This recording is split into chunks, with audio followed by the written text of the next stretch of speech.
Stephen King once wrote that nightmares exist outside of logic, and there's little fun to be had in explanations. They're antithetical to the poetry of fear. In a horror story, the victim keeps asking why, but there can be no explanation, and there shouldn't be one. The unanswered mystery is what stays with us the longest, and it's what we'll remember in the end. My name is Alan Wake. I'm a writer.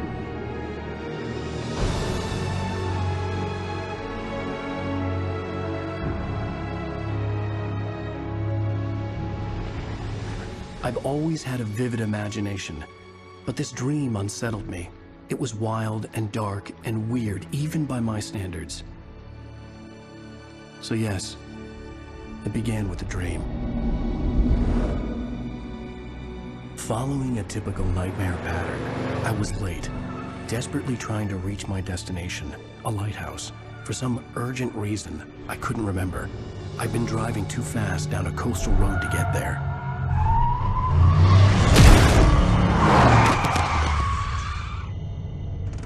I'd seen the hitchhiker too late.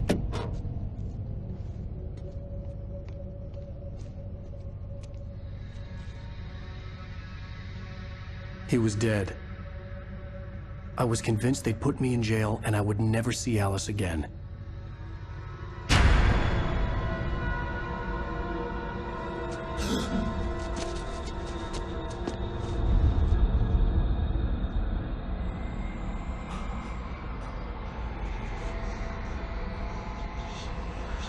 Suddenly, his body was gone. I was in shock from the crash. I could hardly stay on my feet.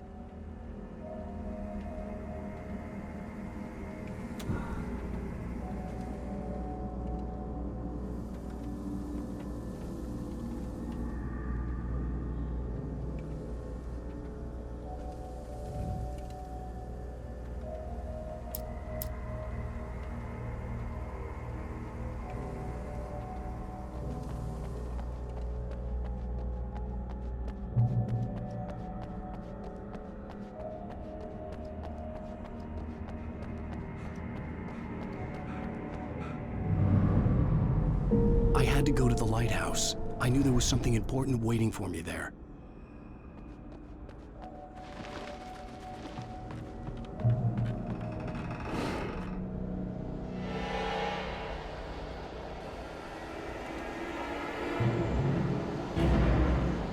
You don't even recognize me, do you, Ryder? You think you're God? You think you can just make up stuff? Play with people's lives and kill them when you think it adds to the drama? You're in this story now. You missed your deadline! Damn.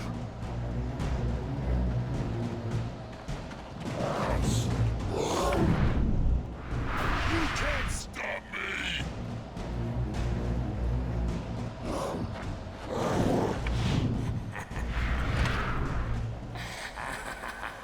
I realized that the hitchhiker was a character from the story I'd been working on. How does it feel to die by the hands of your own creation?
was trapped. There was no way out. Die, die, die, die, die, die, die, die.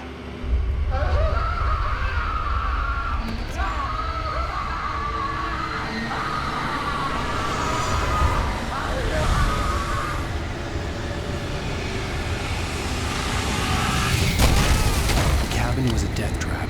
I had to get out.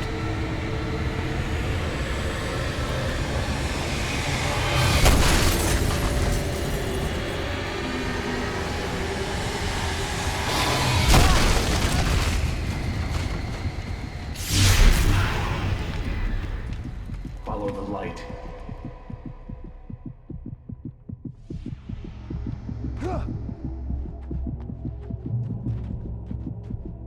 You are hurt. You should go into the light. You are only safe there.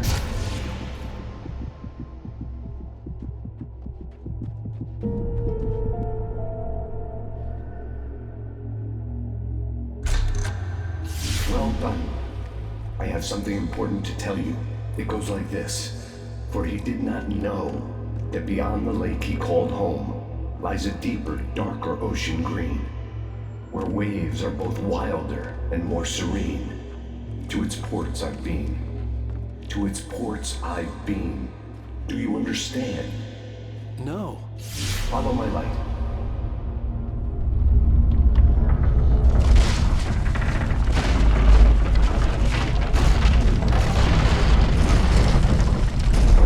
I entered your dream to teach you. The darkness is dangerous. It's sleeping now. When it feels you coming, it will wake up. There's no time. I can only show you the most important thing. The hitchhiker has been taken over by the dark presence.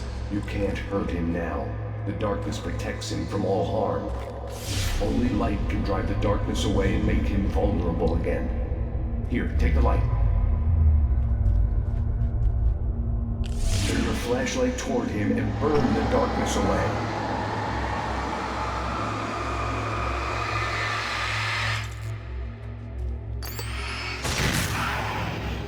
You did it. Now the darkness no longer protects him, but it's still inside, controlling him. He can't be saved. He's still a threat. He is still your enemy. Here, take the gun. Pick up the revolver. Now you'll die.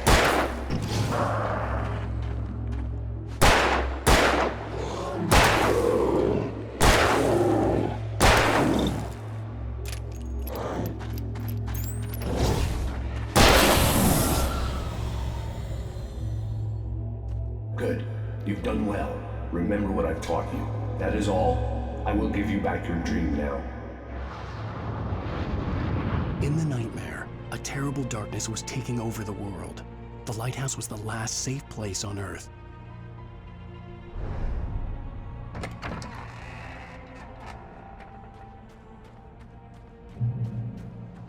You made me this way, and now I'm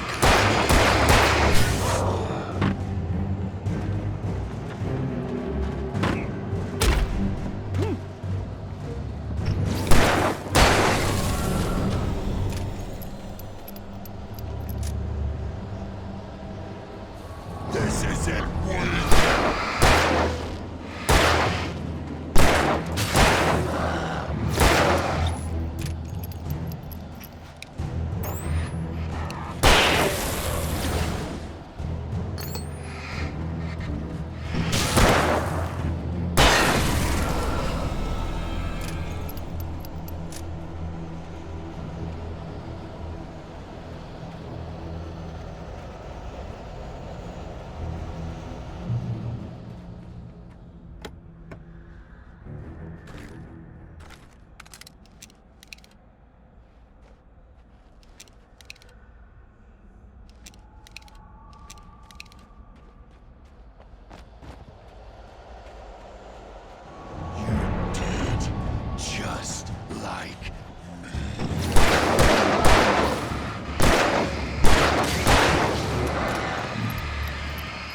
keep this up forever!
Baby, just another nightmare.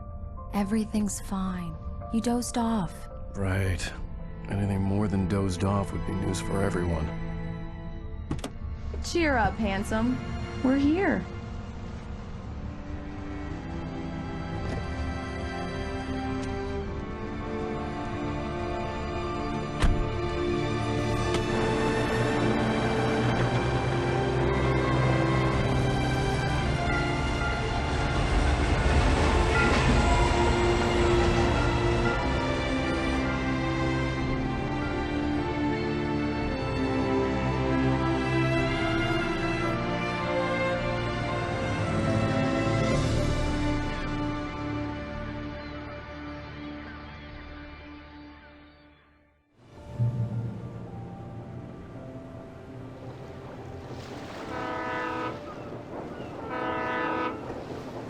Let's act like we're on vacation. Go stand next to that old gentleman there. I want a shot of you with the town in the background. Sure. I'll even give you a title for the shot. A city boy, moments before he got eaten by a bear. Hi.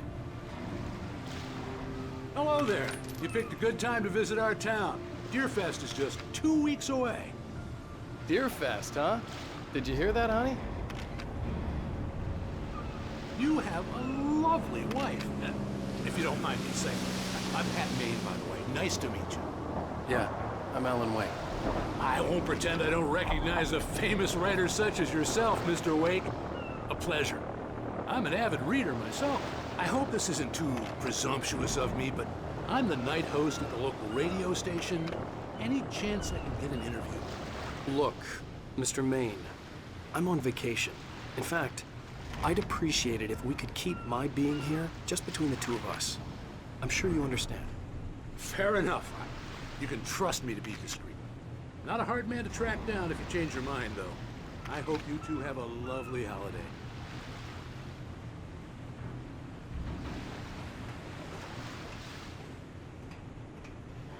Very nice. I got a couple of really good ones. And I see you made a friend. That's cute. Right. Yeah? Hey, bestseller, how's my favorite writer? Are you there yet? Barry. Yeah, we just got here. Are the locals giving you trouble? Just say the word and I'll hop on a plane and come make sure that you're left alone, Al. No, Barry, we're fine. Great, great. Just want to make sure you can relax and recharge. So, how is the place? Has it gotten your creative juices flowing? Barry, we're just settling in. Okay, Al. I'll call back later to make sure you're doing okay. And you call me if there's a problem, okay? Okay. I'm just looking out for you, buddy. Talk to you later. I love you too, Barry. You know he's going to be calling you every 5 minutes. Barry is Barry. I can always turn off the phone. What did I tell you? Text message from Barry. He says hi to you too. Alan, we're here. Come on, let's get back to the car.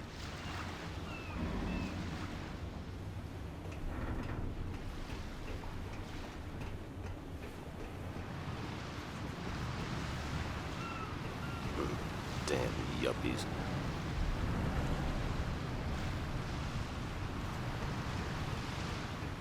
Come on, Slowpoke. You get the full service here. I've made all the arrangements. I drive the car. I'll even carry the bags. All you have to do is drag your cute butt into the car and enjoy the ride. Yeah, sounds like you've got a lazy bastard for a husband. Yeah, but I got a thing for him. Come on, you lazy bastard. Let's go. We need to stop at the local diner to get the cabin key from the landlord, a Mr. Carl Stuckey. He's waiting for us. I'll go fill her up while you get the key. I'll pick you up here in, say, 15 minutes? Sure. Alan, thank you for coming here with me. I love you too. Go on. I'll promise to behave.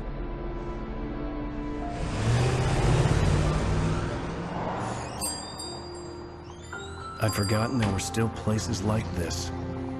Towns where everybody knew everybody. Welcome to the Oh Dear Diner. Hi, I was wondering if you could help me. I'm looking for... Mr. Wake. Alan Wake. Oh, God! I am your biggest fan. I know people say that all the time, but I really am. I'm glad to hear that. Rose. Rose, I'm looking for Mr. Stuckey. Carl Stuckey? Carl? Oh, of course, Mr. Wake. He must have gone to visit the restroom. He'll be back in a moment. I can't believe it. I've got all your books. I got the cutout from the bookstore when they took it out of the window. And you keep it here. Well, okay. Good for you. Right. So much for quiet Try the vacation. coffee. Just don't blame me when you fall in love, because it'll break your heart when you have to leave. Rusty here is no longer human. Nothing but black coffee under a thin layer of skin. Yeah, that makes two of us. Do me a favor, Sonny. I could really use a tune right now. Coconut, number 6 in the jukebox. I'd do it myself, but both of my legs have gone to sleep. Don't go in there, young man. You can hurt yourself in the dark. I didn't want to wait. I wanted to find Stuckey, to get the key and get out as soon as possible. The waitress was giving me a headache. Overeager fans always did.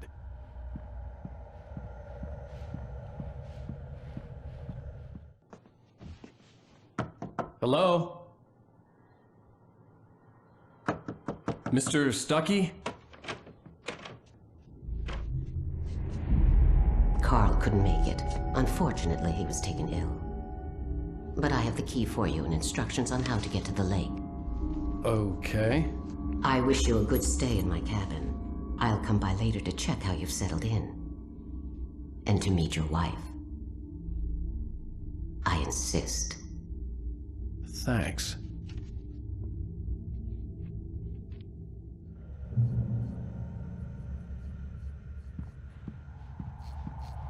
Cauldron Lake is a special place. Very inspiring. You got lucky this time, young man. You can hurt yourself in the dark.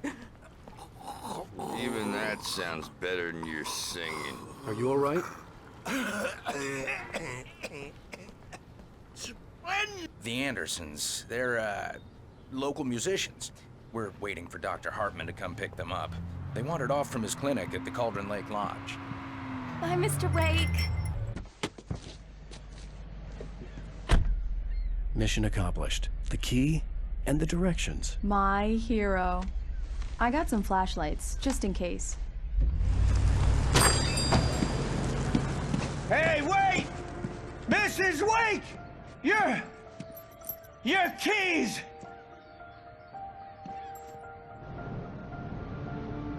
That diner was a real nut house.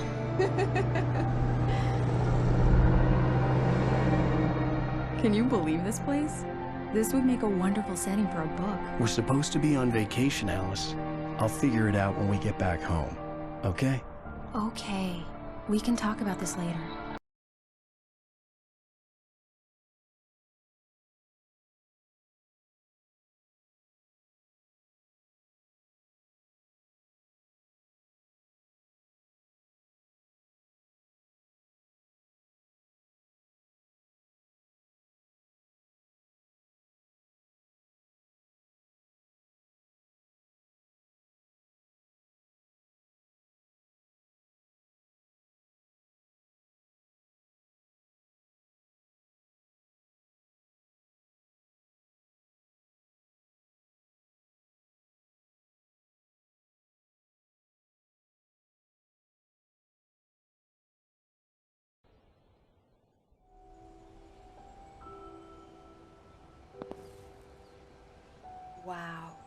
It's gorgeous, Alan. It's something, all right. Don't worry, honey. I'll get you inside safe and sound before it gets dark. And I've got the flashlight. I know. I'm okay. Alice had a phobia, the fear of darkness. I wanted to make sure we were inside with the lights on before sunset.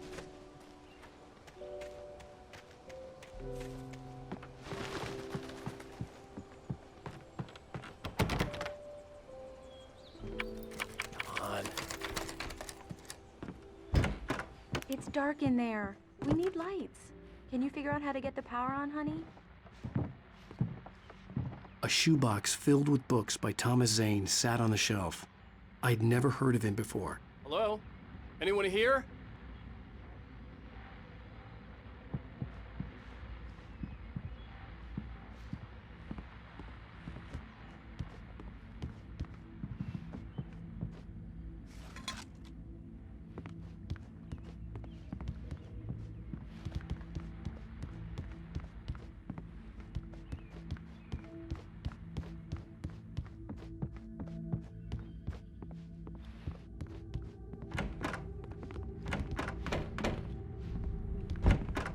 For a moment, the oppressive feel of the nightmare I had seen on the ferry returned. Damn.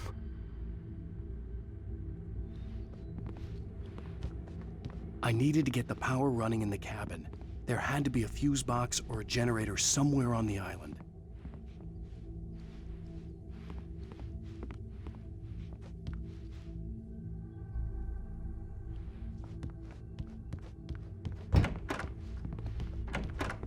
The cabin looked like a time capsule from the 60s, or even earlier.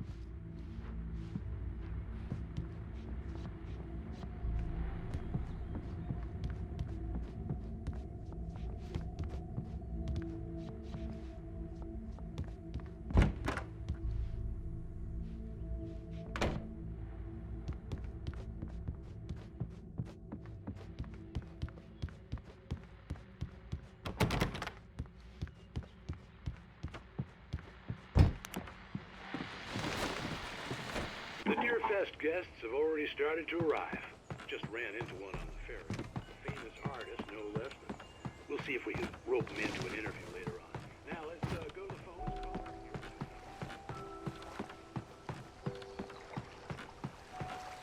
The water was clear but dark. It looked very deep.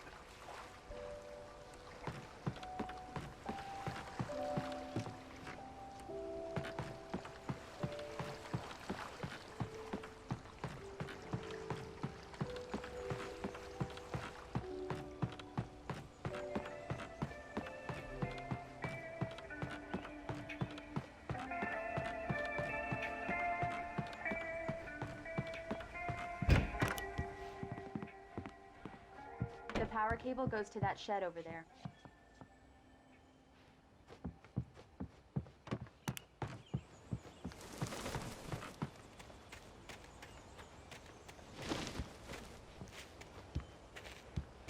The island had once been the site for a love story.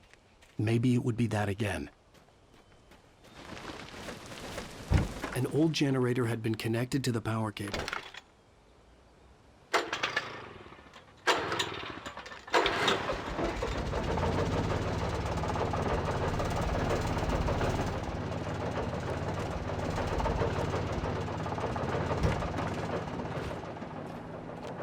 The lights are on! Good work, honey. I'll freshen up a bit and start settling in. Okay, I'll look around a bit. Sure thing! Have fun!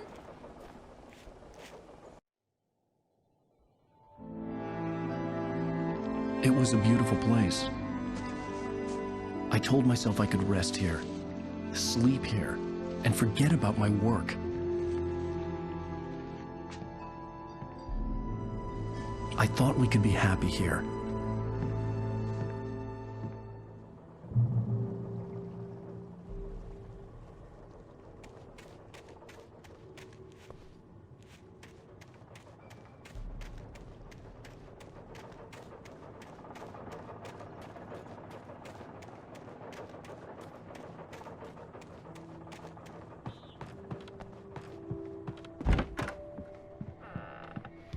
Alice?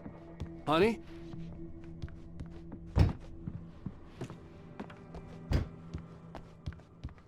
Alan, I'm upstairs. I have a surprise for you.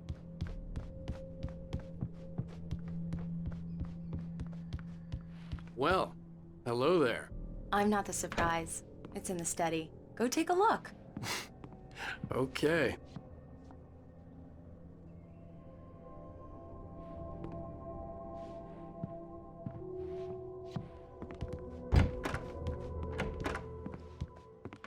Surprise! Alice? What is this? I guess I have a small confession to make. I thought maybe you could write here that a change of scenery would get you past— Damn it, Alice!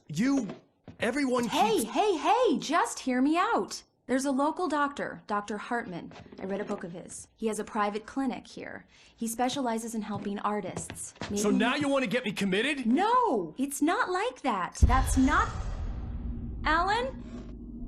Alan? Just don't! I don't want to hear it! God damn it, Alice! God damn it! I knew she wouldn't follow me in the dark. I needed some time alone to think things through.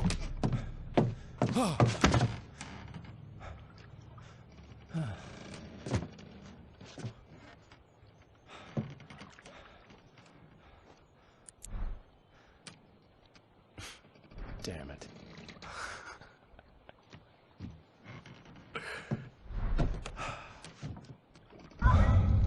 Alice? Alice? Alice! The cabin had gone dark. All the lights were out. Alan! Where are you? Help! I'm coming! It's all right! I'm coming! Alan! What the hell? Help me! Alan! No! Alice? Alice?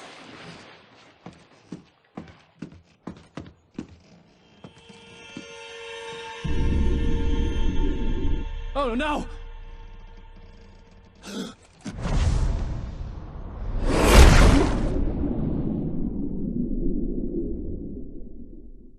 Keep going. Wake up. Alice?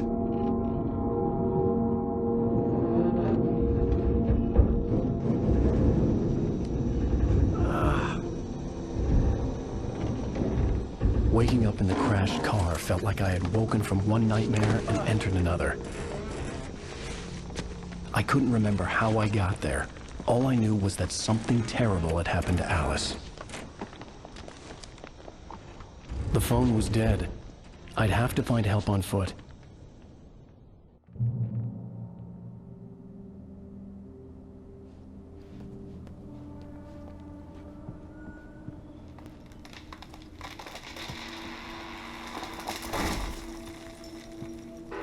Among Alice's things was a book, The Creator's Dilemma, by a Dr. Emil Hartman. Seeing the book brought back my fight with Alice. I didn't like it, and I didn't like the guy's smug face on the cover either. The gas station was my best bet. They'd have a phone I could use. It looked like a long hike through the forest to get there.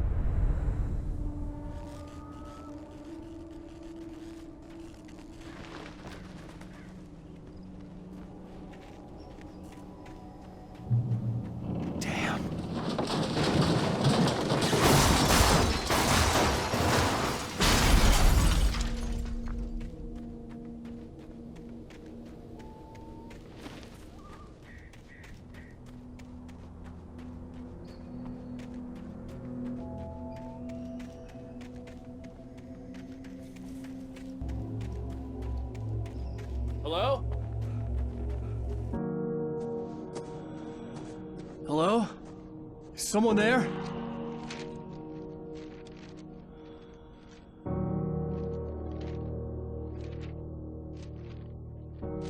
The loose sheets of paper were pages from a manuscript entitled Departure. That was the name I planned to use for the next novel I had never gotten started. I was named the author. I hadn't written it. I couldn't remember writing it. In the scene on the page, the hero was attacked by an axe murderer in the woods at night.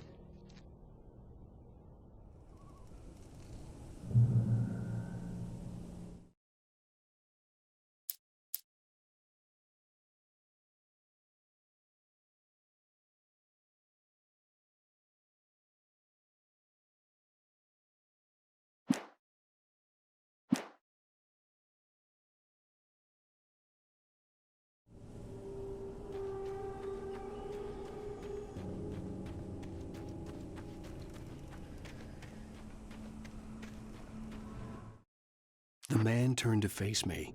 His face was covered in shadows. It was hard to make him out in the darkness of the forest that surrounded us, but the axe he lifted was plain to see. It glistened with the blood of his victim. He grinned madly. The shadows were alive, distorted. Departure by Alan Wake.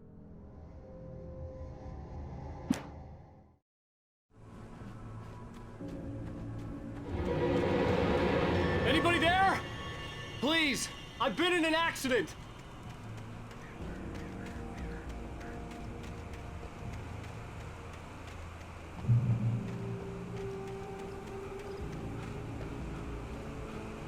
The lights up ahead were a good sign. Maybe I wouldn't have to hike all the way down to the gas station to find a phone.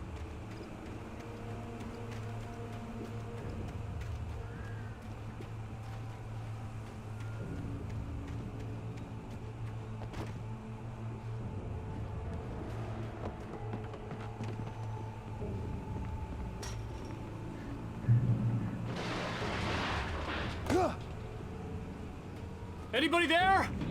Please, I've been in an accident.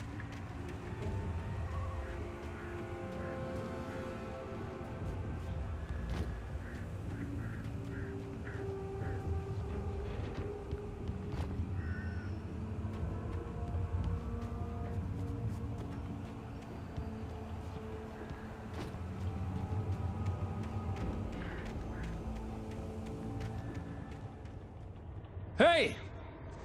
Hey, you! Phil! There's been an accident. I need help. Listen, I need to... Premium cabins for rent in... Oh, hell. Carl Stuckey. Pleased to meet you. Non-refundable reservation deposit required. Fair and square. Fair and square.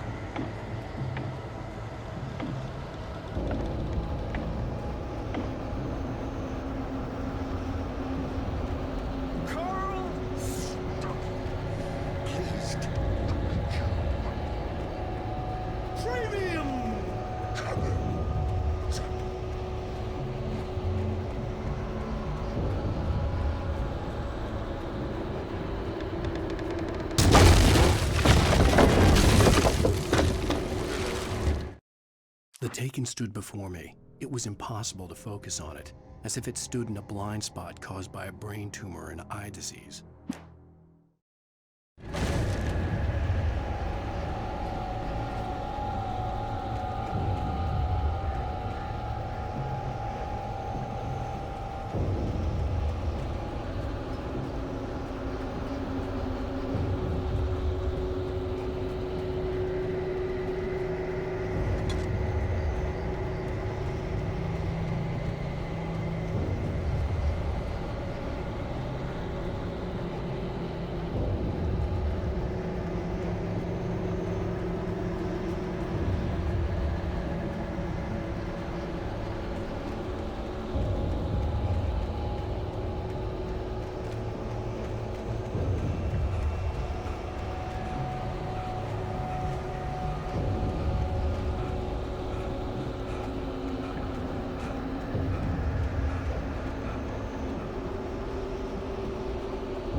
figure a way out of this.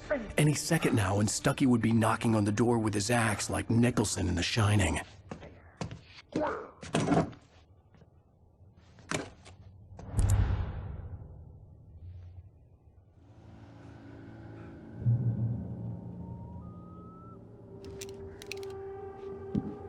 During your recommend trying walking. It's Yes. the latest. Bright Falls Sheriff Station. How may I? Hello? Hello? Ruben, let you kill This is bad.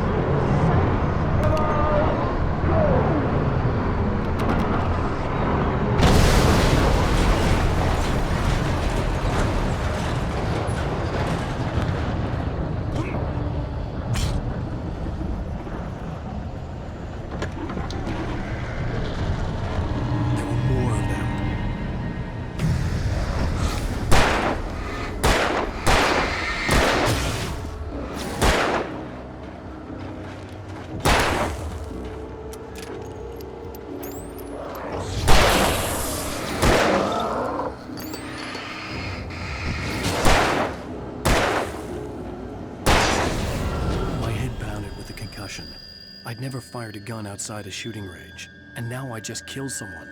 Something. There were no bodies. They just disappeared. If I was dreaming, it felt real enough to make me sick.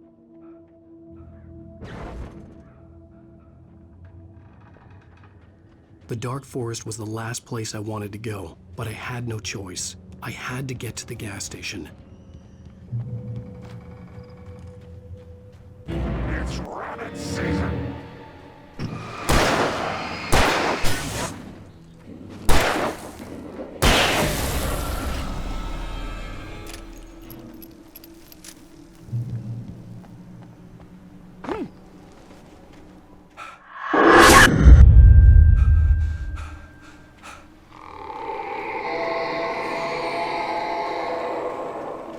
What the hell was that?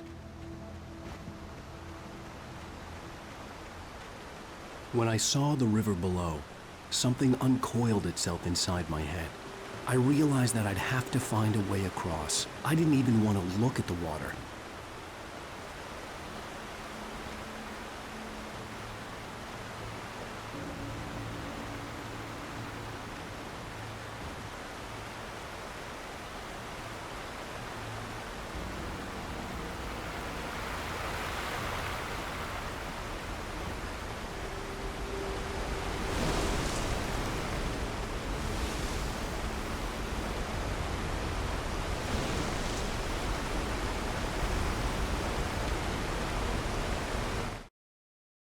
Barry Wheeler was bouncing off the walls.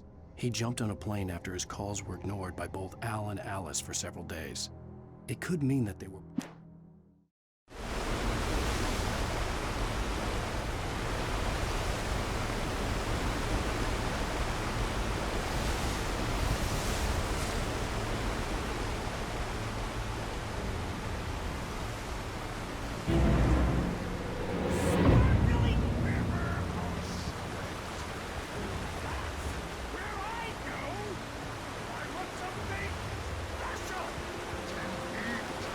Stucky was still out there, in the dark, stalking me.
The staircase was broken.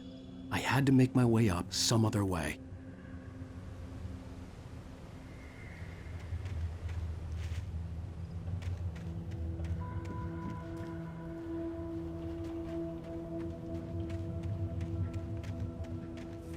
I couldn't stay here. There had to be a way to get up there.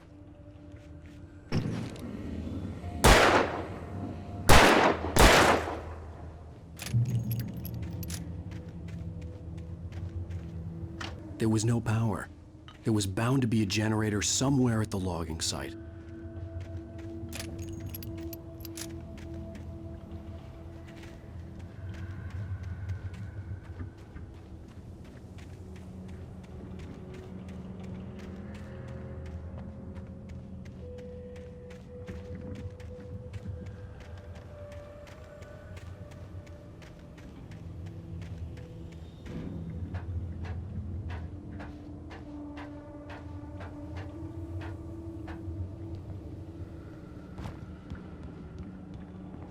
With all this forestry equipment around, there had to be something I could use to reach the top.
I heard them before I saw them, swooping down from the sky and screeching as they came.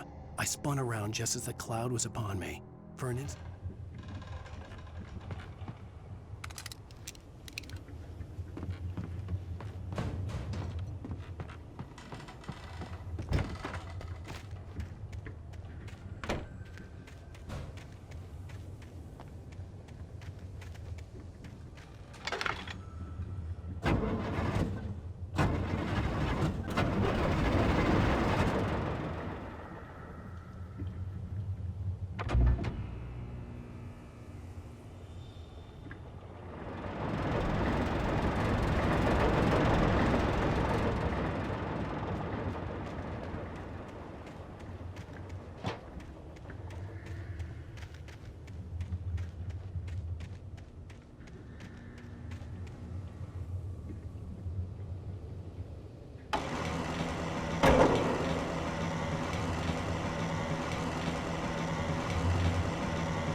Well, I was just outside for a breath of fresh air, and what a night.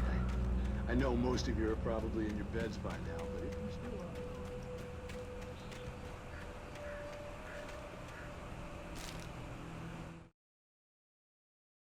At first, I kept finding the pages as if by accident. The book I couldn't remember was either a terrible and true prophecy or an act of creation that had...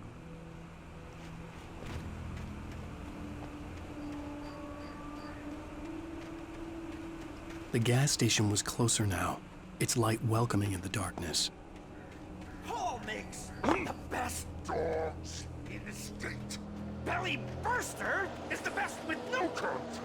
Monster Dog is second best. The famous dog is...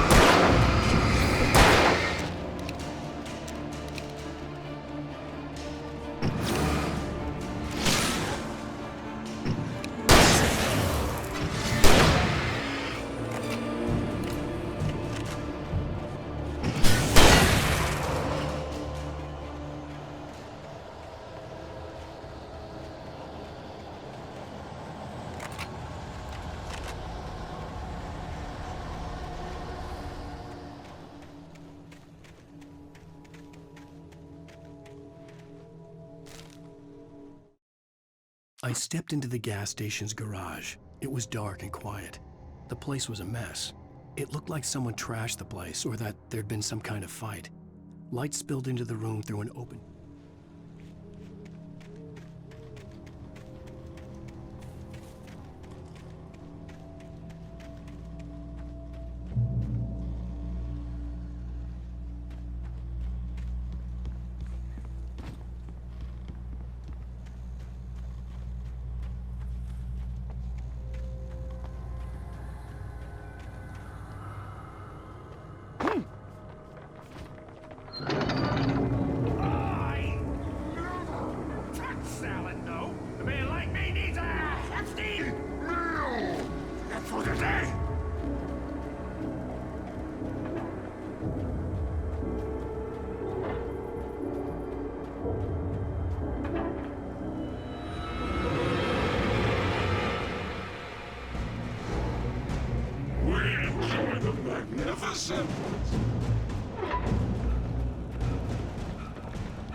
The cabin on Cauldron Lake?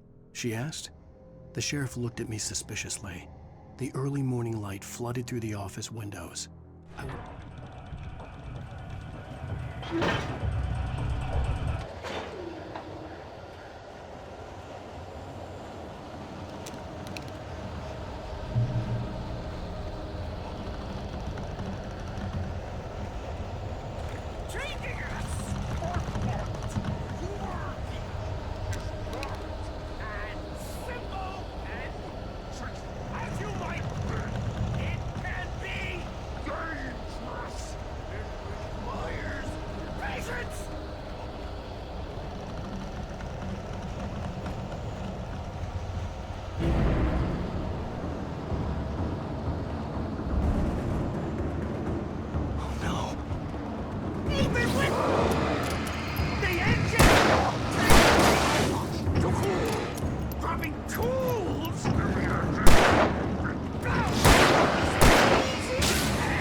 Stucky's body vanished, leaving behind only a lifetime of nightmares to come, assuming I'd reached the lights of the gas station alive.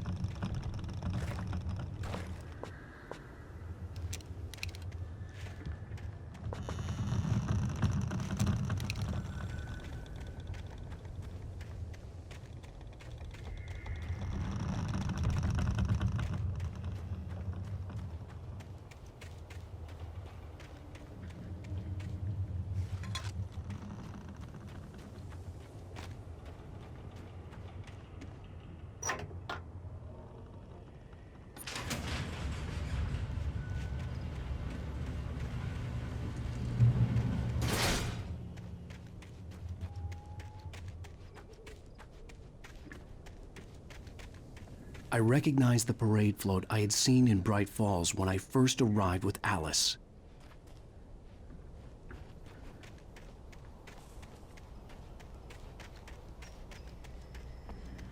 After the insanity I had just experienced in the darkness, the lights of the gas station felt comforting.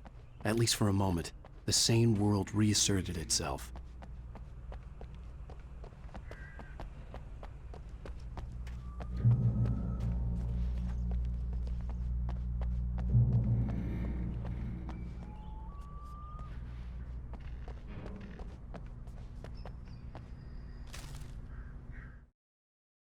Stucky spat on the garage floor and tried to shake the cobwebs from his head. Ever since the couple never showed to pick up the keys, things had been fuzzy. The Deer Fest had been 2 weeks away when we arrived. If the day count on the banner was right, I was missing a whole week between the night we got here and now. The garage was a mess. It looked like someone had trashed the place, or that there'd been some kind of fight.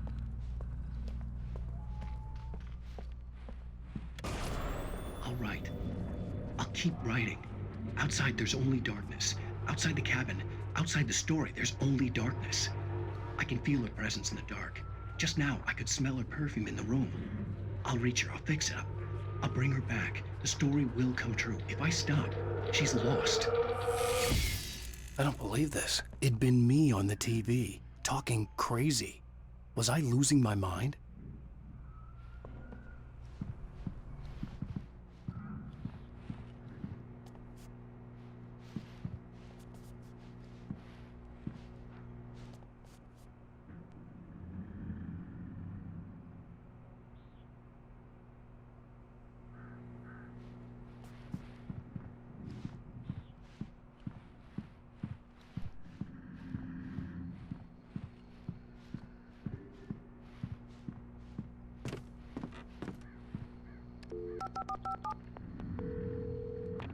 Bright Falls Sheriff Station.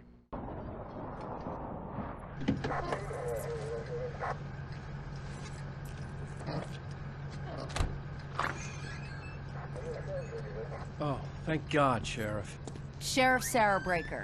You are... I'm Alan Wake, but listen. I was in a car crash. My wife, Alice, she's missing. Calm down, Mr. Wake. We were staying in a cabin on the island, on Cauldron Lake. There's no island on Cauldron Lake. Not since the big eruption in the 70s. Please, I can take you there, okay? You look like you've taken a pretty bad knock to the head. Are you okay? Listen. We'll figure this out. Please get in the car. We'll swing by the lake and then we'll go to the station, okay?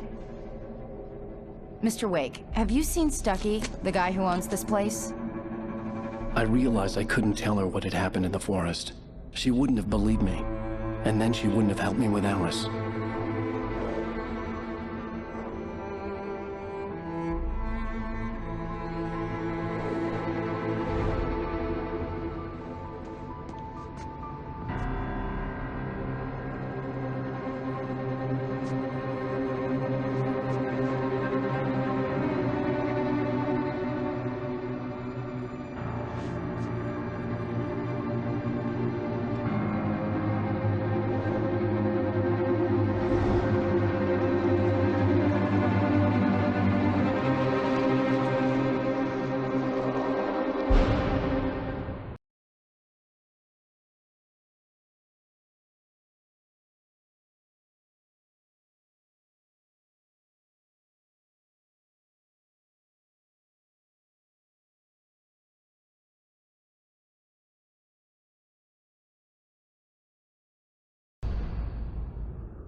Honey, I'm home. Back here, sweetie. How was it? Worst weather I've ever seen. You should put some coffee on. It'll warm you up. Hey, handsome. This is gonna be a long night, but these shots are turning out great. I guess you're gonna need that coffee then. I'll go put it on.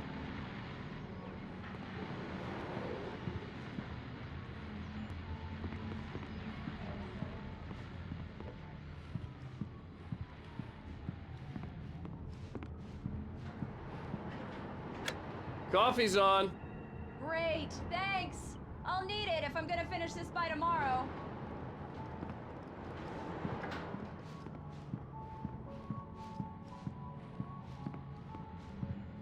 Oh, hey, I just finished those cover mock-ups. They're on your desk. Tell me what you think.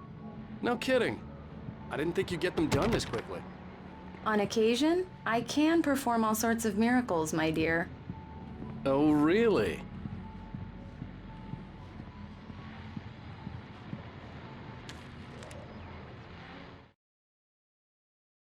This was a late goodbye.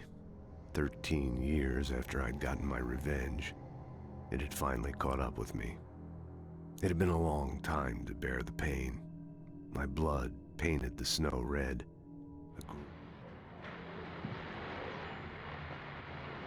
These look really good. Oh, sure, until Barry gets his hands on them. Which, by the way, will happen over my dead body. The last time was the last time. Oh, and speaking of Barry, he called. Alan! Alan, please check the fuse box. I'm right here. I'm on it, honey. Please hurry!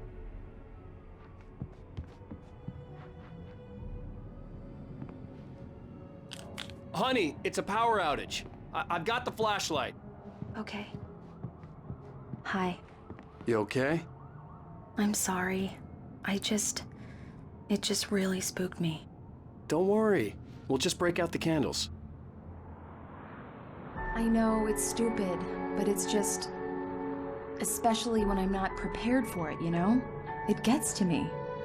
I love you. Tell me a story, writer. Okay. I used to have these nightmares when I was a kid. The dark really spooked me, too.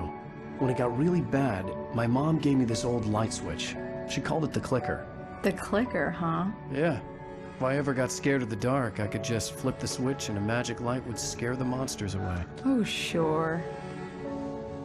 Here it is. Alan. Maybe it'll help you, too. Yeah, nice story, writer boy. You made that up right now, didn't you? No. Seriously. I love you, even if you are a liar. Thanks for this.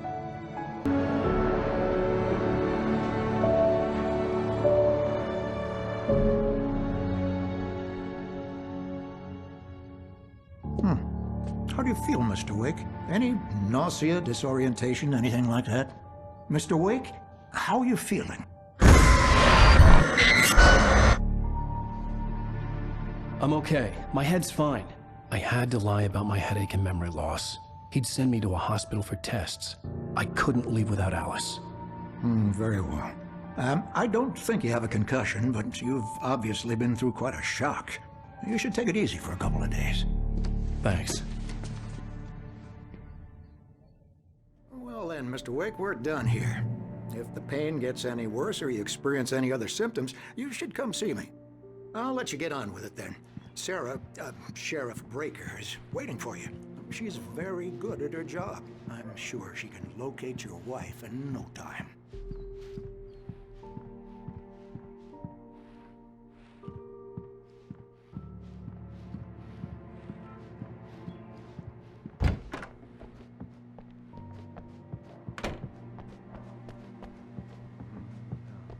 Thank you for testing the lights, Miss Weaver.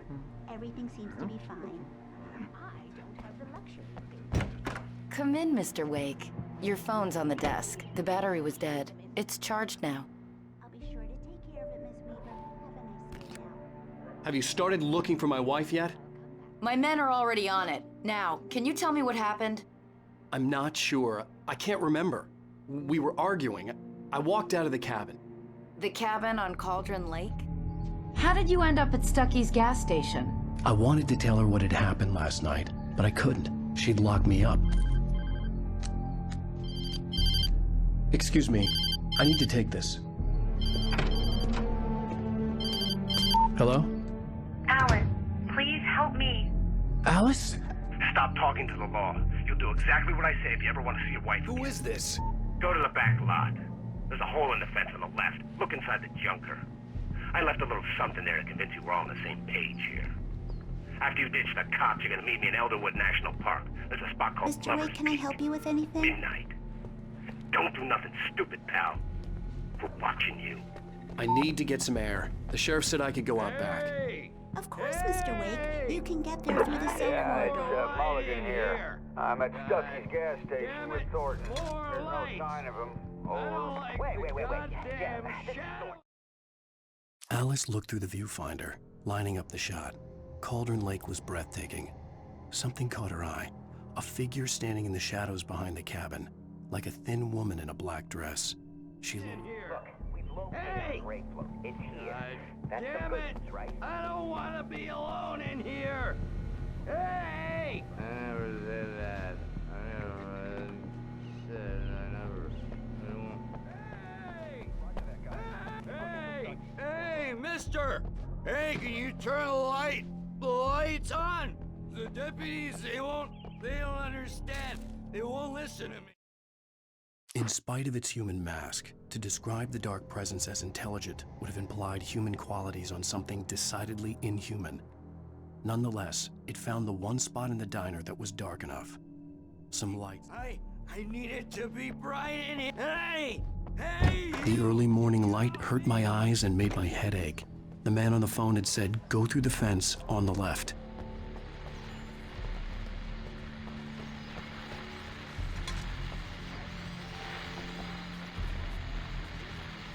Well, folks, it's been another long night, and it's about time.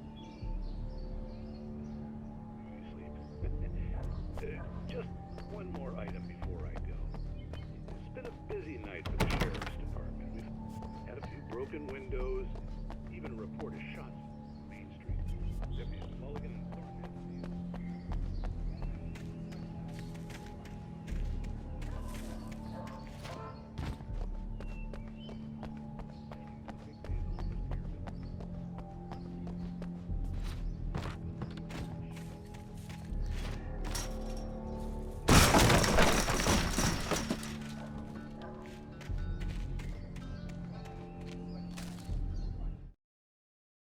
The kidnapper fired his gun one last time, and the shadow vanished into the darkness it had come from. See? Nothing to it, Wake. The thought of Alice in his hands was revolting. We stood up.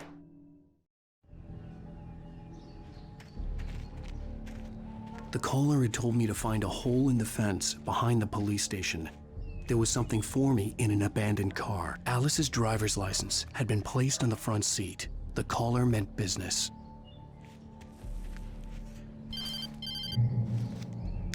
Barry? Ow! Thank God! Where the hell have you been? I've been trying to reach you for a week, you and Alice. I've been worried sick. I flew out yesterday. I'm here in Bright Falls. Barry, listen to me. I'm at the sheriff's station. Come and get me. I can't talk now. Ow! What the hell is going on? I had to get the sheriff to let me go. I needed to get to Elderwood National Park to meet Alice's kidnappers.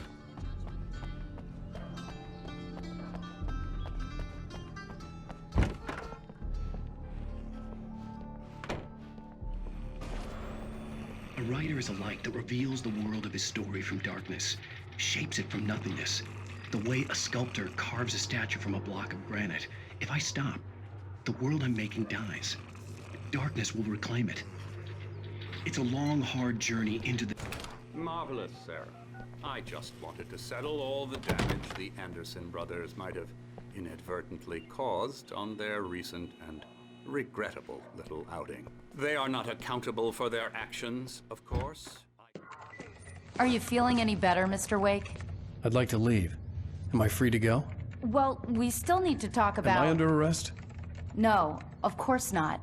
But I need to know where you'll be staying so I can get in touch with you. I'd avoid the motel. The Majestic is known for its roaches. The cabins at Elderwood are pretty nice, though. That sounds perfect. I'm Dr. Emil Hartman.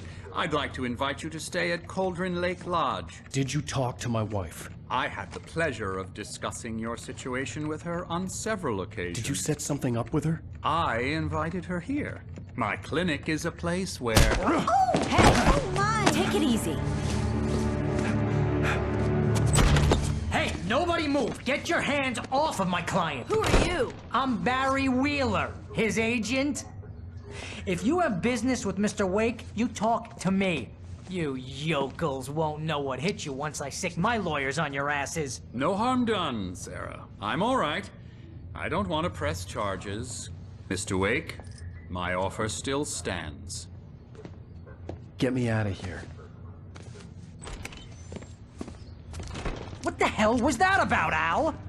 We don't need a replay of that thing with the paparazzi. I thought they were gonna lock you up. I had to talk to someone. I told Barry everything. He thought I was certifiable, but when he heard about the manuscript, I had him. The fact that I'd written something, even if I couldn't remember it, was enough for him. He smelled money. And he believed that Alice had been kidnapped. Anything beyond that was another story. I had a midnight appointment with the kidnapper in a place called Lover's Peak, somewhere in Elderwood National Park. The plan was to rent a cabin. I don't like it, Al. I don't like any of it. It's not good. In fact, it's the absolute opposite of good. Mr. Wake! Barry, you found him. Hi, Rose. Oh, wow. I was just thinking about you, too. Great. I was just bringing Rusty some coffee. He's on the balcony, looking after Max. Poor thing. I really need to go. Great to see you again, Mr. Wake. Later! Who's Max?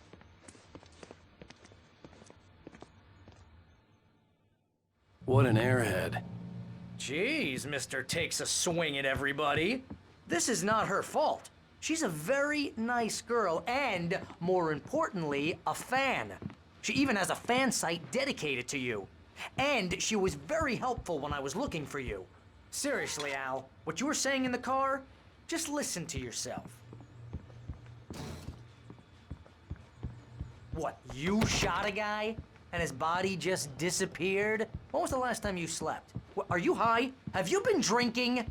No! Look, Barry, I'm missing a week, and someone's got Alice, and everything's just... Easy there, boy. I'm almost done. Hey, Rusty, right? You rent cabins. Oh, Mr. Wake. I'd shake your hand, but mine are kind of full here.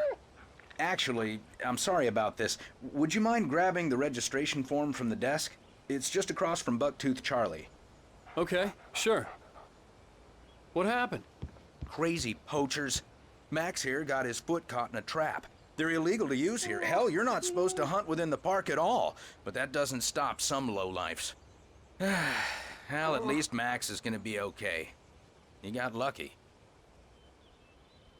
Max is still groggy from the shot I gave him, and I'd rather not leave him alone just yet. The form's on the desk across from the mammoth skeleton.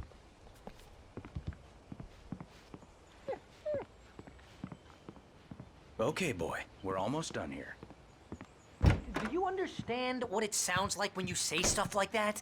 Don't get me wrong, it's a good story, could be a bestseller. But when you start confusing fiction with reality, you're buying yourself a ticket to the funny farm. Seriously, Al, you can't just go and meet a kidnapper. Those situations always end up in disaster. You gotta talk to the cops. She's my wife, and it's my call. Can we talk about this later? No, this whole thing Listen, you hit your head. I mean, geez, Al, come on. You gotta understand how crazy all this sounds.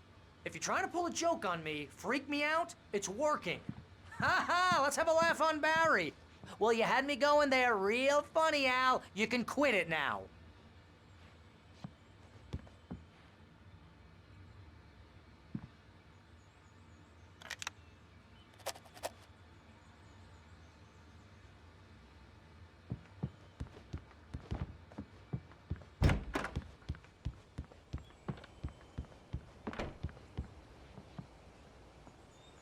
I think this is the form you wanted.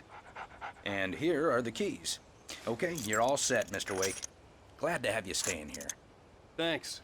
Can you tell me how to get to Lover's Peak? Oh, sure. It's at the end of the nature trail. Just follow the paths, you'll get to it eventually. It's an easy walk.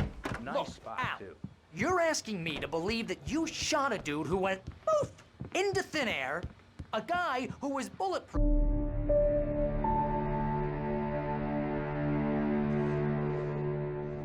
That's just crazy talk, Al.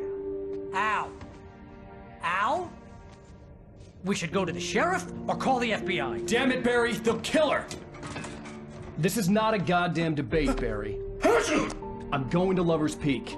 He said to come alone. Okay then. I understand.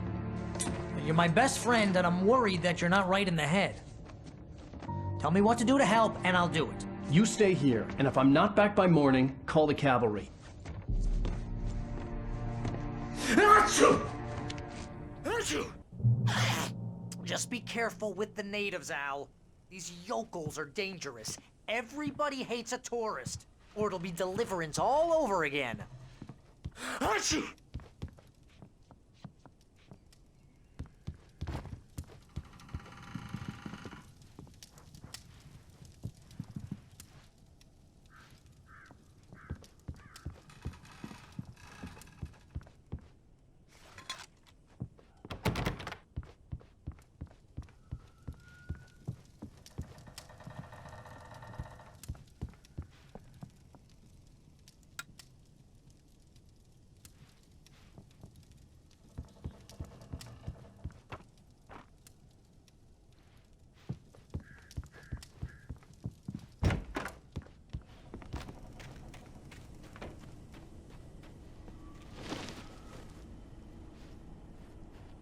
I'll wait here, Al. I'll hold down the fort.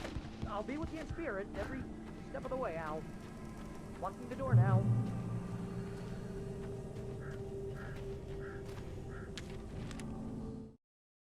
Barry had never gotten along with Alice, but he knew Alan loved her with an almost frightening intensity. And now something had happened to Alice, and he...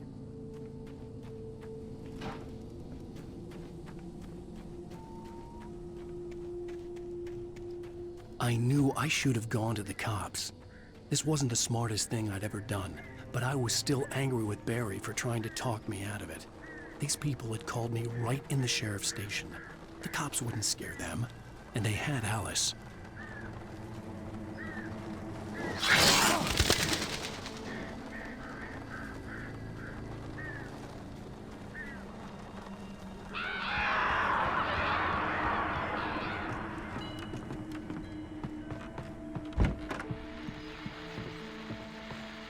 Welcome back to the show, folks. As promised, our very own Dr. Nelson has just parked his rear end in the studio. Doc, what's your Deerfest plan like? My plan? You make it sound a lot more organized than I ever seem to manage. Oh, yeah. No plan, really. Just taking the atmosphere.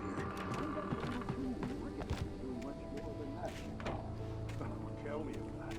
No sack race for us older gentlemen, huh? Yes, exactly. But are they shutting up?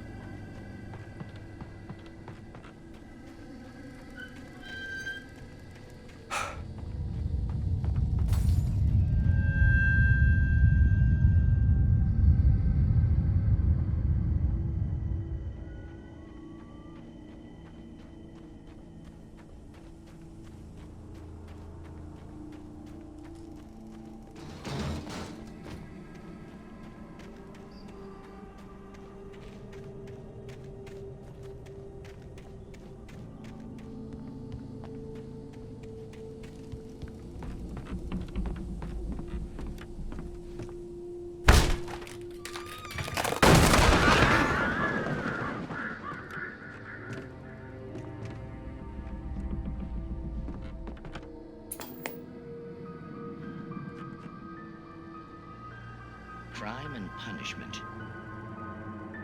The cancer and cure of civilization.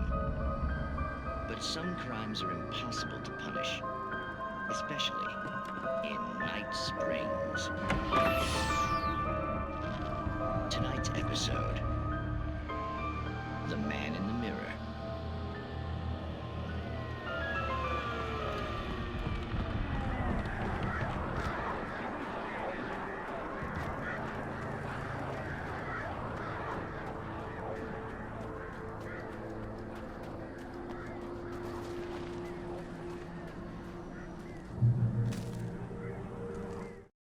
The air in the visitor center was heavy with an awful smell, as if some rotten drowned thing had crawled up from its grave. Rusty kept coughing blood. My eyes were...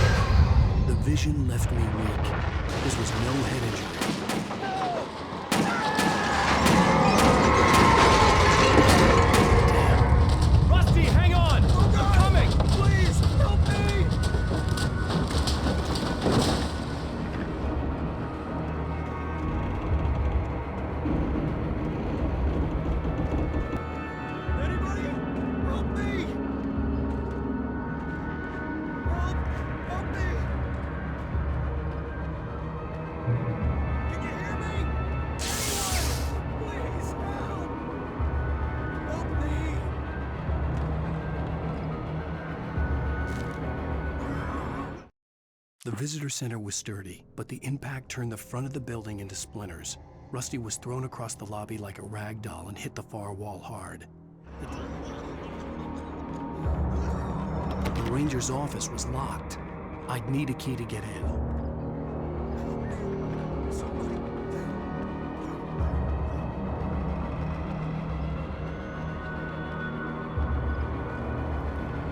Hello? Back here! I'm back here! Hey! Mr. Wake? Oh, hell. It happened just the way it was on that page. I found. Came true. It knew. So dark. It'll come back for me. You must... The lights. In the office. I have the key. Okay, Rusty. Hang on. I'll be right back. Whatever did this couldn't be far. Rusty had found a page from the manuscript. It would help me understand what had happened.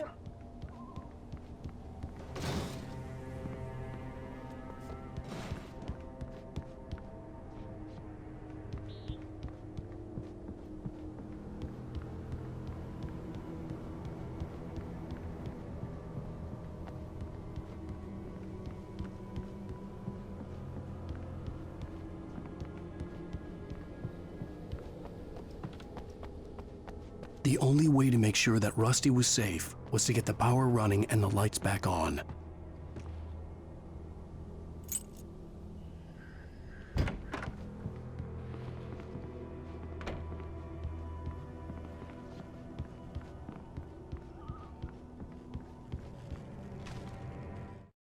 At the last instant, I changed direction and threw myself down. The axe splintered the trunk of a tree.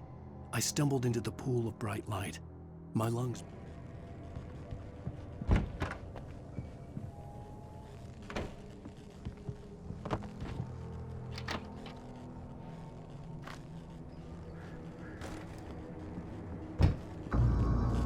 I was too late.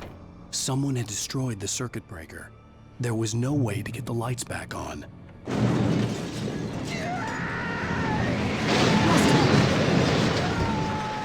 Rusty!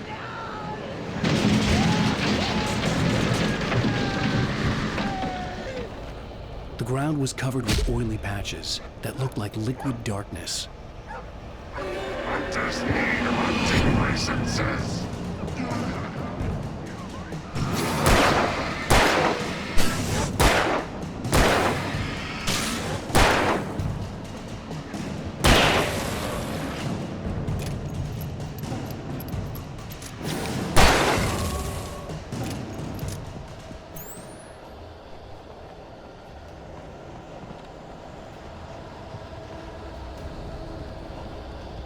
Something had torn a mammoth-sized hole in the wall. Please don't feed the animals.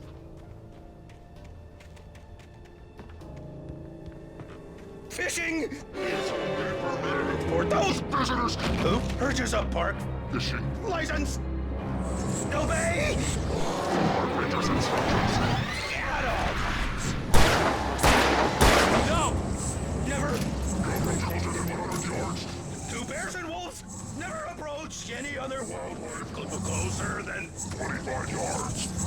That's At all times. Never leave your pet unattended. It is against the law to remove any natural objects or historical artifacts from the park.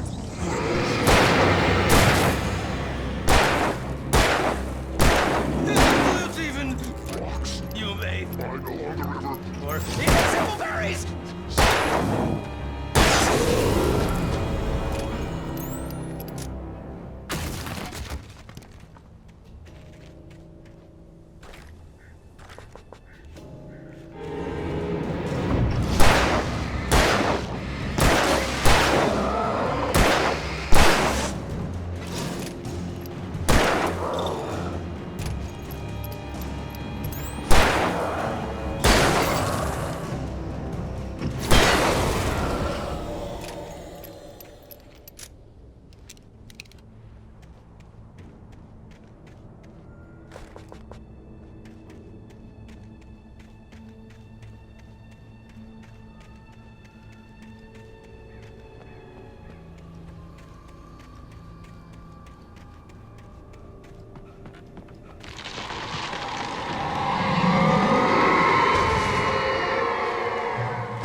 Forget about it, Barry. It's just me going crazy. Oh, jeez. Oh, jeez. You're not crazy. I wish you were crazy, but you're not crazy. Ow, be careful. Stay in the cabin. Don't open the door for anyone. I mean it.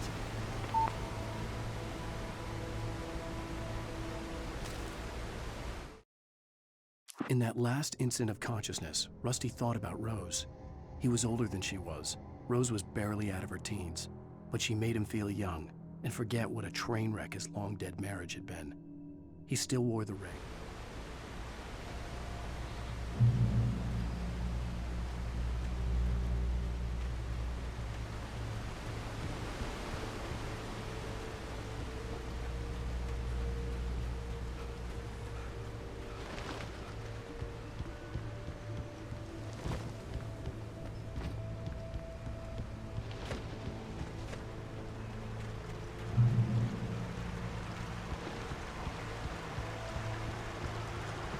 Lover's Peak was at the far end of the nature trail.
turned the corner, afraid of what the flashlight's beam might reveal.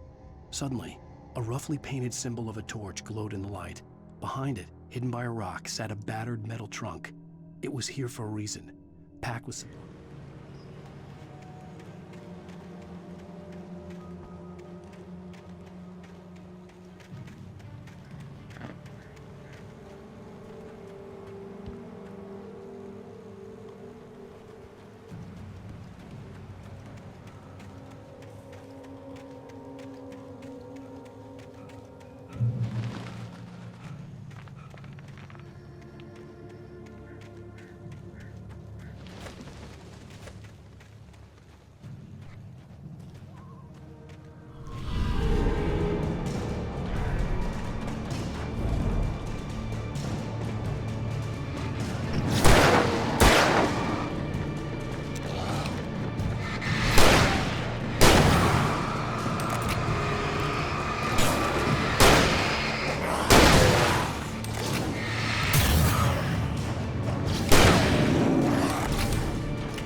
Agent Nightingale didn't want to be in Bright Falls. These little communities revolted him, and he didn't like the trees or the coffee. He now knew that impossible horrors lurked behind the storefronts and smiles.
Come on, we gotta get moving. More of them coming. That flashlight's kid stuff. The flares will keep the bastards away.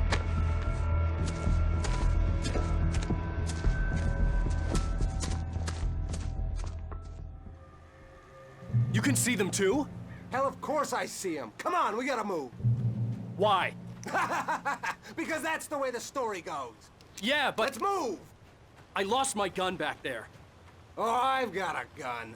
Just keep that light steady on him. It took a moment, but then I recognized him. He'd been on the ferry when I first arrived here with Alice. He knew my name. We were headed in the direction of Lover's Peak. There was no way this was a coincidence. He was the kidnapper. Come on, Wake! You better keep up. That's what I got for you!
Right up these stairs, Wake.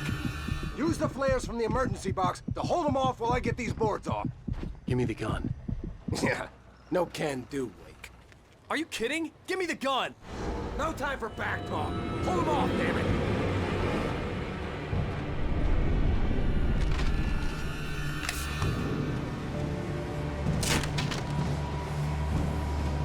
Just a little longer. Scare them off.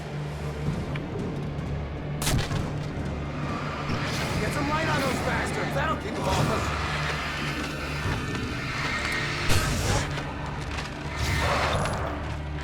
Just a little longer. I almost got it.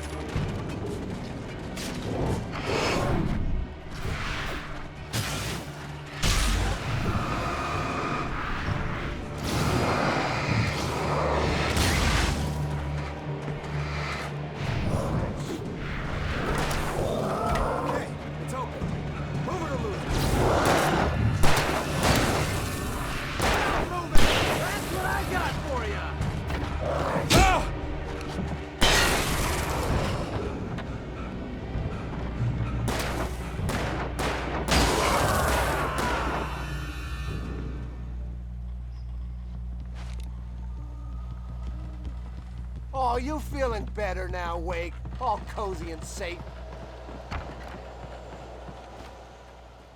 Better get ready. They'll be on us soon.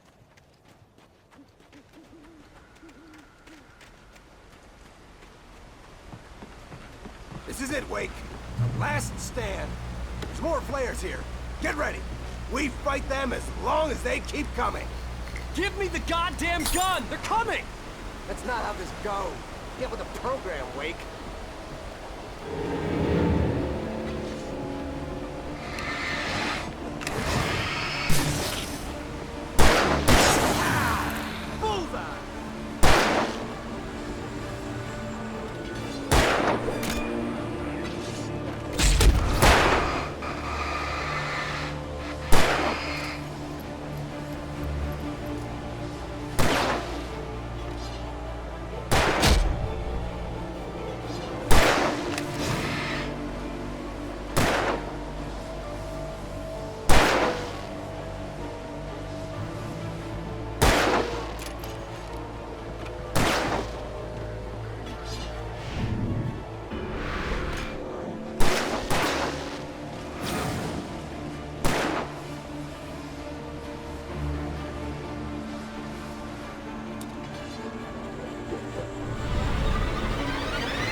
Let's cut the act now. Where's my wife? I knew you were gonna say that. I read it all before. You're a hell of a writer. Congratulations. You're gonna bring about something glorious and terrible once we get you some proper editorial control. What the hell are you talking about? Where's Alice? I want the entire manuscript, or she's gonna suffer bad. You touch her mouth.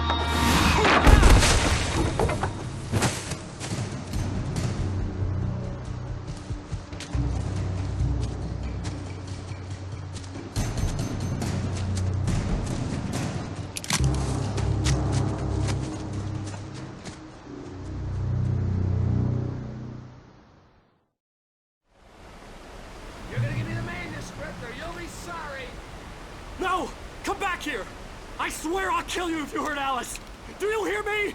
Come back here! He had Alice, and he wanted the manuscript because he thought it held some magical power. But I had no manuscript to give him. I had to get back to Barry and figure out my next move. On more than one occasion, Alice had tried to explain to me how it felt to be afraid of the dark. To her, darkness wasn't simply the absence of light, but something more tangible than that. It was something...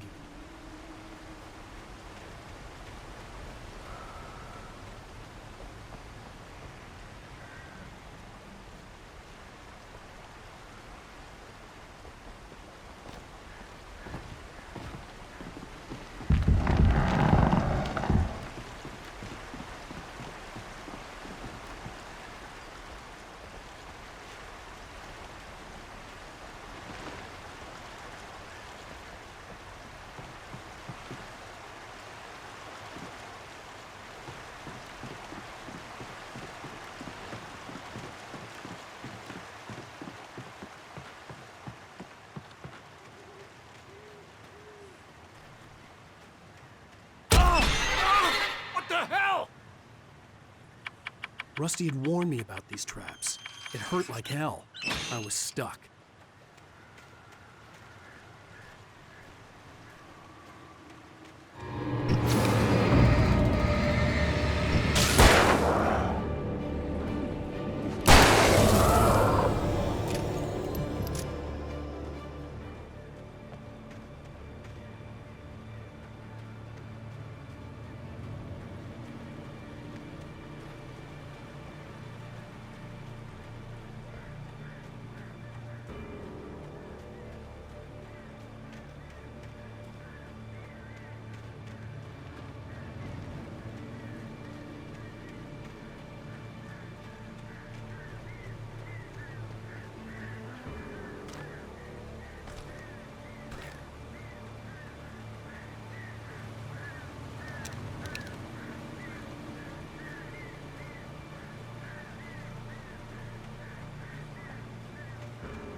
The night had been one desperate situation after another. I was exhausted, and my body felt as though it had been chewed up and spat out. The flashlight was heavy in my hand, and each pull of the trigger sent a painful shock up my arm. But I was...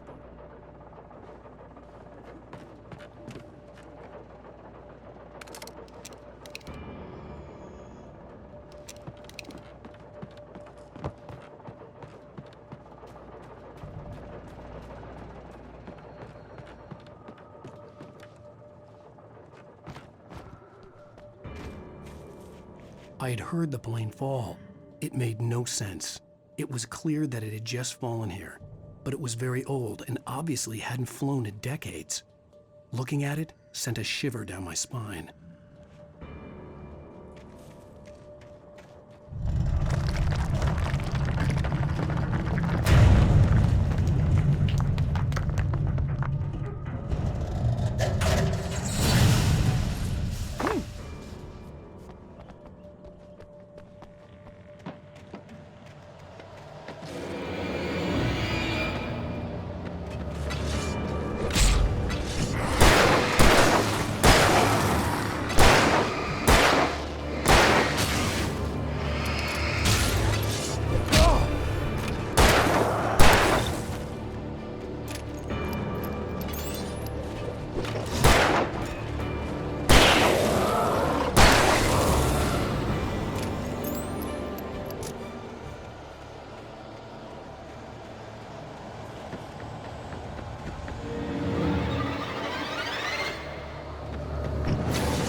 The logging site was a mess.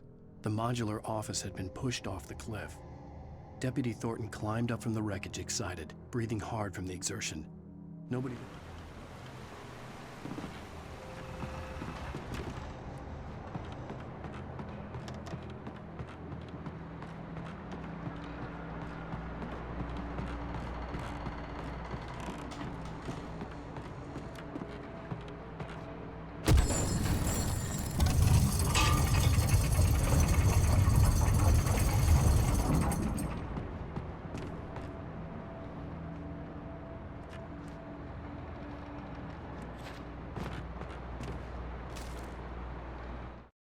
When Barry saw the darkness attack the visitor center, it made him a believer.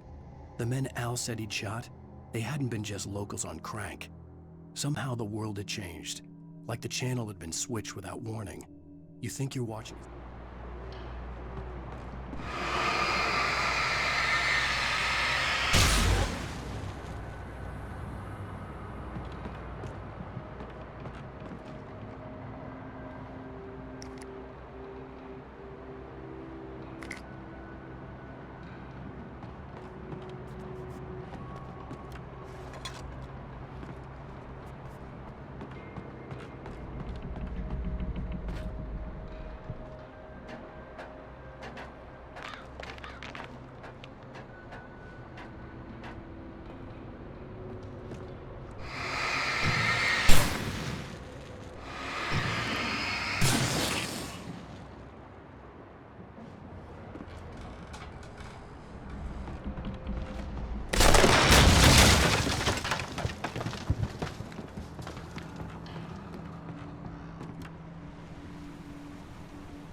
Beware of Widowmakers!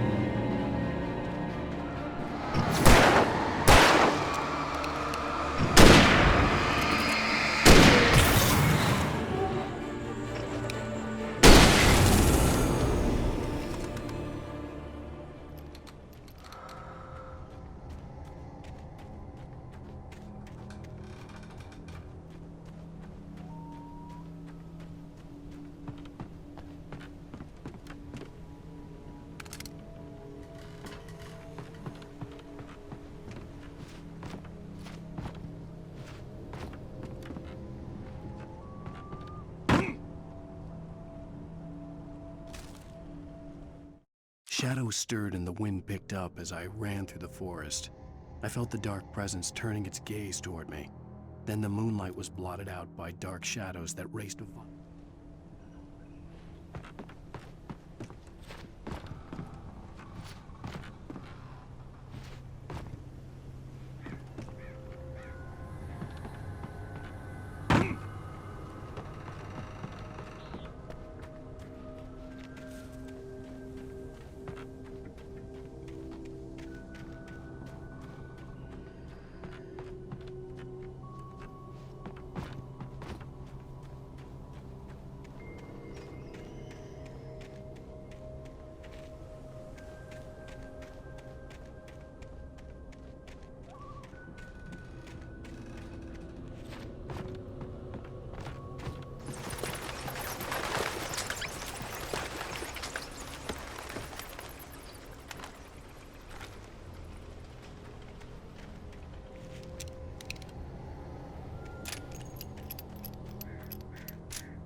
Working is a hazardous occupation.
Barry?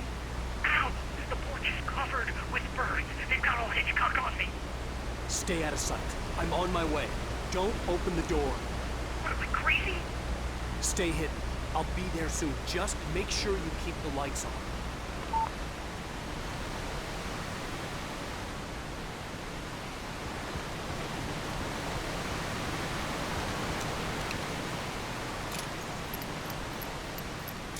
I still had to reach Barry at the cabin, but at least I was out of the woods.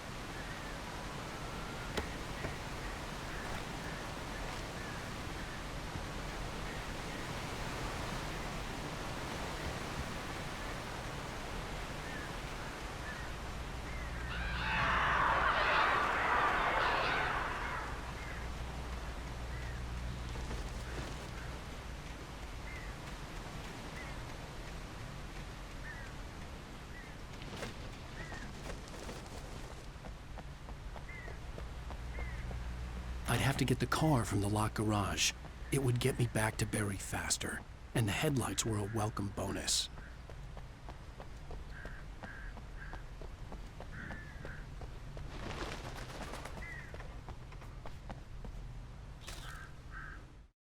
The FBI agent's command froze me in place. I considered surrender. It was all falling apart anyway. I could give in, let someone else deal with it, but it felt all wrong. Call it instinct. His posture, the way he held the gun.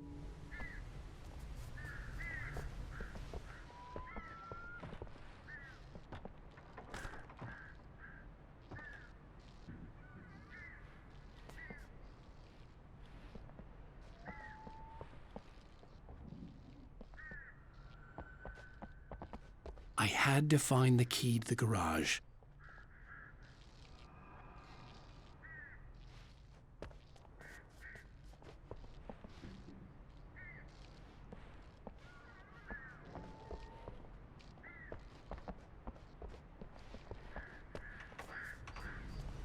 I needed the garage key to get to the car.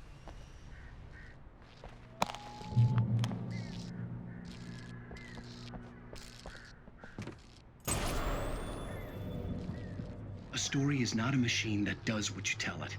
A story is a beast with a life of its own. You can create it, shape it, but as the story grows, it starts wanting things of its own. Change one thing and you set off a chain reaction of events that spreads through the whole thing. The characters have to be true to themselves. The events need to follow a logic that fits the story. A single flaw and the magic is gone. The story dies. Alice dies. You can hold abomination and yourself!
The flare gun was probably the best weapon I could imagine against the dark things I was facing.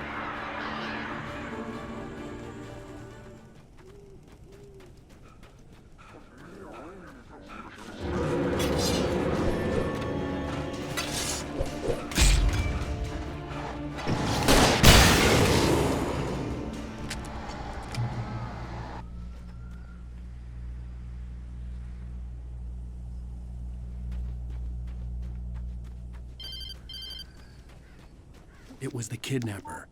You son of a bitch! Where's my wife? Enough horseplay, Wake. You deliver the manuscript, and you can have your woman back. Simple as that. I don't... Listen. I'm gonna need time to finish it. I still need to write the ending. I need a week. It's not done? I need a week. 2 days. The old Bright Falls coal mine is nearby. You can find it easy, city boy. The main building, there at noon. You bring the manuscript, you'll get your wife. If not, well, get me? Yes, I get you.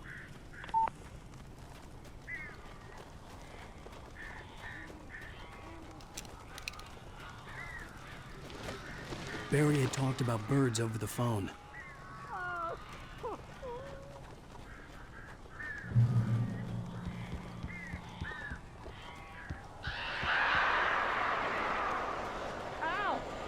I am so glad you're here. A couple of them got in here before I blocked the chimney. This isn't normal. These birds are weird.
Hey, Al.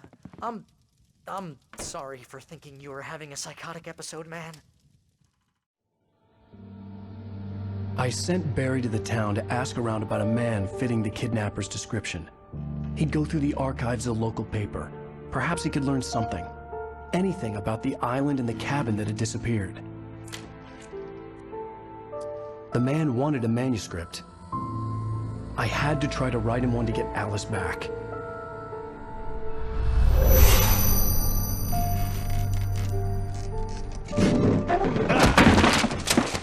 For me, the supernatural had always been nothing but a metaphor for the human psyche, a tool to use in writing fiction. Now, it was happening for real, and I couldn't put a single word on paper.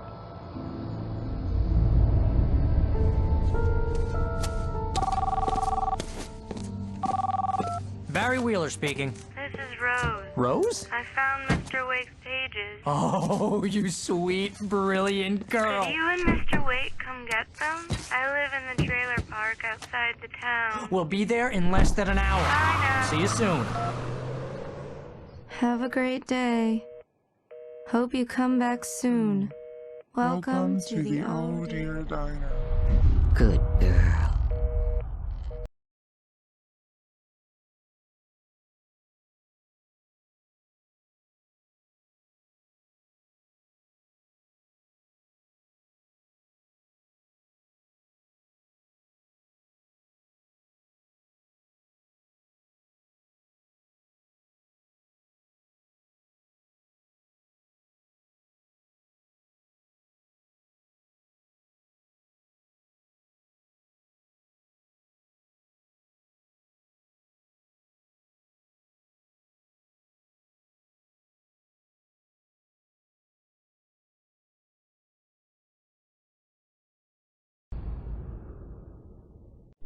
How the hell did she get her hands on the manuscript anyway? I don't know. She's resourceful. I told you were too hard on her. Listen, I found out all sorts of interesting stuff while I was digging around. Yeah. Mr. Wake, it's Sheriff Breaker. We have an FBI agent here, Agent Nightingale. FBI? He's anxious to see you. You'd better come to the station. Okay, I'll be right over, Sheriff. Let's make this quick, huh? Help you folks? Name's Randolph. I'm the manager. We're looking for Rose. Works as a waitress down at the diner? Rose, sure. Nice girl. Who wants to know? I'm Alan Wake. The writer, huh? I heard on the radio you were visiting. Well, I'll show you her trailer. That Rose, she's a nice girl. Always pays her rent on time. As I was saying, Al, I found all sorts of weird stuff from the local newspaper's archives. This place is crazy. Disappearances, mysterious deaths, urban legends come true, and get this, most of this stuff takes place around Cauldron Lake. Well, you ain't wrong, mister. The Indians thought the lake was a doorway to the underworld. I'm the God-fearing type myself. I don't hold with that sort of thing. Yeah, okay. Anyway, there was an island there owned by a guy called Thomas Zane. Now, some of the articles I found about him make him out to be a famous writer, but I ran a bunch of searches, couldn't find a single thing he wrote. Zane was heavily into diving, so much so that the place came to be called Diver's Isle. But the volcano under the lake erupted in 1970, and Zane went down with the island. Yeah, how about that? It was there in the morning, as if it had fallen from the sky. But it would take a tornado to lift something like that. We're damn lucky it didn't crush any of the trailers.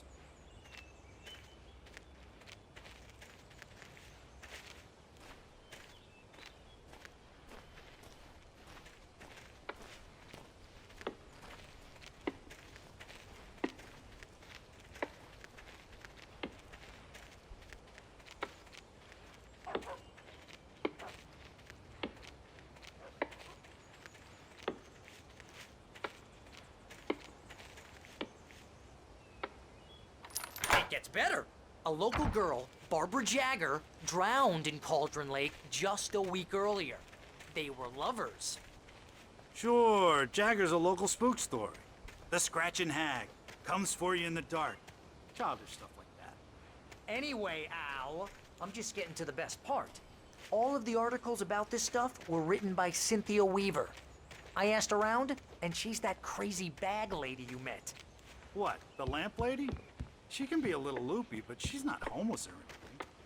Yeah, anyway, she knew both Jagger and Zane before they both died, and she had some kind of a breakdown.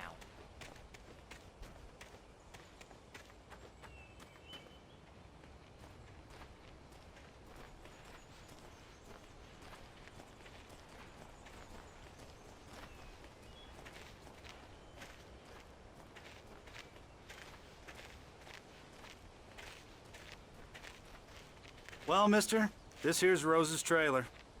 You mind me asking what you want with her? We're just here to talk to her, pal.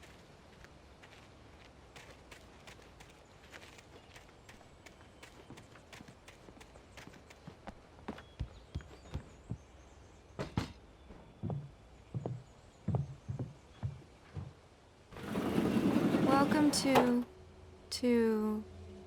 Oh dear, Mr. Wake. I'm so glad you're here. Rose, you have my manuscript? Oh. Oh, yes. Yes. Please, come in. Hey, this is really good. Rose, Yes, my manuscript. I really need it. I understand. I know what you need. A muse to inspire you. Oh, for Barry. She doesn't have anything. Yeah, hey, Al? Al, what's... Oh... Barry! What? What?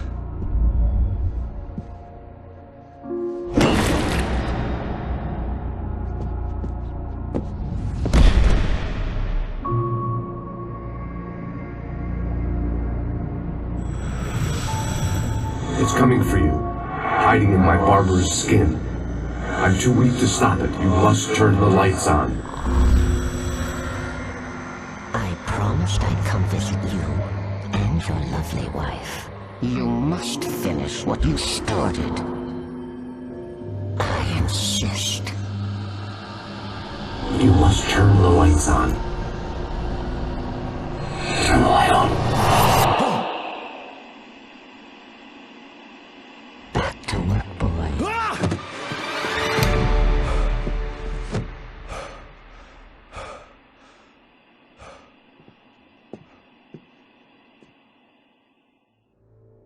I felt nauseous, hungover.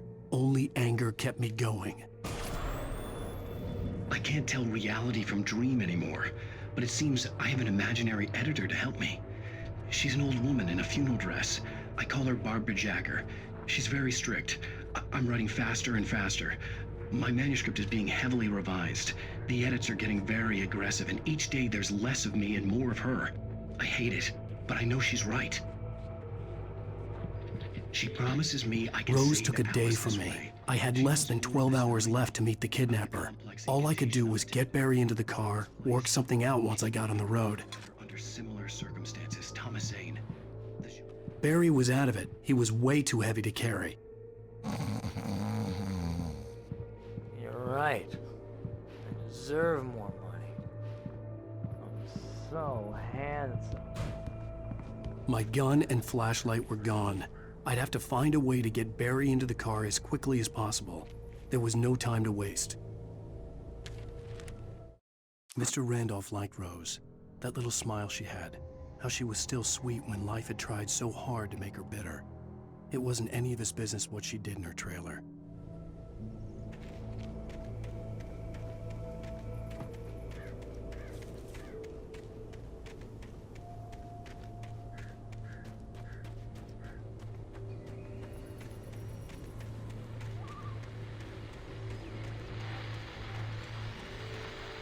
I just stepped outside to catch a breath of fresh air. Let me tell you, the weather's getting heavy.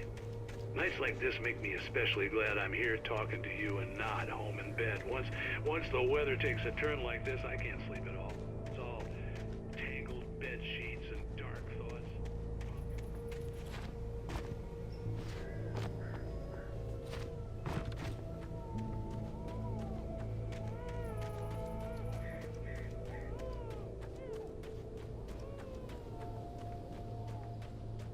you're gonna get it now. God knows what you've done to that poor girl. This is Agent Nightingale, FBI! Get him up, Hemingway! You're under arrest! You move a muscle, I'll unload right in your goddamn face! Stay right where you are, Slade!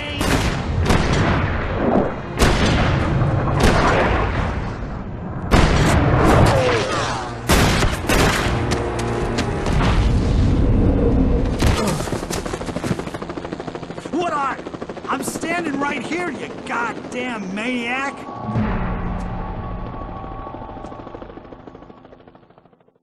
I hated to leave Barry behind, but there was no way I'd miss my appointment with the kidnapper.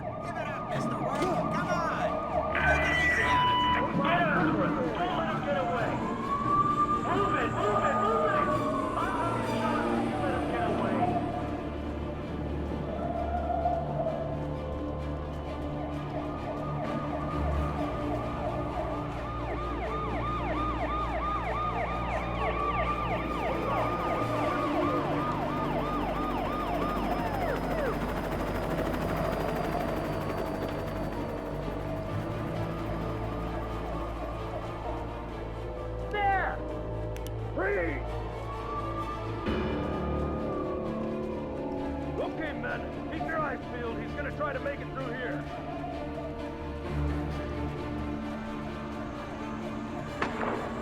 Oh, damn. Man out! Whoa! Stop! Where'd he go?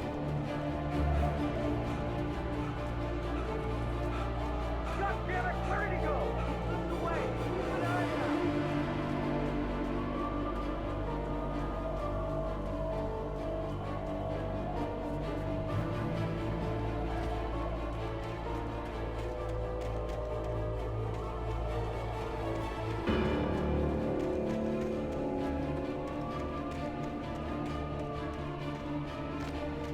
Gone!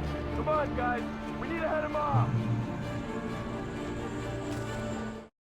For decades, the darkness that wore Barbara Jagger's skin slept fitfully in the dark place that was its home and prison.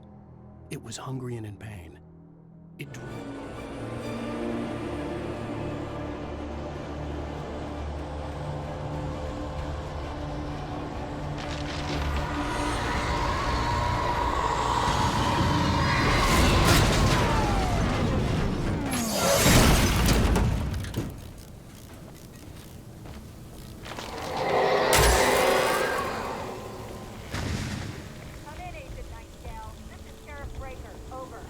Nightingale, over. What on earth is going on? My deputies tell me you fired at Wake. You didn't have a gun.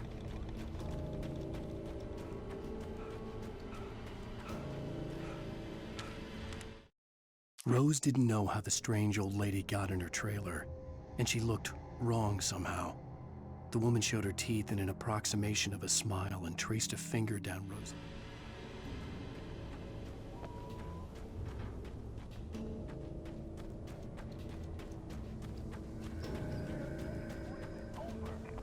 Stay right where you are, Agent Nightingale. I'm on my way.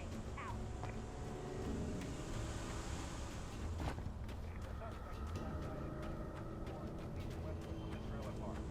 All units are advised.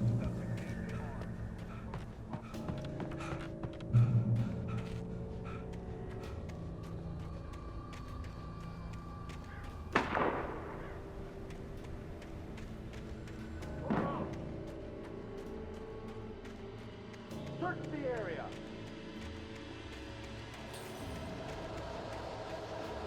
Stay sharp. This way. Over here.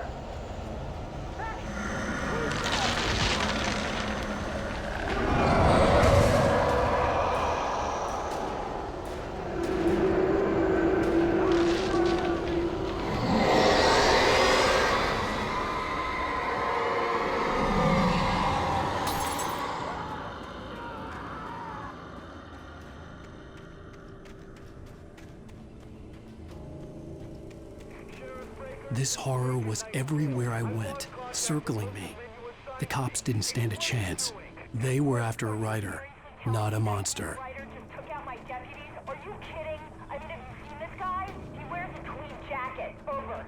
He's the guy we're chasing. If it's not him...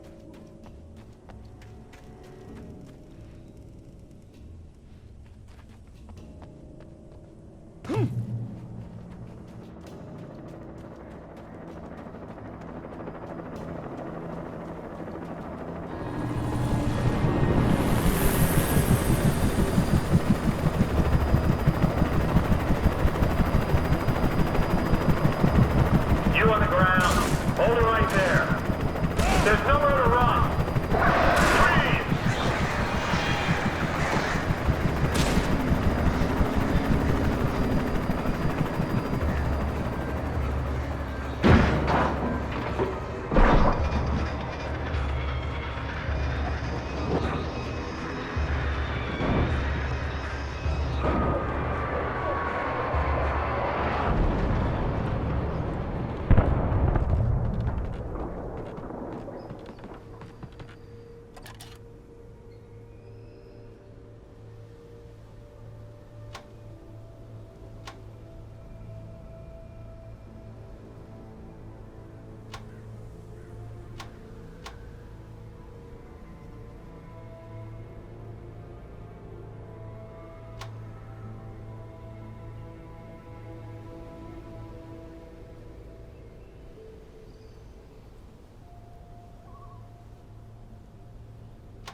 This is James. Mulligan, Thornton, come in. Over. Thornton here.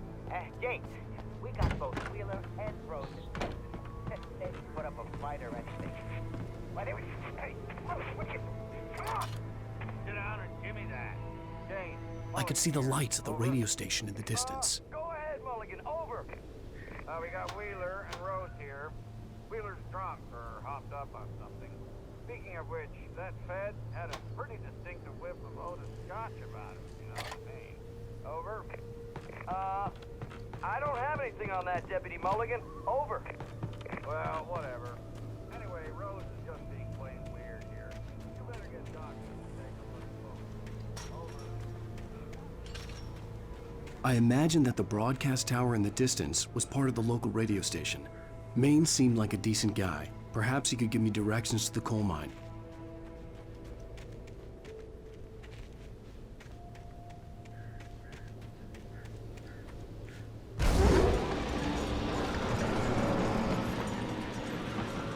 Unnatural shadows clung to the gate.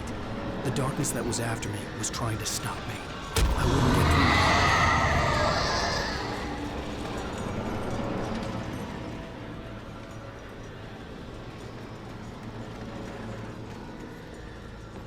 There was no power to the searchlight.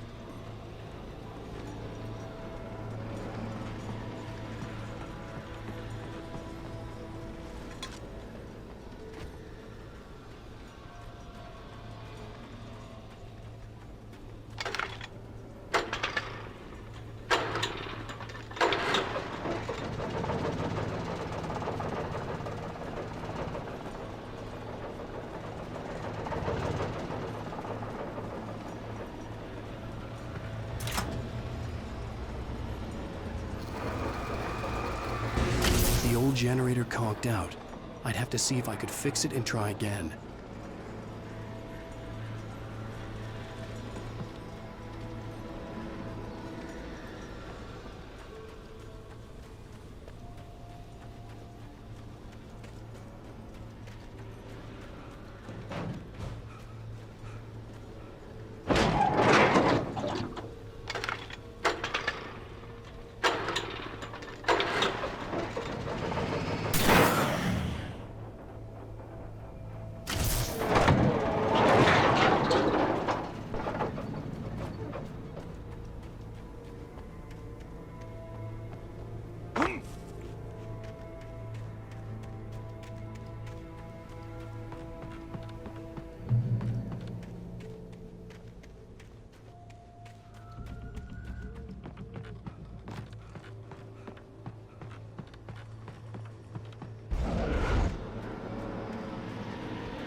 It took me a moment to recognize the flashbang grenades.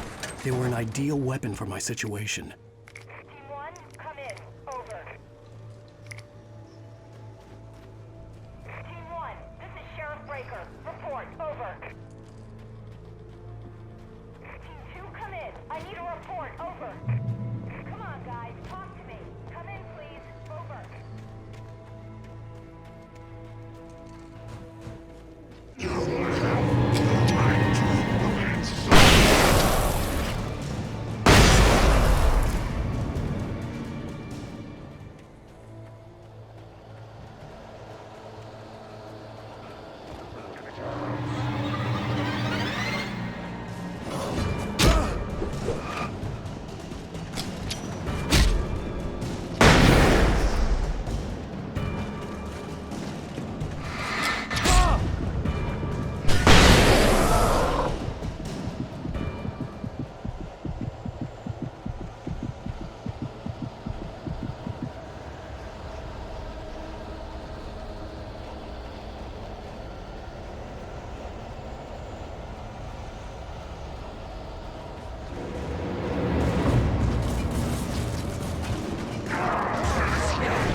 Call. You're on KBF-FM with Pat Maine. It's Milt Peabody, Pat. What's on your mind, Milt? Well, I live near the trailer park, Pat, and there's a big ruckus going on over there. Well, that's just up the road from me, too. What's going on, do you know? I don't know, but there's a bunch of police cars there, lots of sirens, a helicopter buzzing around, and I think I heard some gunshots. Gunshots? Yes, sir, like from a pistol. So can you find out what's going on? Because it's just next door and they're popping off guns there.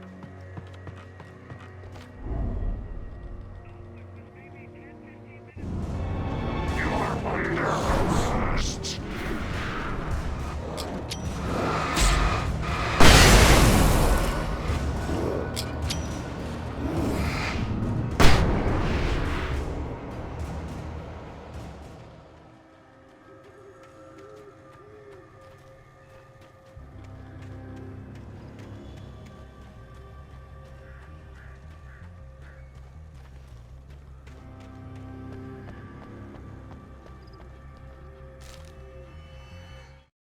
Touched by the dark presence, Rose was lost in a dreamland where everything was drawn in black and gray crayons.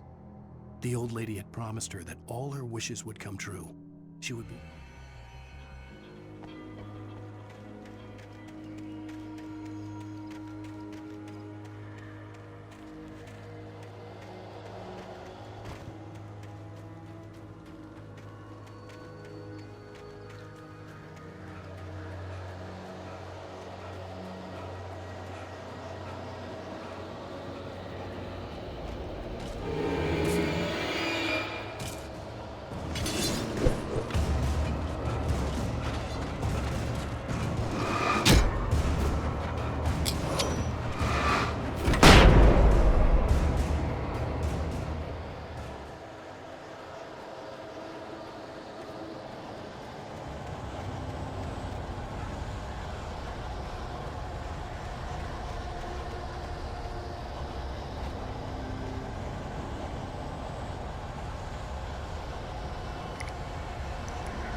I hoped Maine could lend me a car to get to the coal mine.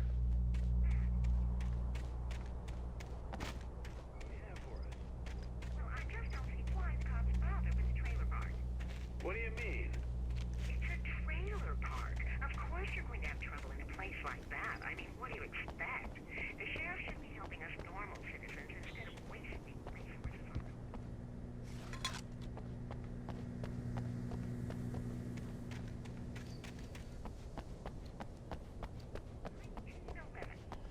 Well, thank you very much for that compassionate viewpoint, Lorna.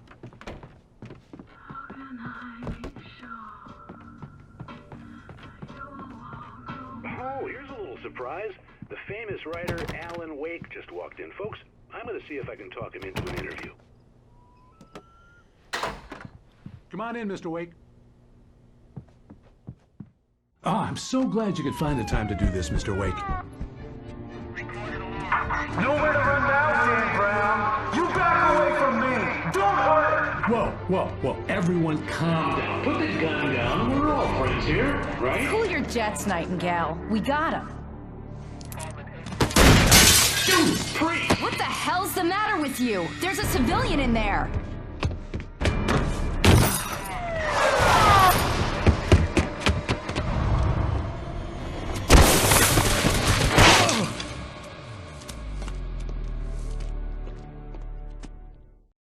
I'll get you yet, even if it kills me, you hear me? You hear me, H.P. Lovecraft? I had fallen off so many cliffs it was ridiculous. That's what you get for naming a book The Sudden Stop. It was probably good I hadn't had the chance to tell Maine where I was going. I'd have to lose the cops and find my own way to the mine. Nightingale stared through the broken studio window into the dark woods. He turned around, started to walk out, but Maine grabbed his arm. "Young man, you almost shot me. You don't shoot off rounds."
There was no sensible reason for the power company work lights to be here. It was almost as if they'd been left for someone like me to use.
Sarah trusted her gut, and her gut said Agent Nightingale was an asshole.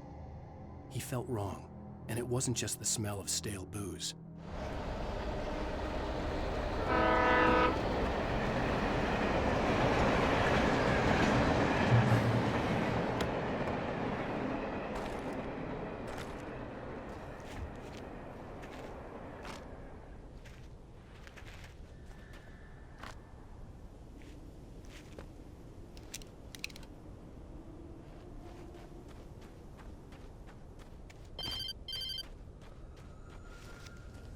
Hello? The most stubborn man I've ever met. Alice? Alice? Alan, I'm so afraid.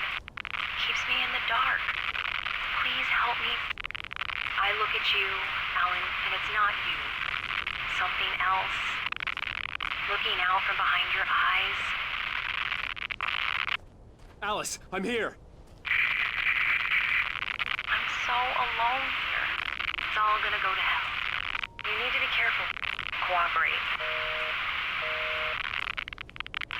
The connection had been terrible, but that wasn't the only thing that hadn't been right with the call. She sounded wrong somehow, but she had called me.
The pipe wrenched itself loose from the bridge's steel framework. Wrapped in darkness, it floated in midair, twitching. I could see a railway bridge up ahead, and a warehouse of some sort on the opposite shore. I hoped I could find a car from there.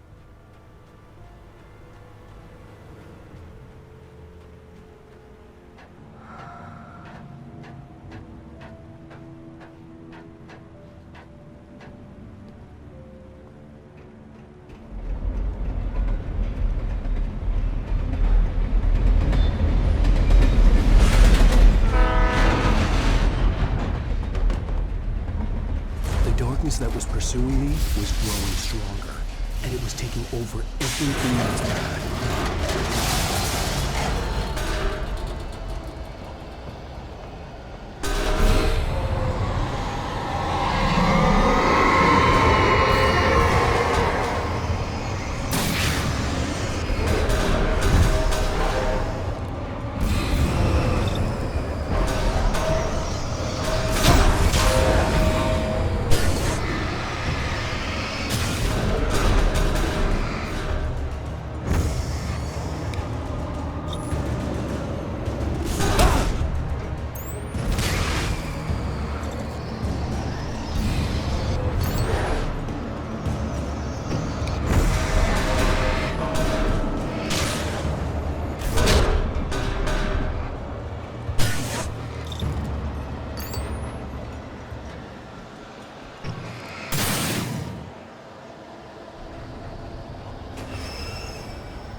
I slammed the door shut right in his smug face. He pleaded for me to open the door. True to form, the asshole actually thought I would obey. I had no sympathy left, no guilt either, not for him. I took a moment to savor this. As a teenager, just starting to get interested in writing, Stephen King had been a source of inspiration to me. I thought about all the inanimate objects that had come to life in his books. No one is safe in a good horror story, certainly not the protagonist. That's what makes them fun. This was anything but. The darkness could possess anything, and it was getting closer.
Did you call 911?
Take the facts of our existence for granted, unaware that they are merely a thin veneer of desperate self-delusion, covering a vast cosmos of madness and horror.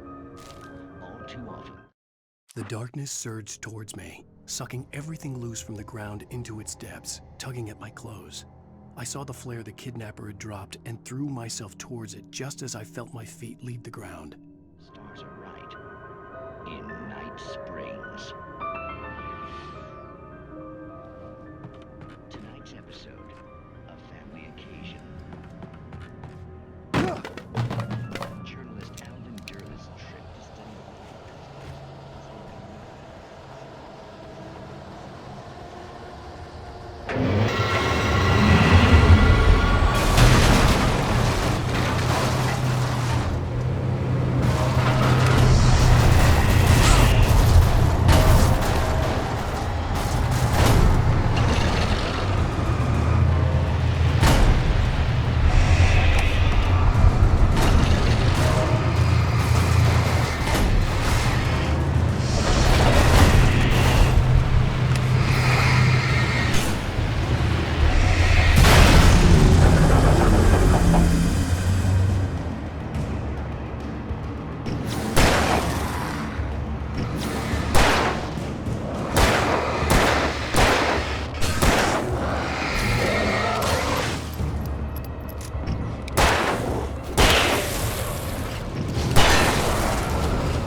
never been this glad to see the sunrise.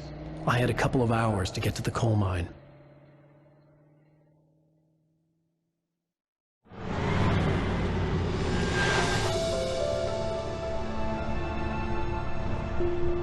The coal mine wasn't far now.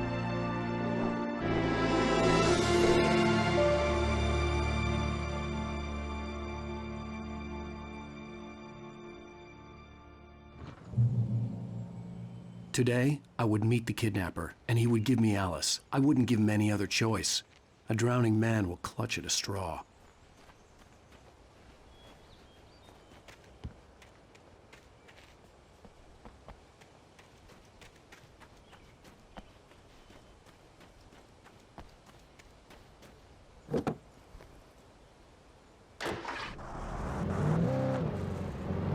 Little by little, without realizing it, I'd come to believe that the story in the manuscript was coming true. The current of its narrative had taken me deeper and deeper into dark waters. Alice had been taken from me. Barry was probably in jail. I was a fugitive from the FBI. The whole world taken over by the dark presence was trying to destroy me. It all felt real, but it matched a textbook case of insanity.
This is Pat Maine, and you're listening to KBF-FM. Folks, I want to apologize for kind of abandoning you to that looping music track last night, but I was detained.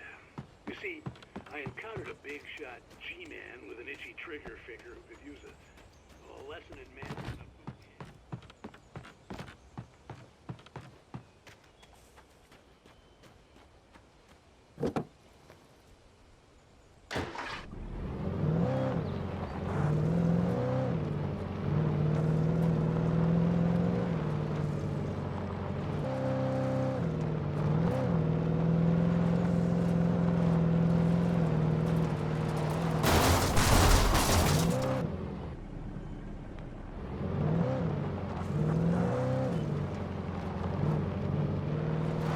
I was early. I was supposed to meet the kidnapper at noon in the main building. The coal mine was quiet. It was a museum now.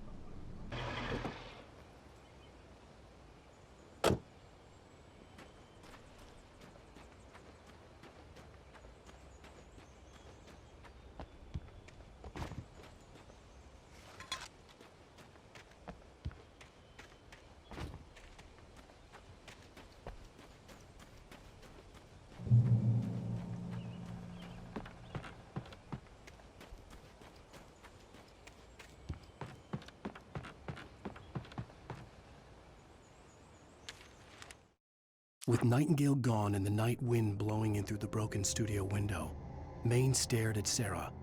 The sheriff looked away. Maine's voice shook with barely controlled anger.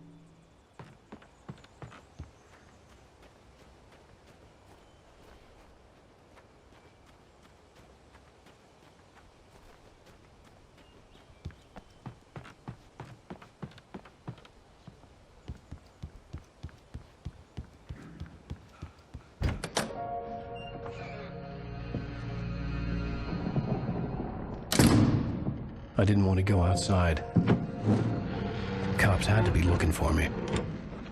The noon sun turned the place into a sauna.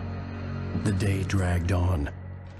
Different scenarios ran through my mind. Ways of how I'd torture the kidnapper to get Alice back. Or the different horrible things he could have done to her. I imagined her dead. I had no way of knowing she was still alive. It was killing me. I was running on blind hope. It was all a waste of time. The bastard never showed up.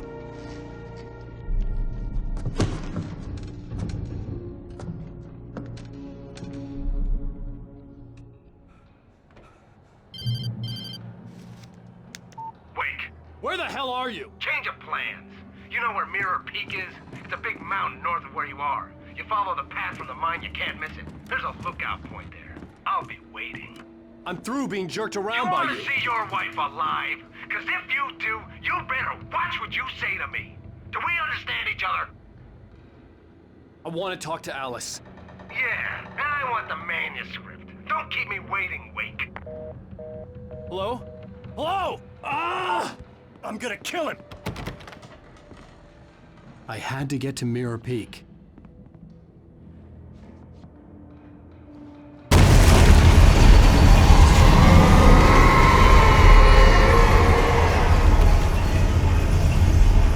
It was close. Maybe closer than ever before.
When Thomas Zane fell for Barbara Jagger, it happened fast. She was young, vibrant, and beautiful, full of life. He had never...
reach the hillside ahead was to go through the building. I had to find a way to avoid electrocution.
Some of the taken retained echoes of their former selves, but these were just the nerve twitches of a dead thing. Nothing remained but a shell covered and filled with darkness. In most cases, these puppets were enough for the purposes of the dark presence. But for anything more elaborate, as with the writer,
there was no way the flashbang grenades were standard power company equipment.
I stared through the bars of the jail cell. Barry stood behind me, swaying on his feet, looking as ill as I felt. Agent Nightingale stood on the other side of the bars with Sheriff Breaker. Nightingale had a...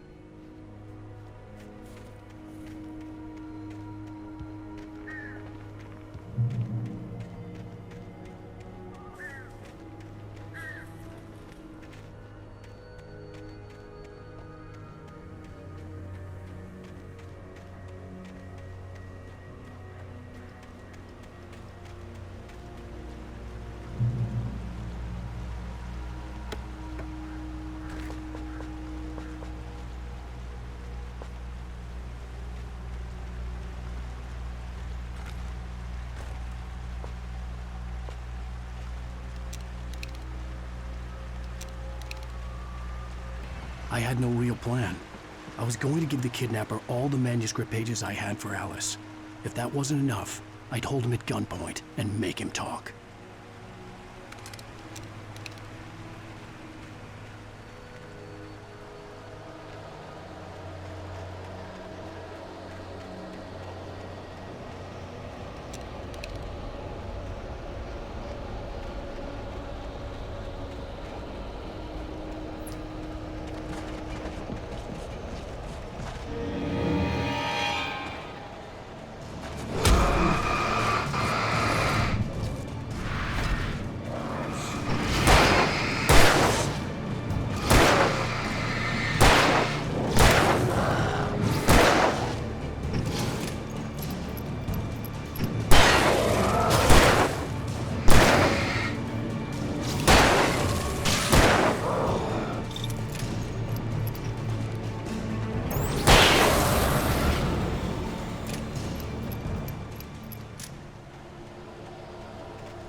The dark presence was moving ahead of me in the same direction I was going. A cold feeling settled itself in the pit of my stomach. Was it going for Alice?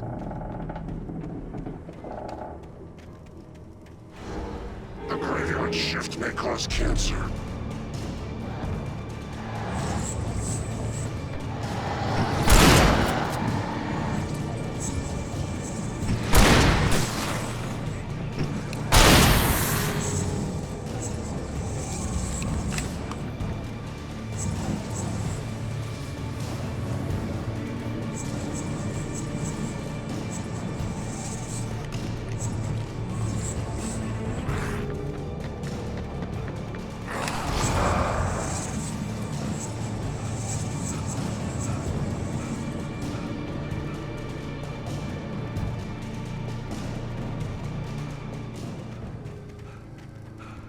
The place was dead, a ghost town. Had been for decades, maybe a century.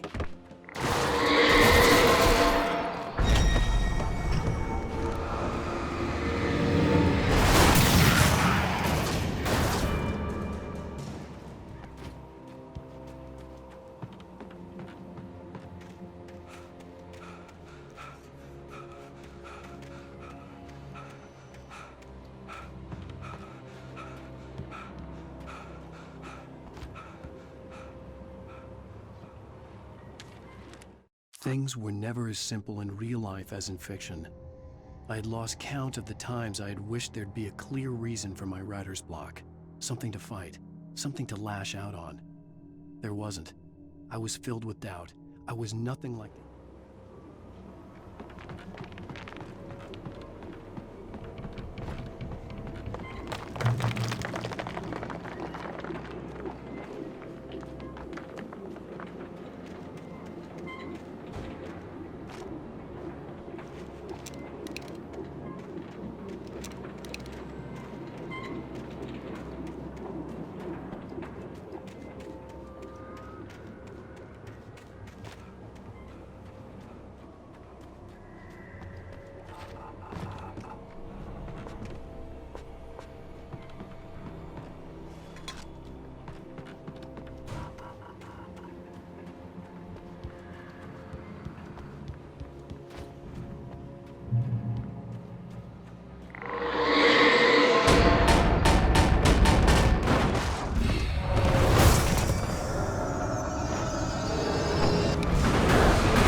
key for the door.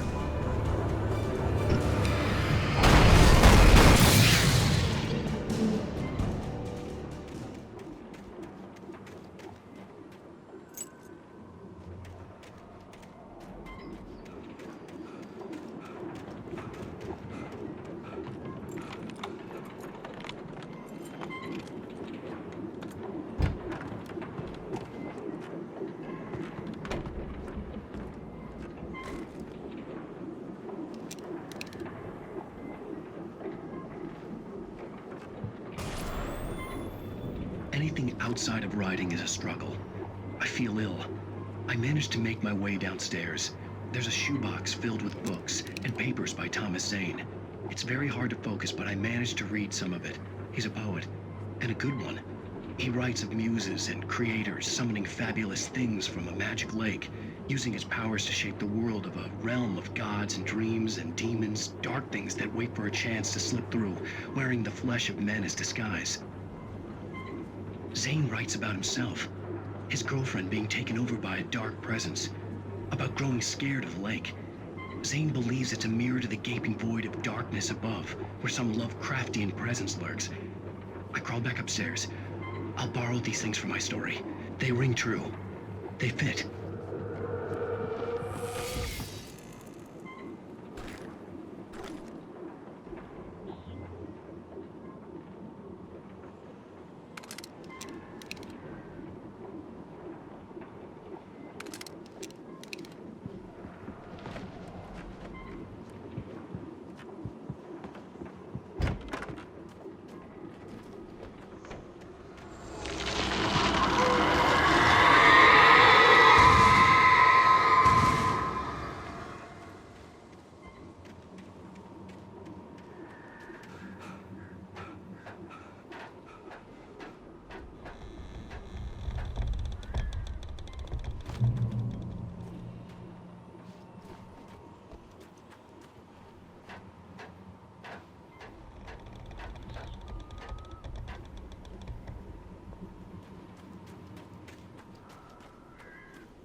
The kidnapper had sent me a text. The message was full of spelling errors and insults. It was telling me to hurry up.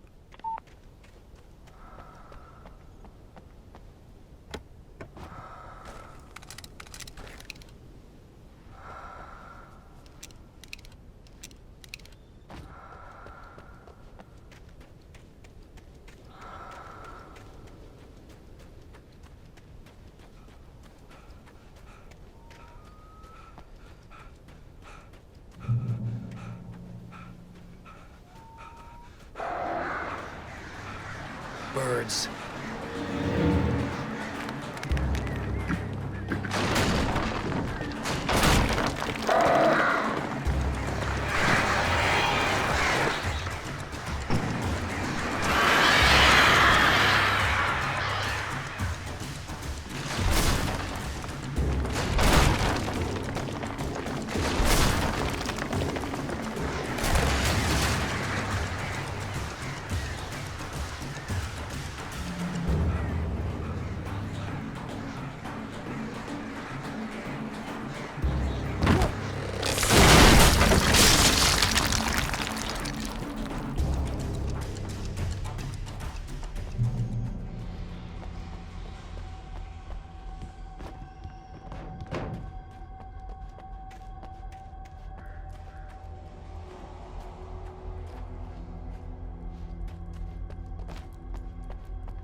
Without warning, the headache stabbed at my brain.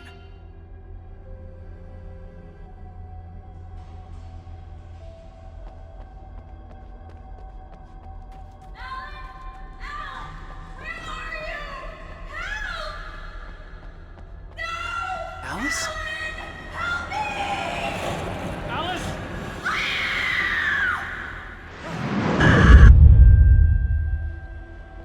I'm losing it. I gotta get out of here.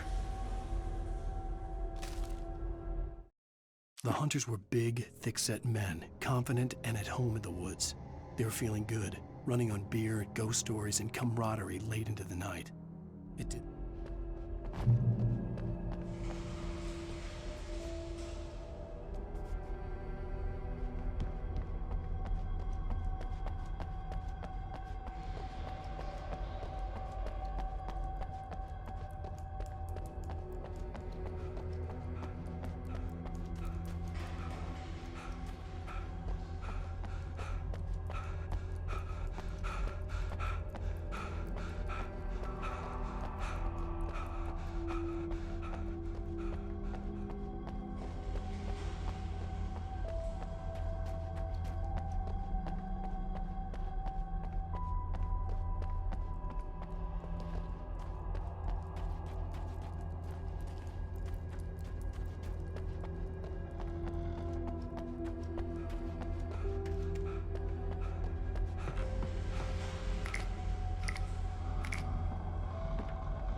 Even behind the closed doors and curtains of his grimy room at the Majestic, the local motel, Nightingale could feel the locals' eyes on him, the unrelenting pressure of their judgment.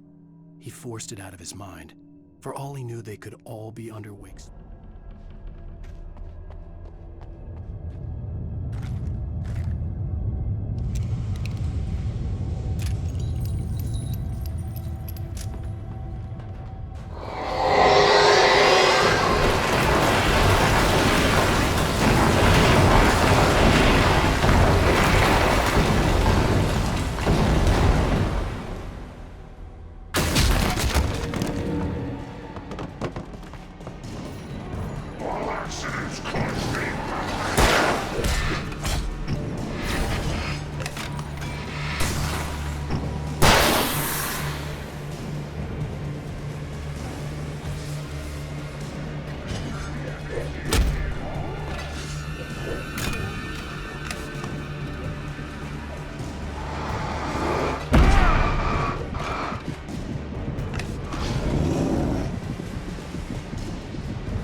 I'd have to make my way up this mineshaft in order to go on.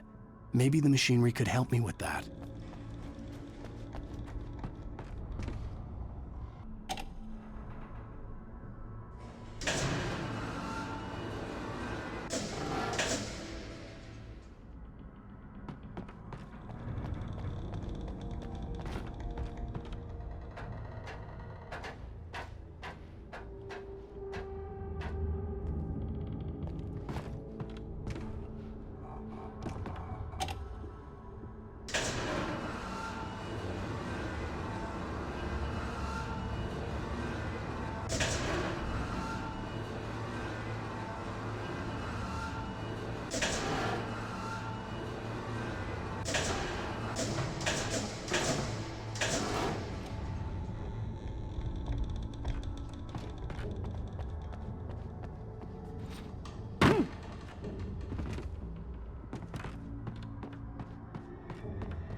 Lightning flashed behind the windows of Cauldron Lake Lodge.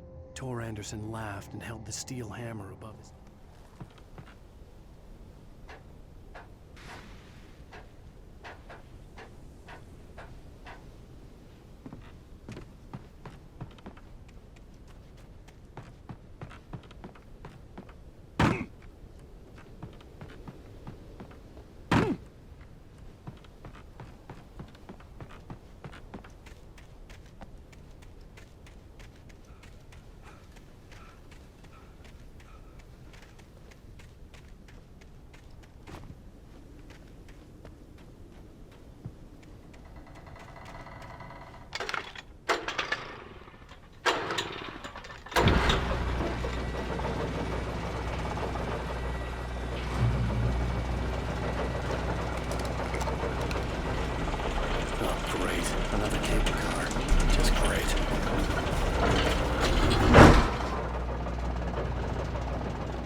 squad had checked all of Stucky's rental cabins.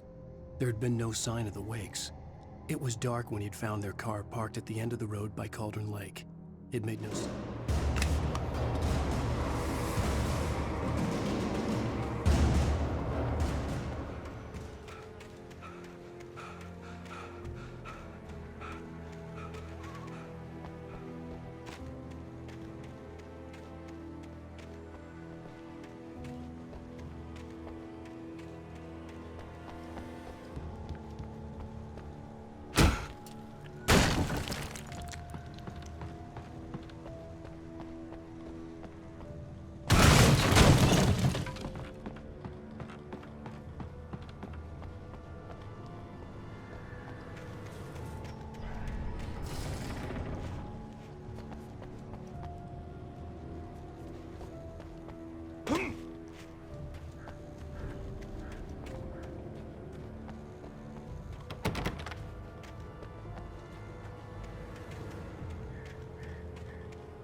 I could see Cauldron Lake. I thought I could make out the spot where the island and the cabin had been.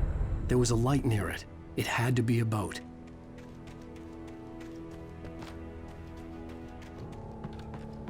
I was close now. I had to get there fast. I tried to hold on to Alice, but her form melted away. I was losing control. Dr. Hartman stood in her place. I wanted to hit him, but my arms were jelly. He smiled. I dreaded what I would find.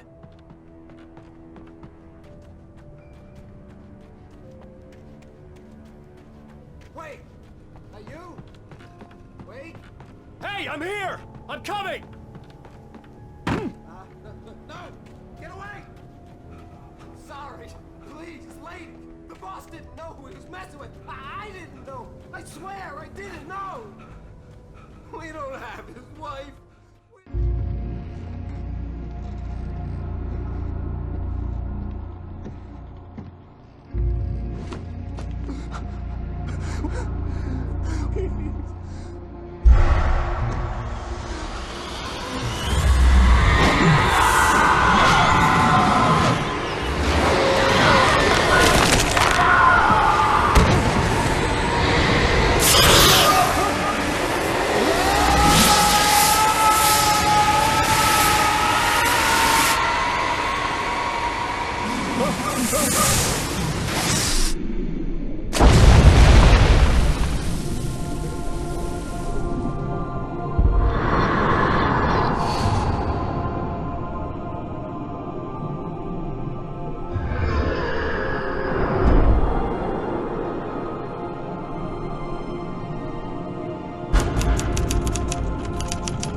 Maybe it was just a nightmare.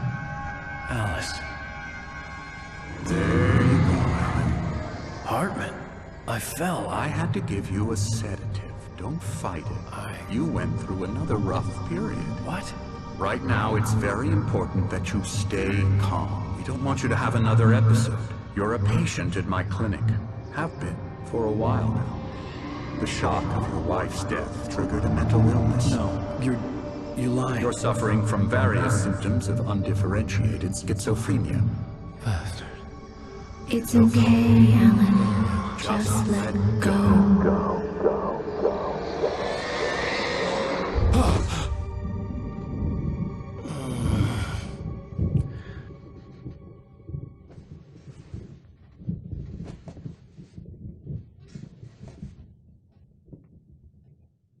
I felt groggy.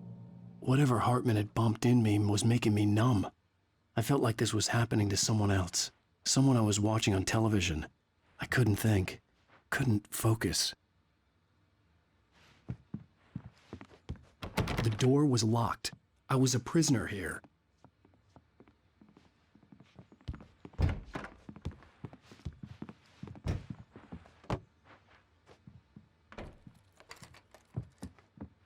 Good evening, Alan. Are we feeling better now? Feeling calm? Yeah. I see you brought your pet gorilla with you. So sure, I'm calm. I get the message. Loud and clear. Quite right. That's the spirit. You're being very brave, Alan. I understand you're confused. I would be more concerned if you weren't suspicious of me. I don't blame you for it. Big of you. Now, why don't you come with me? We'll reacquaint you with my clinic and go over everything you might have forgotten. Little walk and some fresh air? Yes, it will do you good. This corridor is for patients. Most of them aren't here right now. Jack took them out for a fishing trip, except for the ones who are particularly vulnerable, of course. I encourage creativity as a part of the recovery process here at Cauldron Lake Lodge. I specialize in treating artists. I bet you do. Splendid, Alan. I honestly believe we can get this thing under control if we work together. This way, Alan.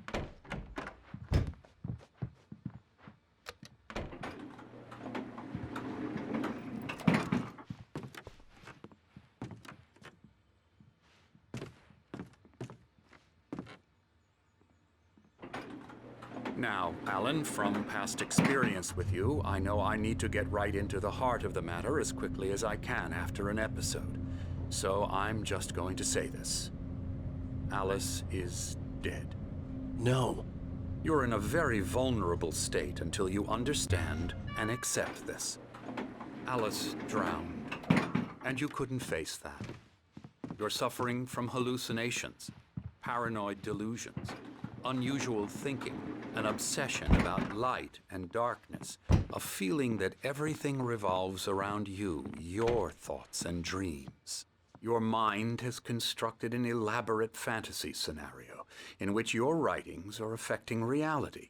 She has been kidnapped and supernatural forces of darkness are trying to stop you. We go this way, Alan. I wasn't ready for another shot, so I went along with it. He had to be lying. But under the influence of the drug he had given me, I had to fight not to believe his words. It's all in your head. You've been making it up.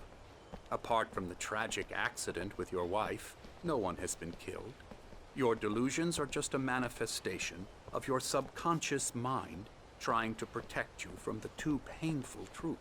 Unless we fight the fantasy, it will return. I know the instinct is to resist me, but think about it. Doesn't this make far more sense than the insane supernatural conspiracy you have concocted in your mind? You're a skeptic by nature, Alan. We both know this. Everything can be explained logically.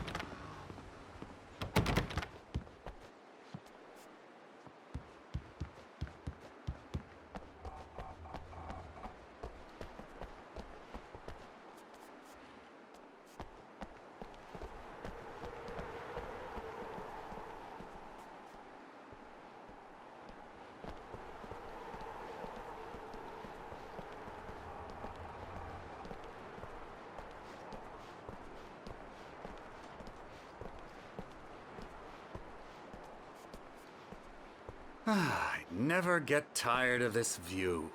Very inspiring, isn't it? Cauldron Lake spread below us. I could see Mirror Peak on the other side of the lake. I thought I could make out the spot where Diver's Isle had been when I arrived with Alice. Now there was nothing but waves. It seems there's a storm coming. Funny, I don't recall there being a mention of that in the weather forecast. Well, no matter. This way. Follow me. Alan, what I'm telling you is good news. Right now we're in control. Every time you have a relapse, it gets more and more difficult to resurface from the dark depths of your imagination. Not surprising, considering your profession. Imagination is what you work with. After all your nightmares, this should come as an immense relief to you. If it doesn't, why is that? Because I'm lying? Or because you don't want to admit that you're not well? It's very natural for you to think of me as your enemy. It's part of the illness. I let him talk. After all, Hartman obviously loved his own voice. His words echoed madly inside my head. But I dug my nails into the palms of my hands to stay focused. You need to work with me. Once you accept that, we can begin the journey towards your recovery. Come along. Let's go inside.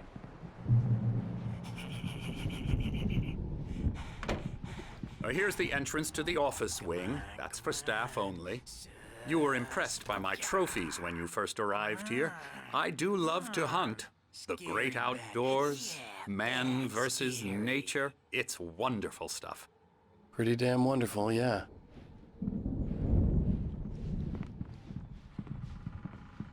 Scary, scary, scary.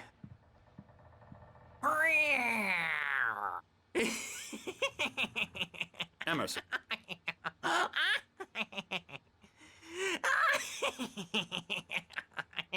I'm a real bad dream, mister. You should be afraid of me. Don't want to run into me in the night, that's for sure. Please, Emerson. Mr. Wake is confused enough as it is. Yeah, you'd like me to go away so you won't be scared. But you can't just decide what kind of dream you have or when you have it. Emerson. Okay. Sorry. Boo. That's Emerson. We're actually making some progress with him, I'm happy to say. He works on video games. Ooh, yeah. It's trash, of course, but it does involve some small creative effort, which makes him receptive to my therapeutic methods. No kidding.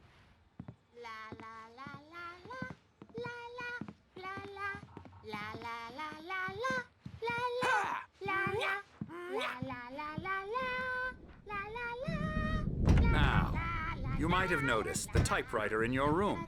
You've been writing as a part of the therapy. As soon as you feel up to it, you should continue.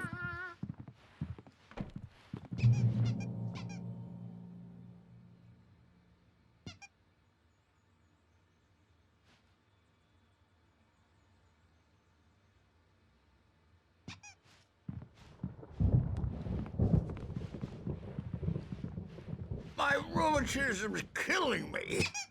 There's a storm coming. Oh, what a storm. I hope it wipes this place off the face of the earth.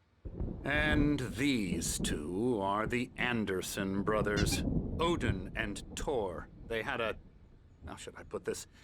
A heavy metal band in the 70s and 80s called Old Gods of Asgard. They even adopted new first names to complete the image of Viking gods.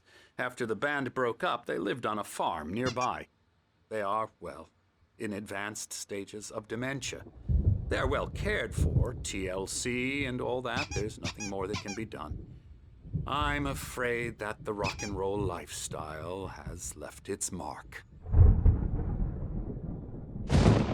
Oh, that won't do. I'm so sorry to cut this short for now, Alan. The power has been acting up. I'd better go check on it. We'll continue this soon. Meanwhile, when you feel up to it, return to your room and try to write. It really is for the best. Don't you think? I'd like like to bash his head in with a hammer. Oh, he'd love to fish out our secrets, but he has no clue. He's not crazy enough. Not crazy like us, Sonny. Yeah! Being crazy's a requirement, Sonny. Who else could understand the world when it's like this? It takes crazy to know crazy. That's the sanest thing I've heard in a while. Zane! You're all right, Tom. Hey, we like him, don't we, bro? He's got to go to the farm. The Anderson farm. Valhalla! We wrote it all down, lest we forget. A crash course. All you need to know to get your head right. You need to find the message. Here, Sonny, here's something for you. Gave me a rash, but I kept it safe from these bastards. My head was... Zane could feel the poems, taking form, shaping things. As he experimented, he imagined he could almost feel the power surging through the keys of the typewriter, flaring up. Or according to Hartman, I was sinking back into the fantasy. I was convinced he was lying to me about everything. Crazy or not, the Andersons made more sense.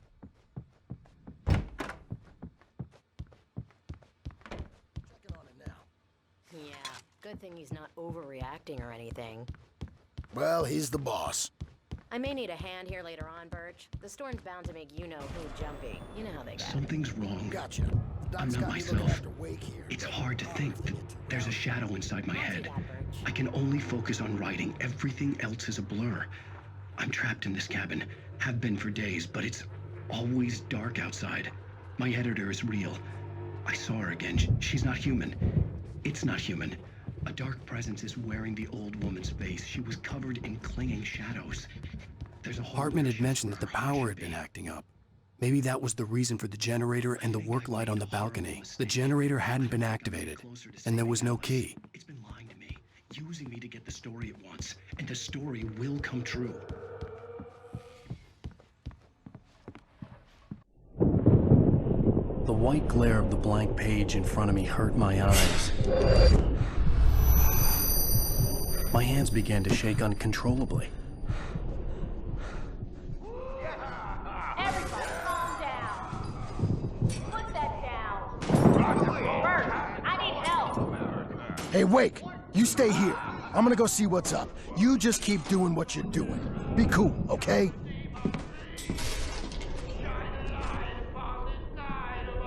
I didn't know what the chaos was all about, but it could be my only chance of getting out of here. I don't know. Here's a friendly poke from Mjolnir, wench. Oh, afraid of the crazy brothers, are ya? Not so weak now, are we? Well, Hartman kept talking, giving Barry the grand tour, clearly proud of the place. He went on and on about his hunting trophies, and Barry was impressed. But he was here on business. unraveling fast, aren't they? Sinclair looked bad. That wasn't a love tap. The crazy old fart hit her hard. And if she was one of Hartman's goons, she had it coming. I had to get to Hartman's office. He had taken all my manuscript pages. That's where he'd been keeping them. Come out and face the music, Birch! It's time to pay the piper! Maybe you could come out and beat our wrinkly, adult diapered ass. Let me out of here! The markings on the tape said they were recordings Hartman had made at the sessions with his patients. I saw Alice's name on one of them. For a moment, I couldn't breathe right. Hartman wasn't happy. Maud could see it in his eyes. He quickly lowered his own. He had made a mess of it, and he knew it. Do you mean with you? No, not with me. They'll be looking for me. No. The photo on the wall caught my attention. In it, the clinic staff was standing outside the lodge. I knew the man next to Hartman. He was the kidnapper. Hartman had been playing me all along. Barry? Ow! About time! Barry, man, am I glad to see you. We need to get to Hartman's office. It's right next door. You okay? Yeah.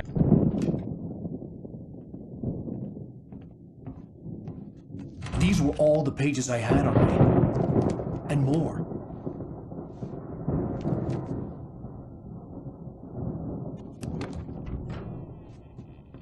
Alan, please. You're sliding back into the... Tell me one more lie and I'll shoot you in the face. Ah, well, it was worth a shot.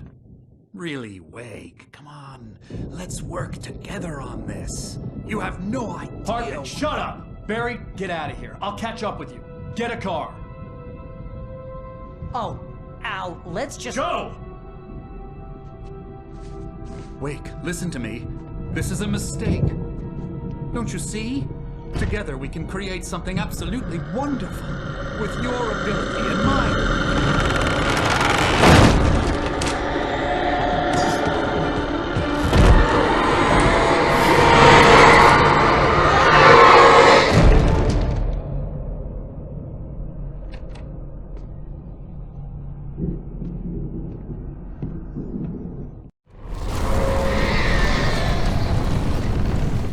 Hartman followed the fall of Alan Wake with his binoculars. When the rider hit the water, he ordered Jack to take the boat to him. The spot was easy to see in the dark, even with all the extra lights in the boat. The dark presence would be on me in a moment. I had to find a way out.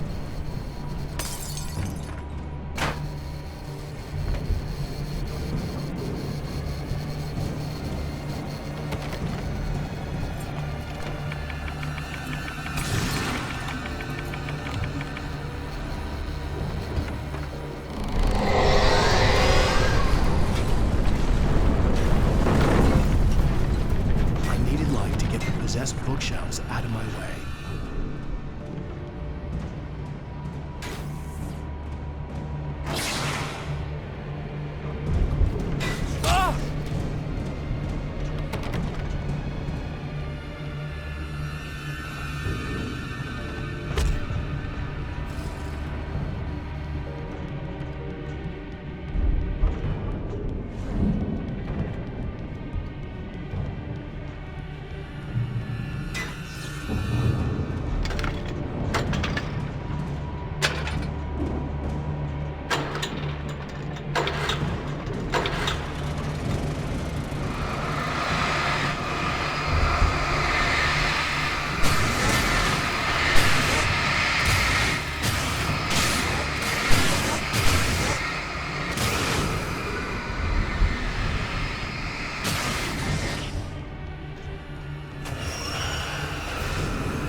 Hartman knew he was no creator.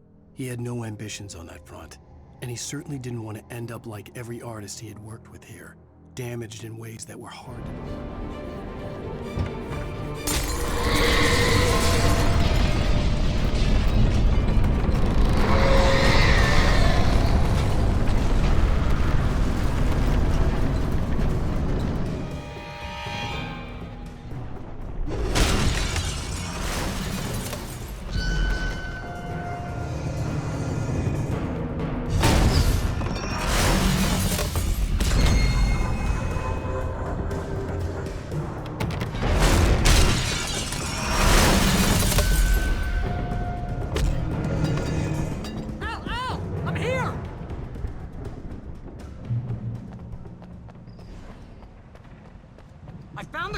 but the gate's locked. You're gonna have to go through the hedge maze over there.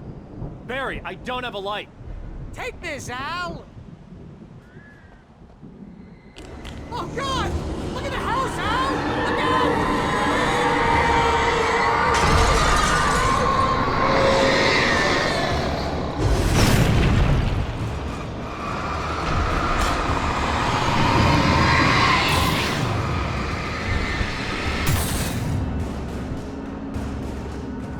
Jeez, Al! The house looks bad! Let's get out of here!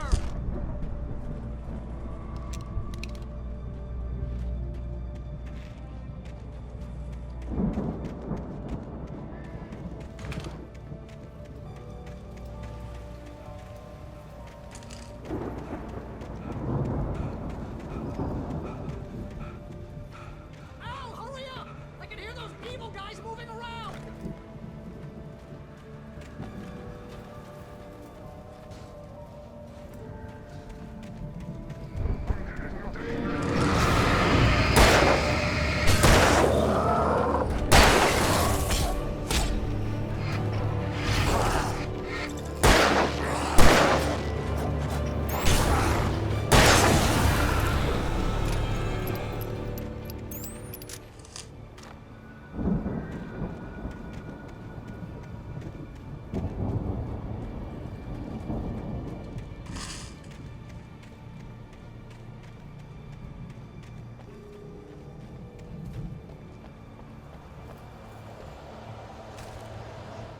I stared at the Viking paraphernalia that littered the area, surrounding an unlikely centerpiece. A full-size stage complete with an impressive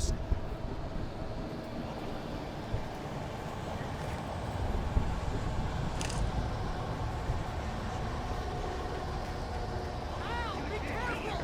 I can see them moving around! They're coming for you!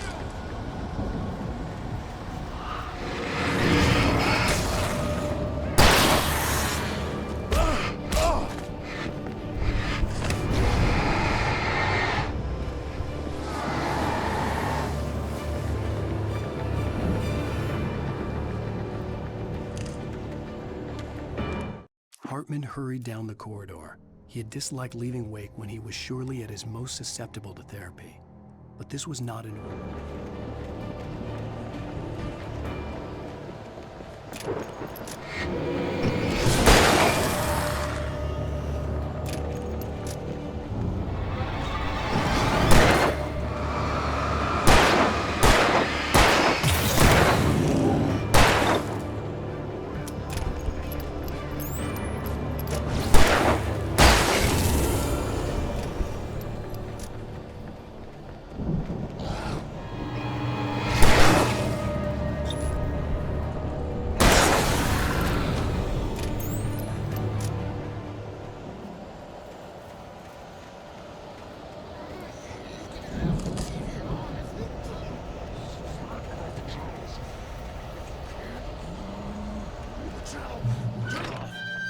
We don't want any fighting. It makes people sad.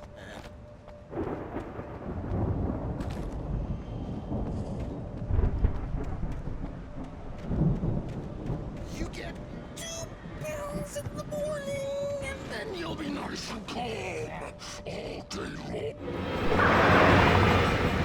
You get 3 pills in the evening. You sleep like a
Mott knew that Wake was smarter than him.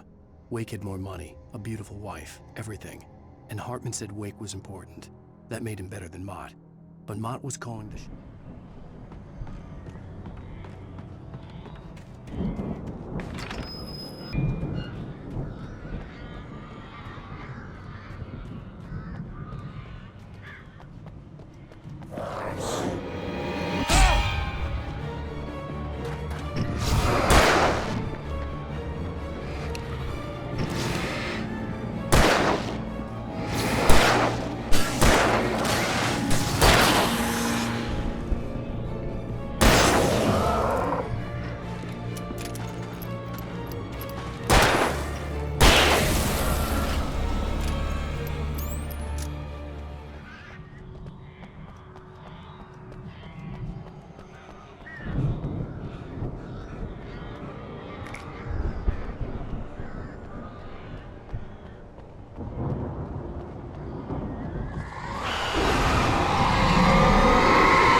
For the moment, Barry was just glad he had survived the fall.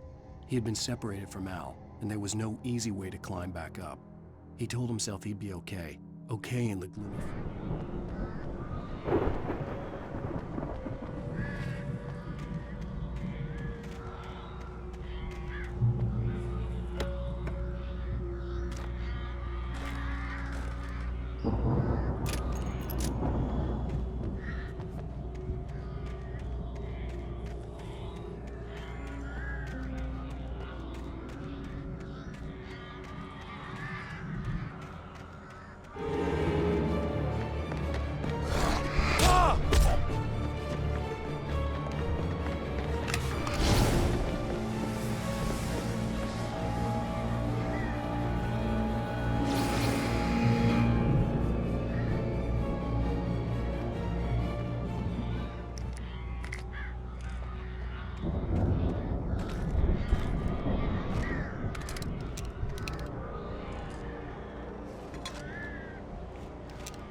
Hartman watched as Wake's features slackened.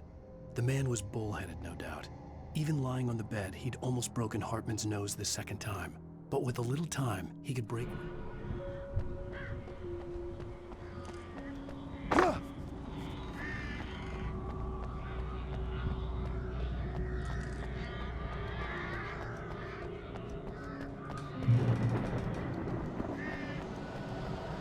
Al!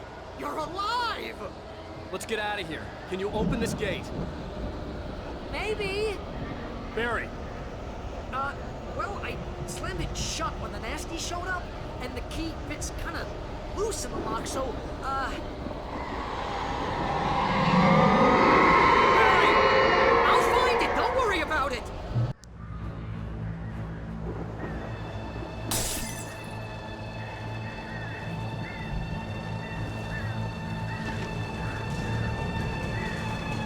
Hurry up, Barry! I'm on it! I'm on it!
dearest. You're now leaving Bright Falls. Come back soon sign.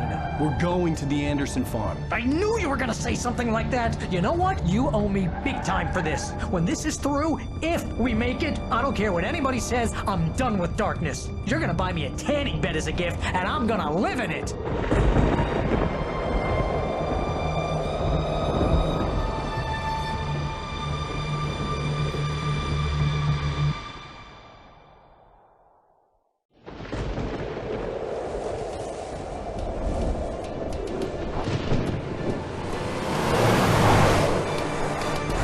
Crazy, but that's fine, Barry.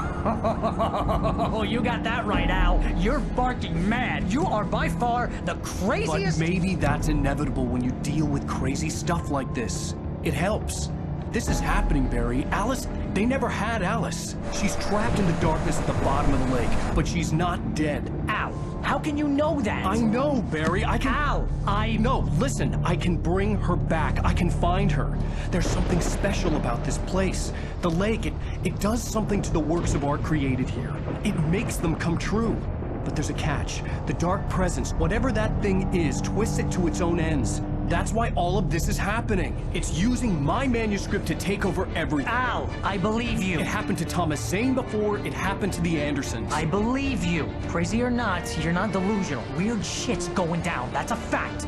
I'm on board, man. I'm with you. The Andersons knew about it, but they were too far gone to tell me with all the drugs they were on. But they wrote it down. There's a message somewhere at their farm, Barry. You just need to find it. Look out!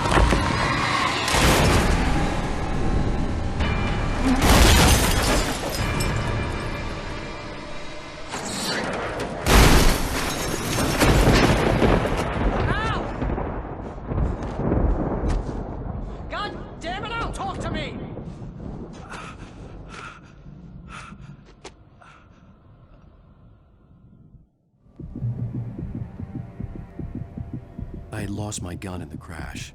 Barry was nowhere to be seen.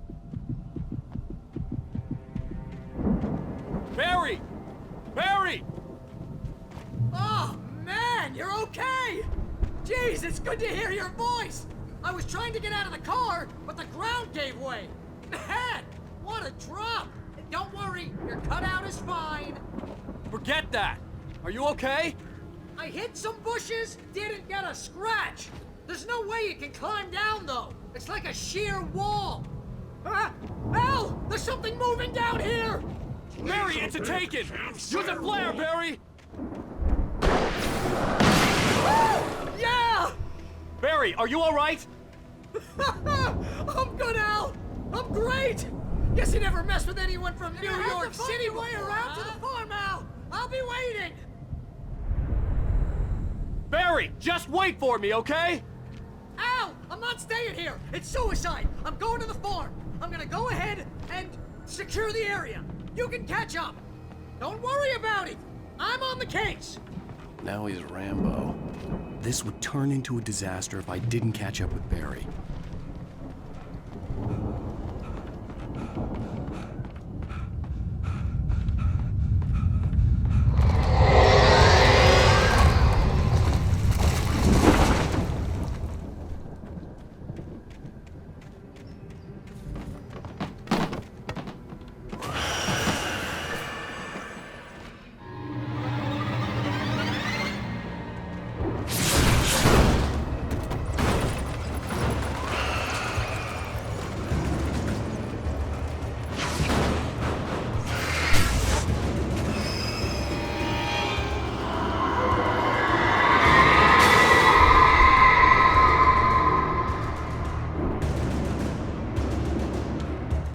When he stopped the car at the Anderson farm, Walter felt relieved.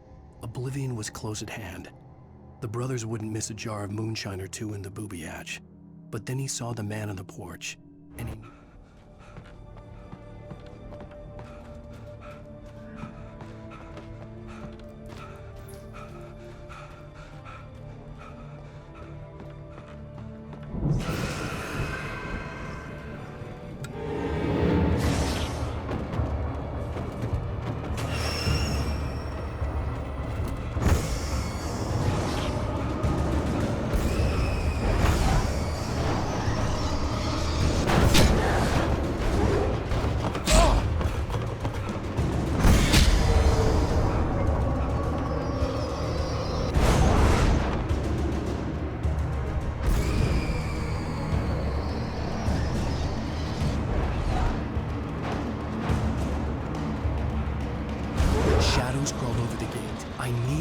to destroy them to get through.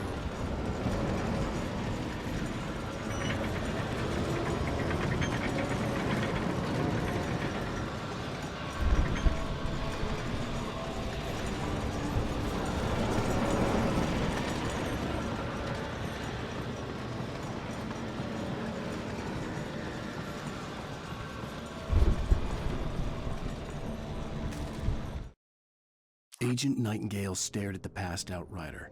The man was sleeping off one hell of a night. Nightingale felt a stab of envy at Wake's oblivion, but he had a job to do.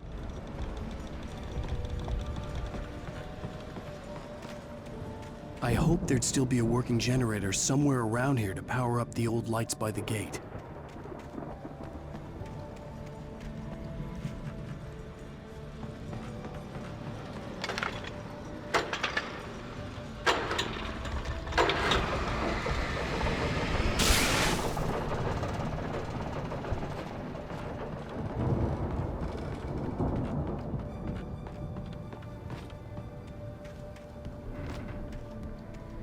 I could sense the movement in the woods ahead.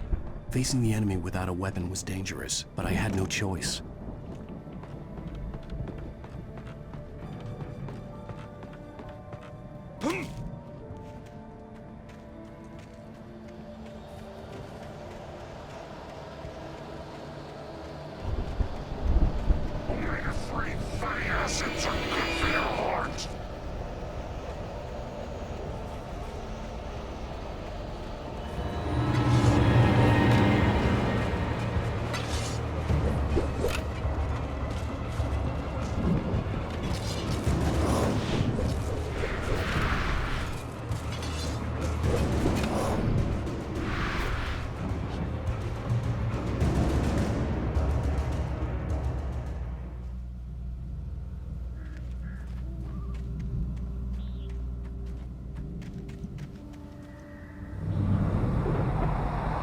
A car was driving away from the farm, headed in the same general direction as I was.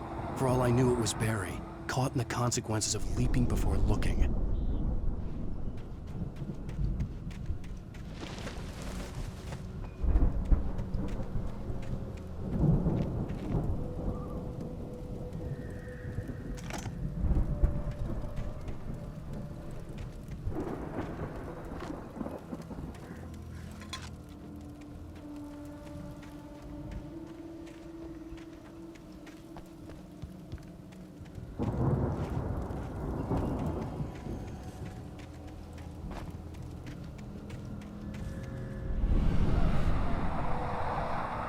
The car was heading for the cabin up ahead. It wasn't far. If it was Barry, I would see the damage soon.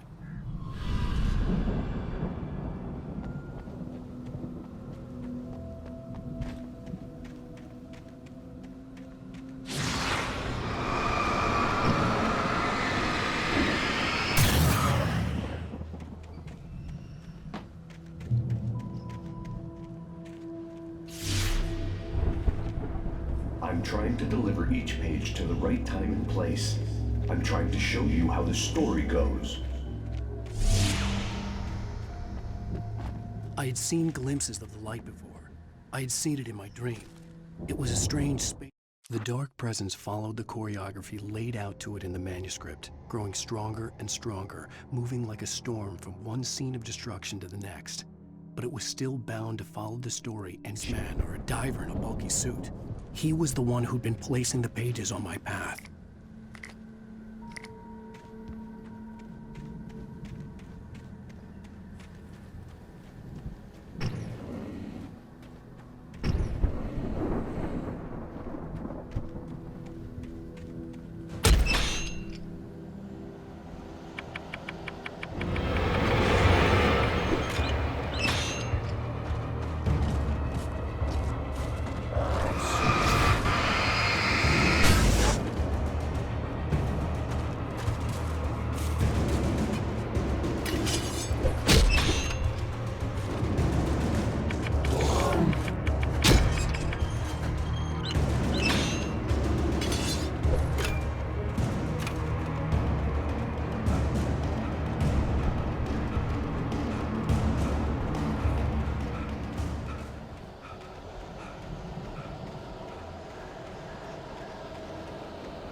The storm raged on as the Anderson brothers walked unsteadily away from the clinic with the other patients in tow, knowing that this time they wouldn't return.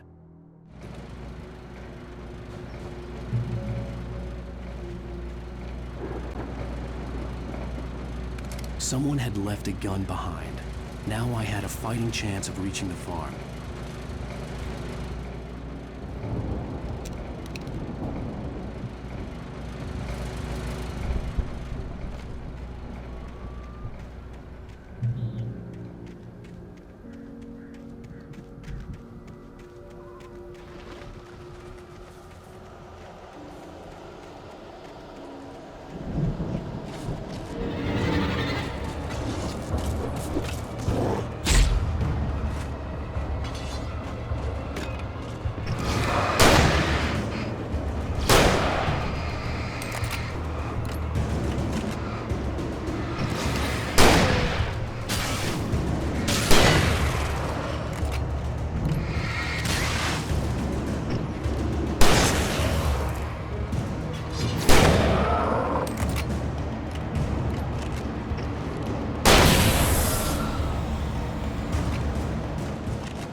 I could see the car, but there was no sight of the driver.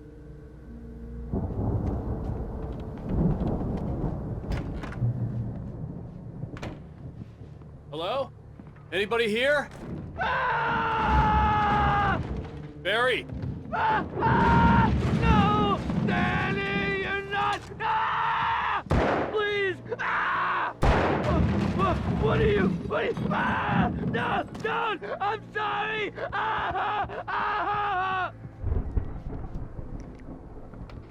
The front door was locked.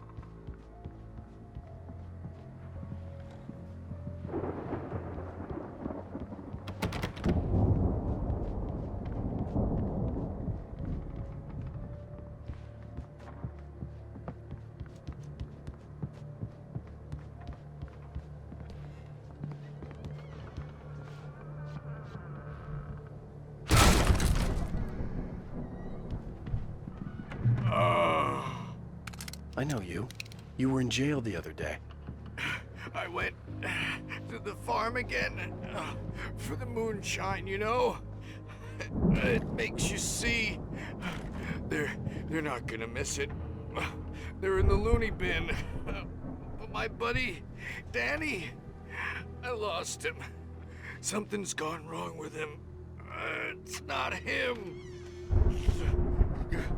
Like a real bad follow-up to a real good movie. I've run through every possible course in my head. If I continue like the Dark Presence wants me to, the story I'm writing won't save Alice. It's a horror story, and it's going to kill her, and me, and everybody in this town. No one will survive. Darkness will consume everything. This is what it's wanted all along. It will be free, unstoppable. It used Alice to get to me, dangled her in front of me to keep me going. It was never going to release her. I'm going to change this. I'll escape. I've written myself into the story. This feels like a terrible risk, but it's the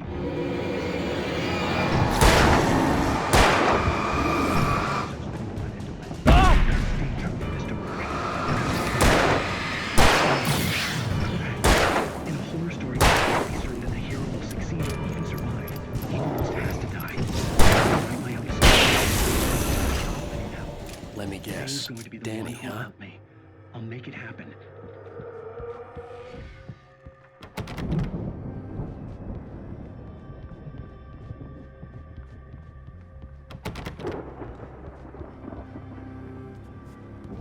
The farm was still a good distance away. I'd need a car to get there fast. If Barry wasn't up here, he was probably in trouble down at the farm. For a moment, I felt bad for doubting him. After all, I'd made it this far myself. But Barry was Barry.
I'd known the brothers used to be some kind of rock stars, but it hadn't really sunk in until I saw the stage.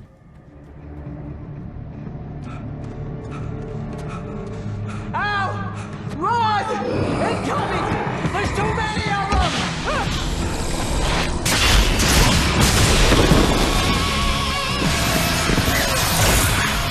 God damn!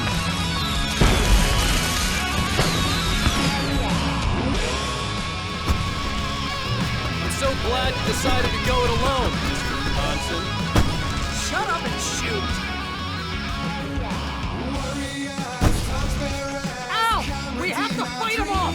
I can set off more of the fireworks from here and help you out! Hey, Al! Did you notice there's a lot of ammo and stuff around? This place is stopped! Al, hold on! I'll try to get the stage lights on!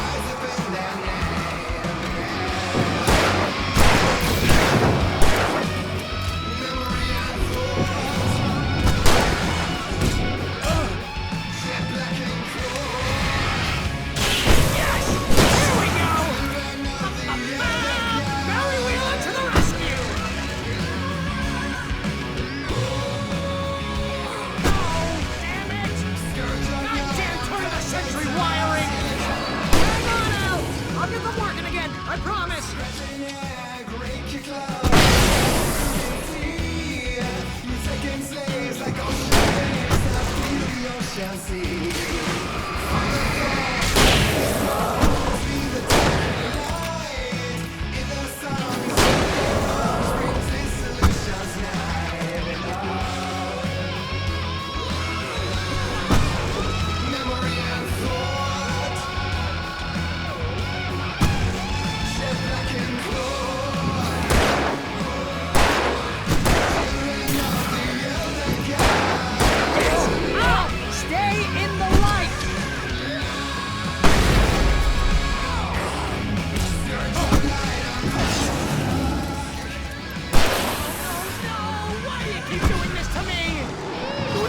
Please, please, please!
Bright Falls, rock and roll capital of America.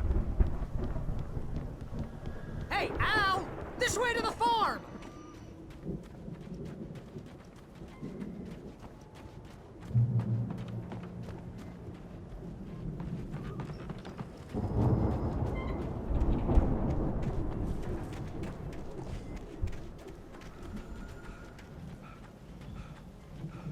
See, bestseller? No reason to worry. Your cutout's good as new, right where I left it.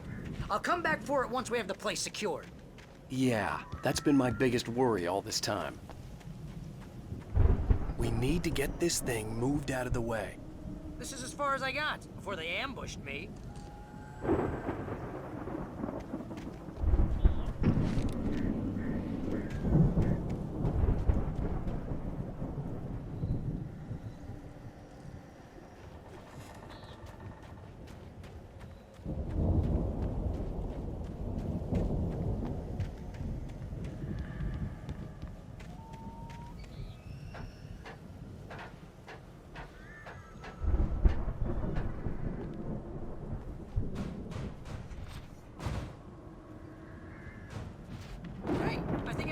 Here has something to say.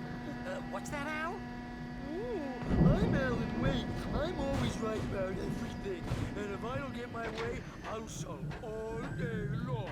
I'm always intense and moody. It makes me very attractive and mysterious. Right now, I'm just standing here because I need my best friend Barry to carry me. Wow! You look at that thing, Al! They really went all out with this Viking crap, didn't they? Look at all this stuff. They must have done okay for themselves, so how come I never heard of these guys before? And this from the guy who learned about Ozzy Osbourne through reality TV? Sleep. We all spend a third of our night dreams in springs. its soft embrace. Brings back memories. Hey, remember when I got you that gig? Your first real writing job. What got you started? Was this one of your episodes?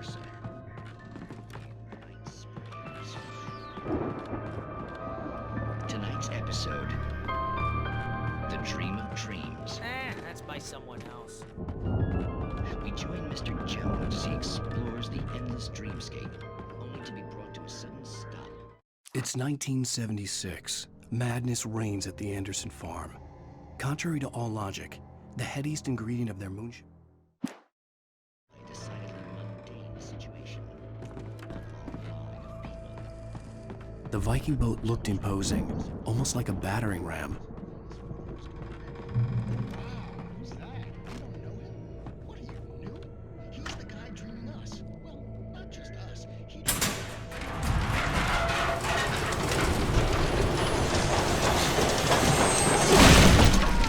Good going, Al! Sure.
Those geezers had quite a production going on. Ooh, you know what, Al? If we make it through this alive, I'm gonna start representing them. Yep, sell this stuff online, maybe get a reality show going, release a new single.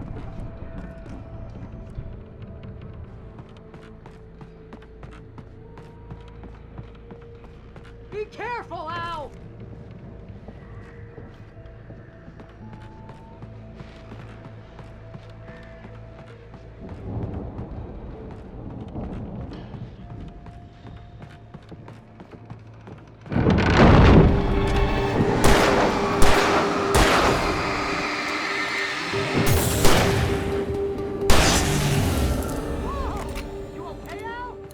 I'm good. Keep your eyes open, okay?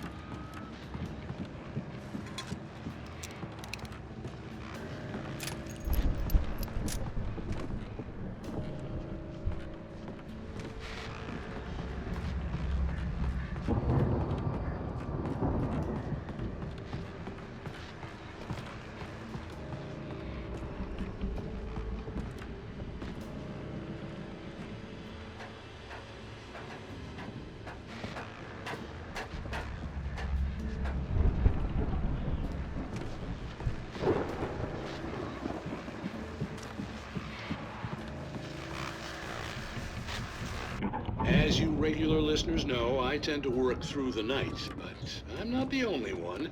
Deputies Mulligan and Thornton are taking a couple of moments off their busy schedule to join me here in the studio.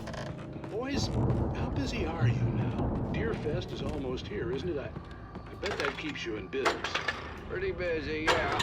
Actually, we've been real busy with other stuff, which concerns an ongoing investigation. Can't talk about that. I wasn't gonna say anything. Just saying we got, I could see the building that had to be the Andersons' home on the other side of the field. It wasn't far now. I wasn't worried about trusting the ramblings of two burned-out geriatric wrecks. They had the goods.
Al?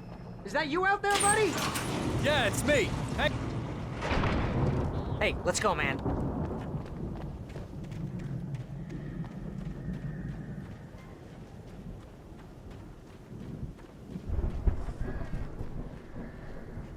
I think we're gonna have to work together to open this gate, Al. Looks pretty heavy.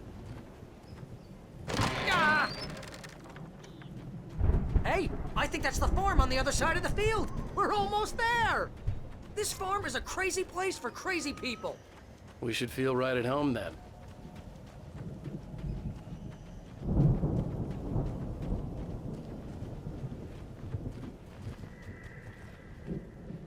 Come on, one more gate. Let's do this thing.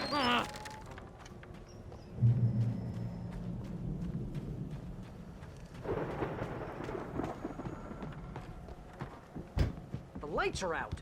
I guess we better check the fuse box.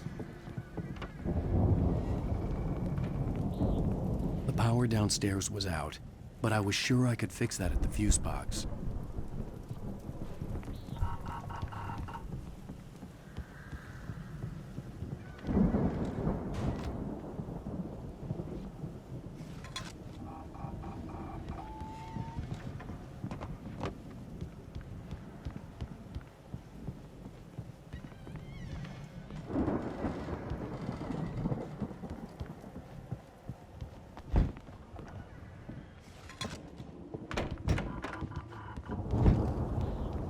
This place looks kind of lived in.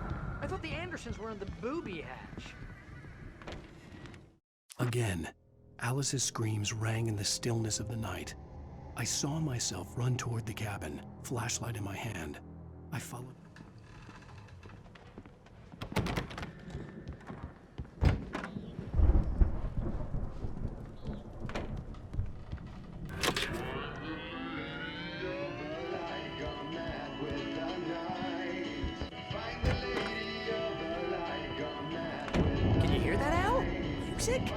Of course. We need to find where it's coming from. That's the message the Andersons talked about. That's the whole reason we're here. Lady of the Light? That's gotta be what's-her-face, the crazy lamp lady from the town. Cynthia Weaver. Right! Must be.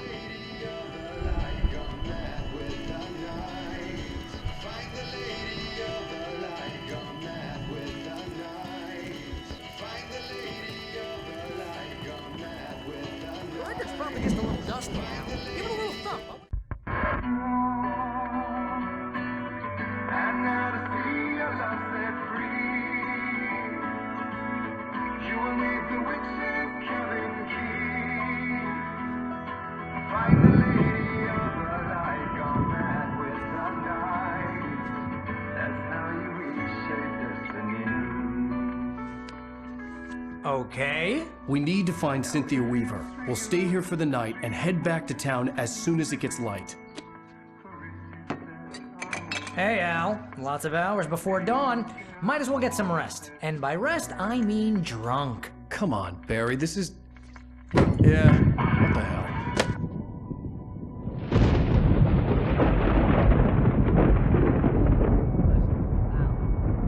I'm sorry about this. No, seriously, because I know we don't get along, but we're gonna find her, right? Even though you're a crazy bastard, I'm gonna stick by you, no matter what, ever, Al. Sure, like a brother. I'm a writer, goddammit. Correct. If I just wanted to, I could write 10 books a year. And they'd be the best books that year. No, you couldn't. That's right, I couldn't. But I could, because I'm a writer. What? What do they put in this stuff? I feel like my brain is coming out of my nose. I'm gonna get the recipe off those coots and be a booze millionaire. I just miss her, Barry. I just want her here with me.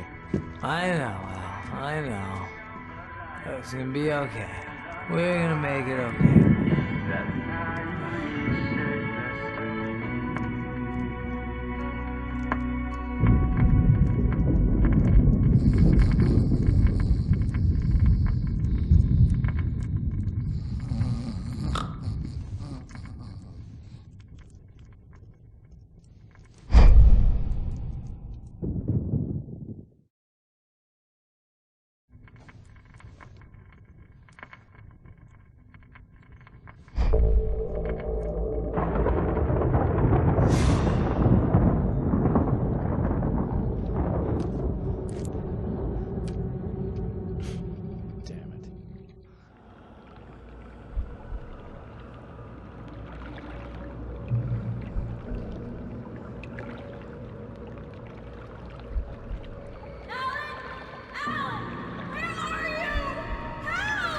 Alice, I'm coming!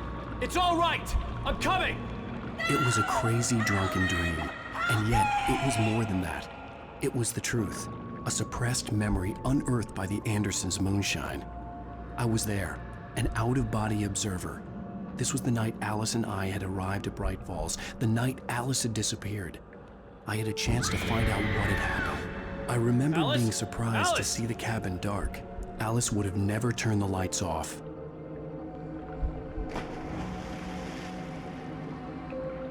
I remembered thinking I caught a glimpse of her form underwater, sinking into the darkness.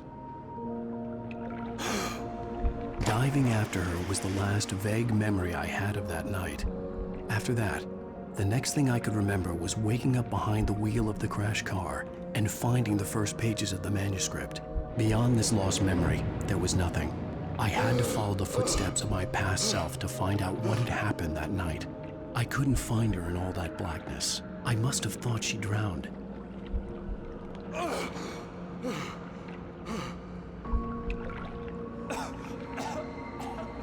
Alice! Jagger had Alice, and so she had me. Alice!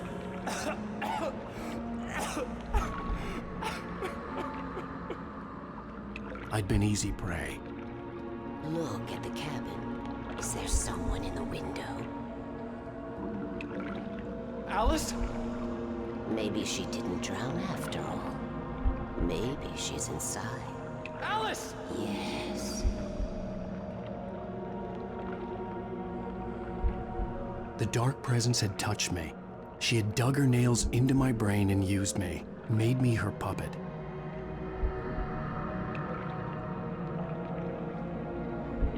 She must be here somewhere. Maybe upstairs in the study. Alice! Yes, that's where she is.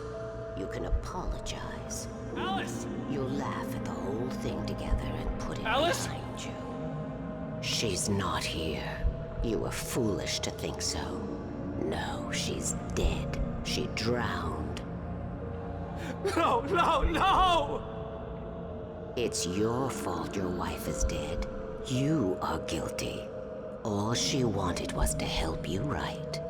You killed her. Oh, hush. There's still hope. Cauldron Lake is a special place. Here, you have the power to change things. She wanted you to write. I will tell you what to do.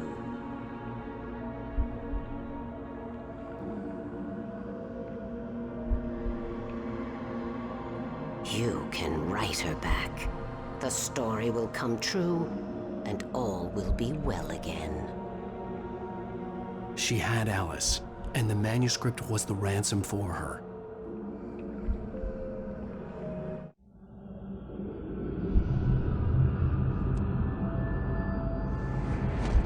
Yes. All right. I'll fix it. I'll bring her back.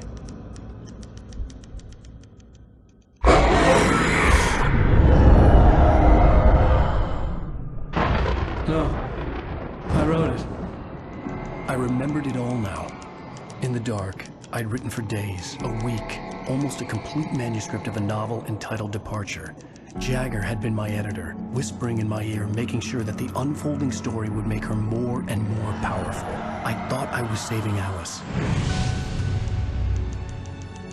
Even with the cobwebs she put in my head, some part of me had been aware enough to write my escape into the story, to bring a light into the cabin to release me before I could finish. To interrupt the horror story before the ending, where darkness consumed everything and everyone. Zane was weak and far away, but I had written him into the story, and his light had been enough to set me free. It isn't here now. I'm here because it was written. I brought the light to set you free. You must hurry. We'll know I'm here. It will be back soon. It stole the skin of my art a long time ago. She looks so old.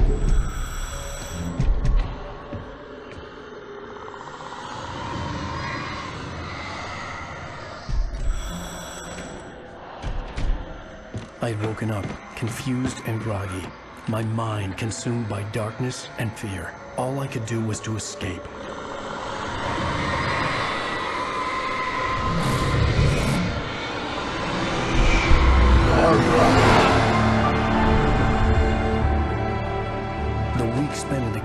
taken its toll.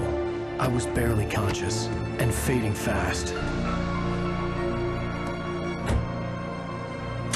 It had to have cost Zane terribly, thrown him even deeper into whatever dark place he now haunted. But he had managed to weaken the dark presence, kept me safe that night.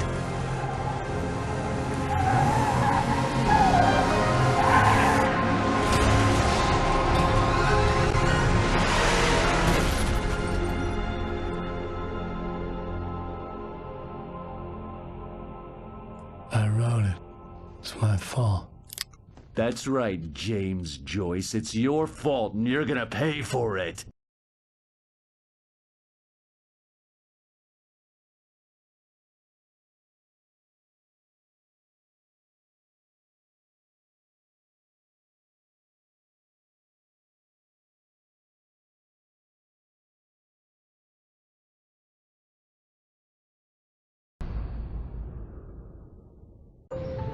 Well, we're expecting a record crowd from the neighboring counties. Naturally, we hope to break the record set by last year's Moose Fest in our neighboring town, Watery.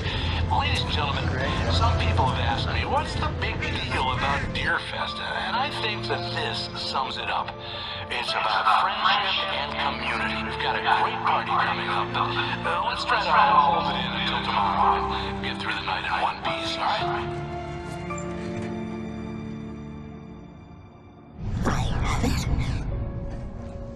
Someone will come for it when the time is right. Thomas said so. He wrote it.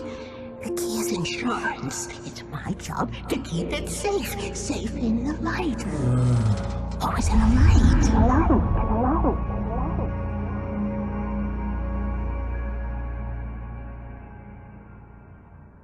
All the manuscript pages were gone. The FBI agent had taken them. I think my tongue just took a crap in my mouth. Ugh. Oh, wait, we're in jail now? Al. Al, this is not good. That about sums it up.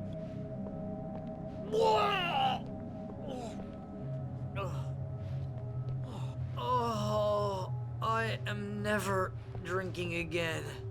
I need to talk to Weaver. She's the one in the song. The Lady of the Light. What, the crazy lady? Ugh, whatever you say, Al, but we're stuck here. They're not You gonna... haven't even interviewed Wake. I had some reading to do first, Sheriff, and let me tell you, it was an interesting read. Well, I've got you now, Raymond Chandler. It's all here. All the evidence, including conspiracy to murder a federal agent. There's no way you're walking out of here. You hear me in there, Bret Easton Ellis? Huh? Agent Nightingale, I want to talk to your superior. Well, we all want things, Sheriff. I wanted my... Look, that's not possible right now. Agent Nightingale, I insist.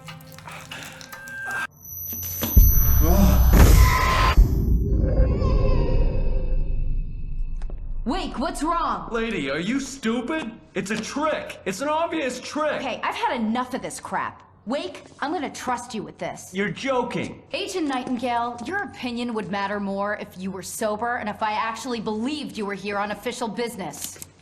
Whoa! Get back in the cell, Stephen King. The only way you're leaving this place is over my dead... Wait a minute. I know... Oh my God! Light. We need light. It's the only way to fight this thing. In my office. I've got your things there. Follow me. Oh man, we're sitting ducks with the lights out. Nightingale tried to make sense of the manuscript. It was disjointed and strange. He didn't understand half of it, but it all rang true. Stay cool. I can get the emergency power on.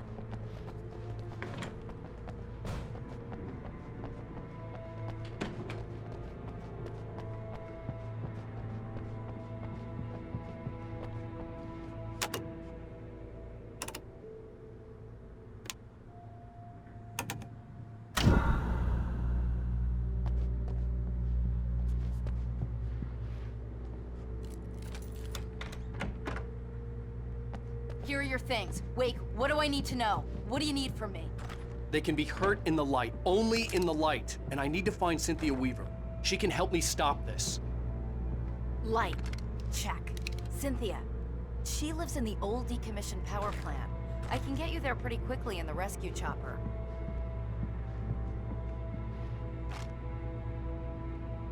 Come on, let's get back to your friend. Wheeler, I need you to stay here. What? No! We're going to fetch our ride, but I have friends who need to be warned about this, and I can't be in 2 places at once. I need your help. Well, okay. Here's a list of people and phone numbers. I need you to call them and tell them you have a message from me. Night Springs, okay? They'll know what to do. Night Springs? Like the TV show? Gotcha. Oh, hey, that radio guy is on the list. Maine. Who's Frank Breaker? He related to you? My dad. Hey, is this like a secret society? Can you do this? You'll be safe here. The backup power's on. These guys need to be alerted, just in case we don't come back. You'll come back for me though, right? As soon as we get the chopper ready. Thanks, Wheeler. I owe you one. Okay, let's go, Wake. Through the back. My hangover wants a pizza. You think there's any way I could order one, Al?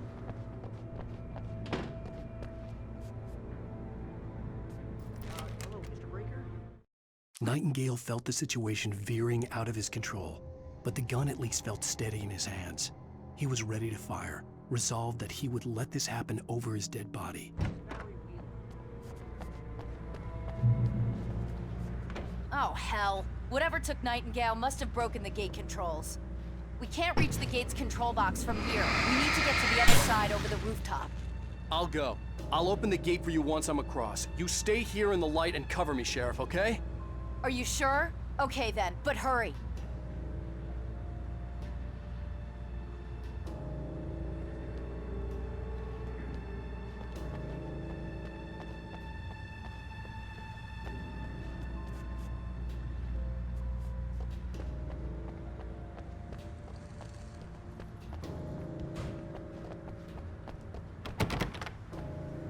I needed to reach the rooftop to get to the other side of the broken gate.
Hey, Sheriff! Your password. Night Springs? What's that all about? It's a stupid joke we have. That Bright Falls is the original inspiration for the TV show. This town can get weird at times. Never this weird, though. You need to bypass the damaged control box. What am I, an electrician? Hold on! Oh, damn! That's smart. Good job, Wake. Okay, stick close. Our first stop is the town hall. The keys to the chopper are there.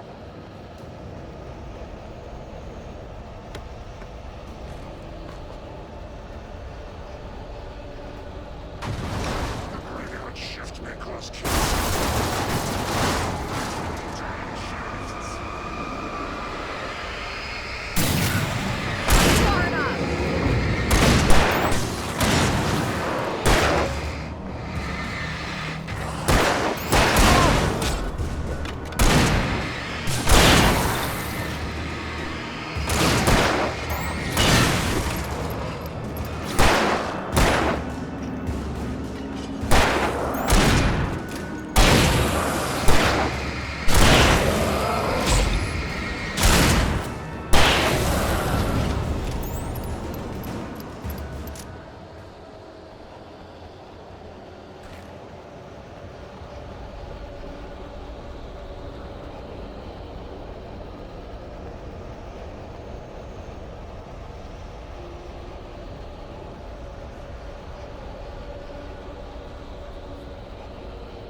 Look out!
I'm gonna want explanations, you know.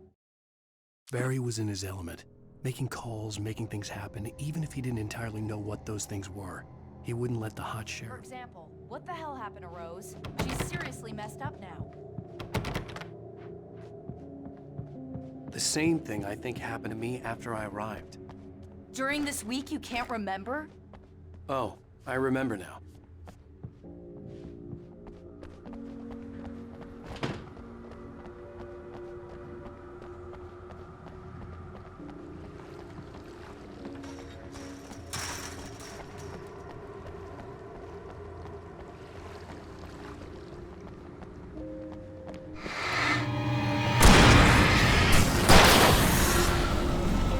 And I thought New Yorkers were rude.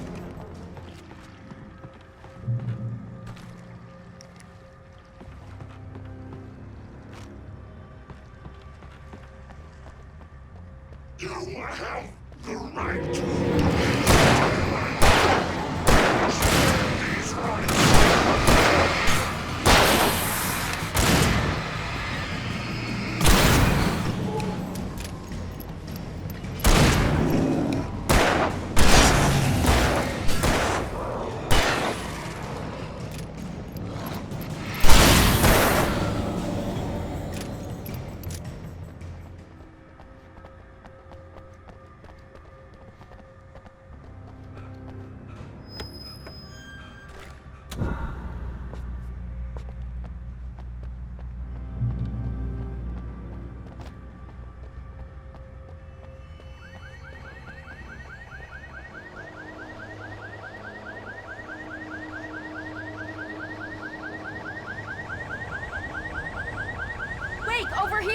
There's light!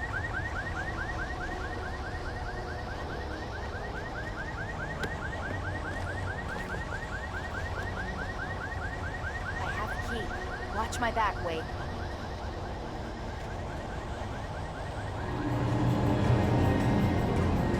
It's an ambush.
Let's go, Wake.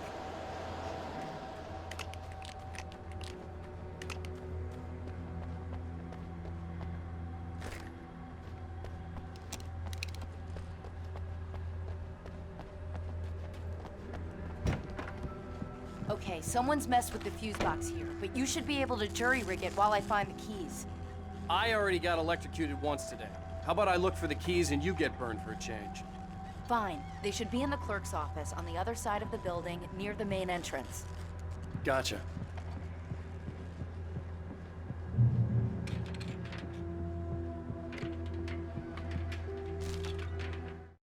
The darkness that wore Barbara Jagger's face was furious. The story in the manuscript had been making it stronger all the time, but now the light had set the writer free. The message was from Barry. He was getting worried at the station. He wanted us to hurry. I don't know.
Okay, Sheriff, I got the keys.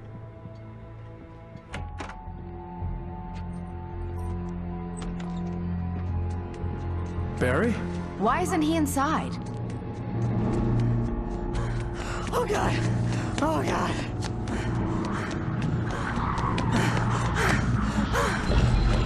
Barry! Look out! Barry, move!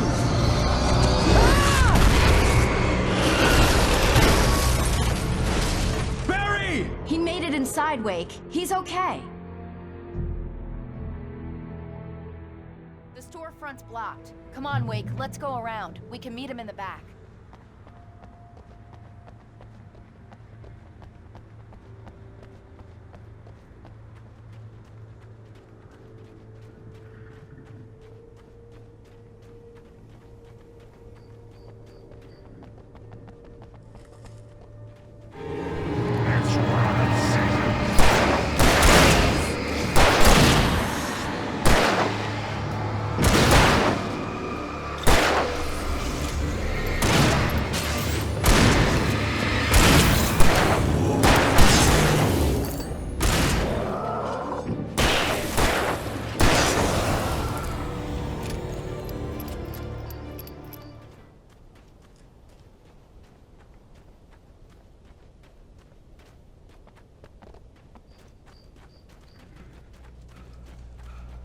We can make it through the bookstore. Wheeler should be waiting for us in the backyard. Hi, Doc. I've got it. Don't worry about it. Sarah, about time somebody showed up. All this shooting in the air is idiotic. One of these days they'll kill somebody. And over Deerfest. I know. Go back to bed. He's got a point, Wake. Look, this town can't take this. It's me they want. The sooner I get out of here, the sooner you can all get back to life as usual. I hope you're right. Come on, let me get this door open. Wait, you got the keys to the bookstore? Perks of being the sheriff. A girl needs to get around.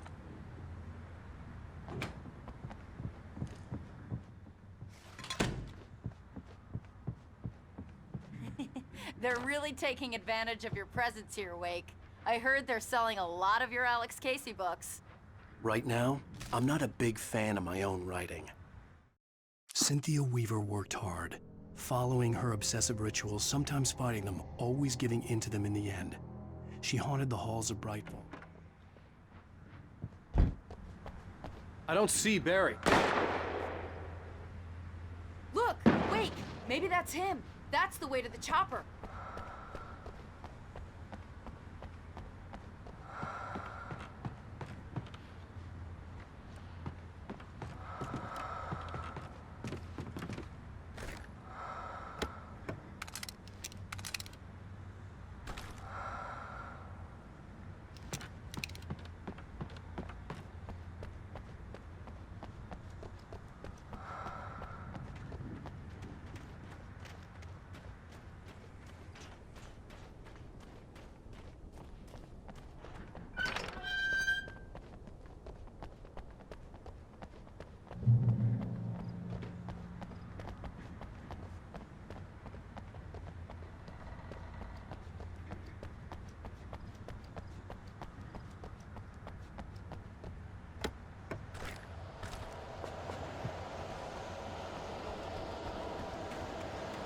I'm gonna give Pastor Howard a piece of my mind about this lock. Ugh, I told him to get it fixed.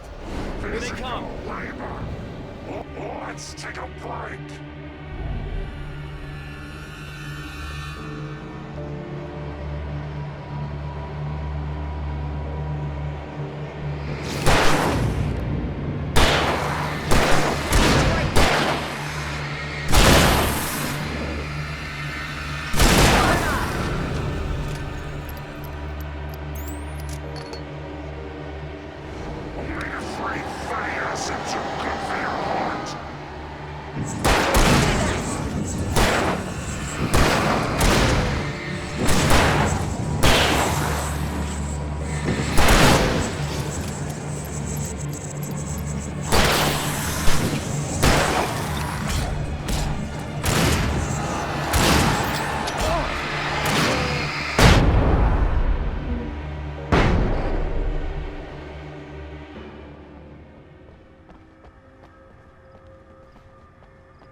Okay, it's open. Let's go, Wake.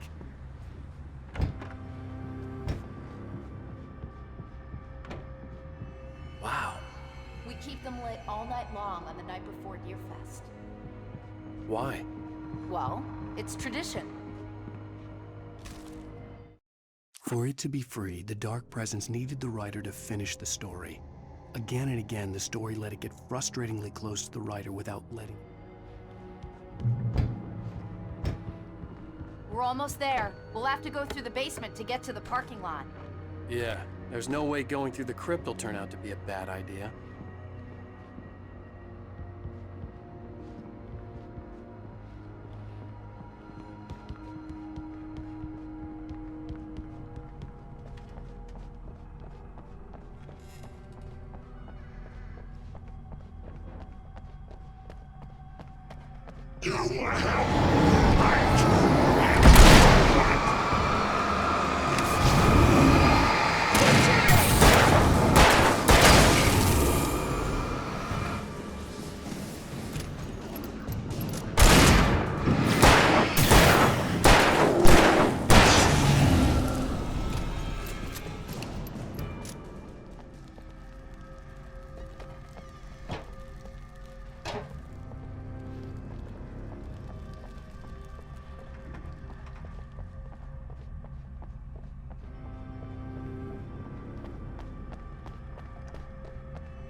Did you call 911?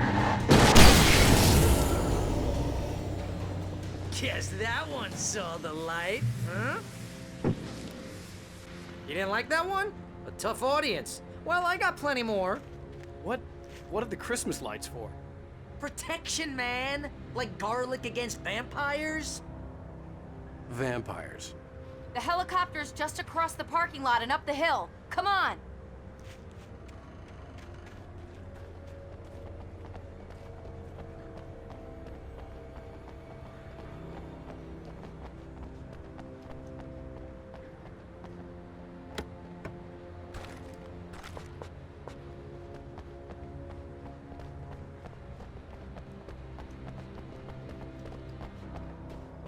The Bright Falls General Store is now my favorite place in the entire world.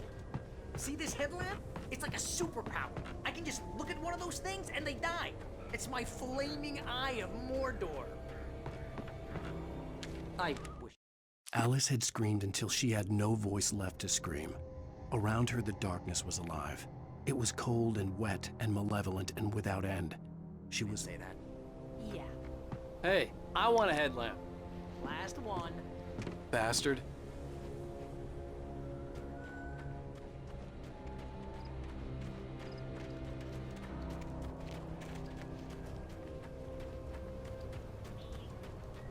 When someone throws a damn school bus at your head and you're about to take a helicopter ride with someone who may or may not have a pilot's license, we're clear for departure. Tonight, Springs.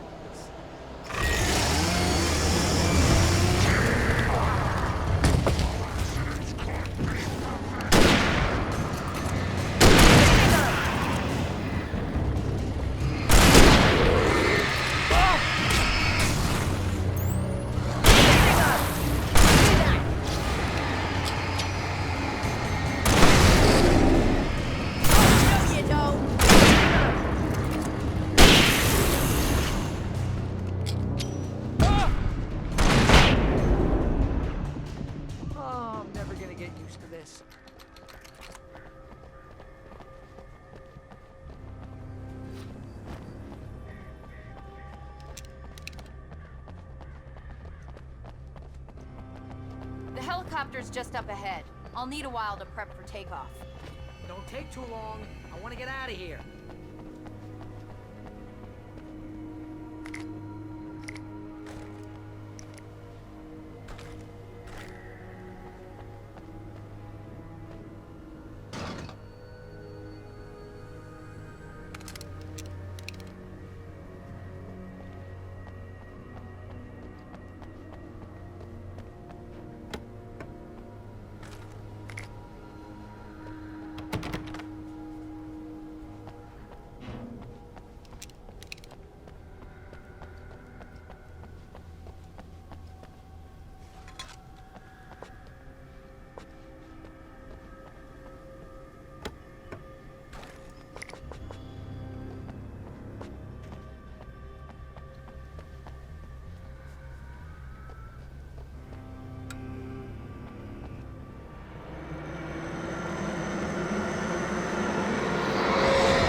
me to Weaver, Sheriff. You're taking a big chance on a local crazy lady, Al. I hope you're right about her, or we can kiss this town goodbye.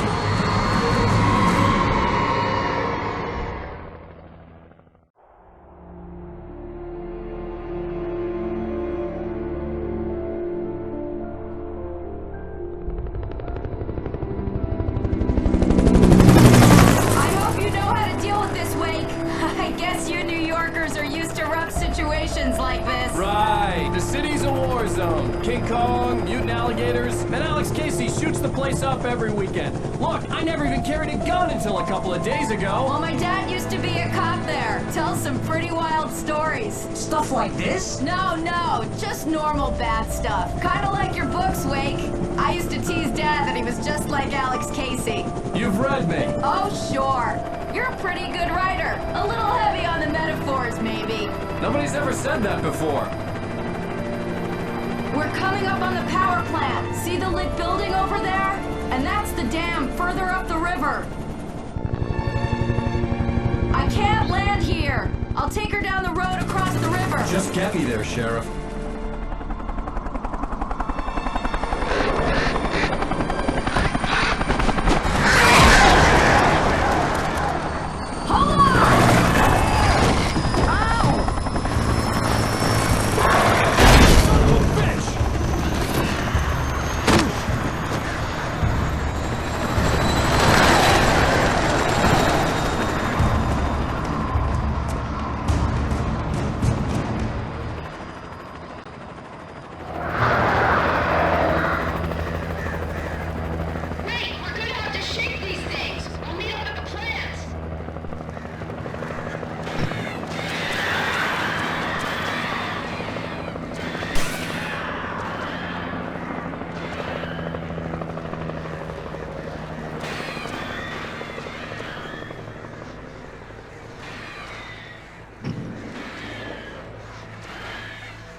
I had to do something about the chain for the door to open.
And here's a new song from a band that they always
The power plant glowed in the night. It was close, but I had to find a way across.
Making her way through the water pipe alone, Cynthia was angry at the writer. Foolish young man, taking unnecessary risks. And the way he broke...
The story I had written in the cabin had come true. Touched by the dark presence, I had written a horror story, but the end was still missing. The story was incomplete, and the last unfinished page of the manuscript still sat in the typewriter in the cabin study.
Are we men dreaming of being butterflies, or butterflies that dream of being men?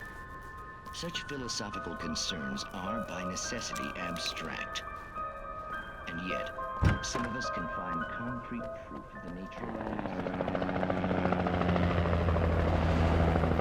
We managed to lose the flock! You're almost at the power plant! Keep going! We'll give you support!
the logo on the power plant sign. I'd seen a version of it painted all over the area, signifying hidden caches of supplies.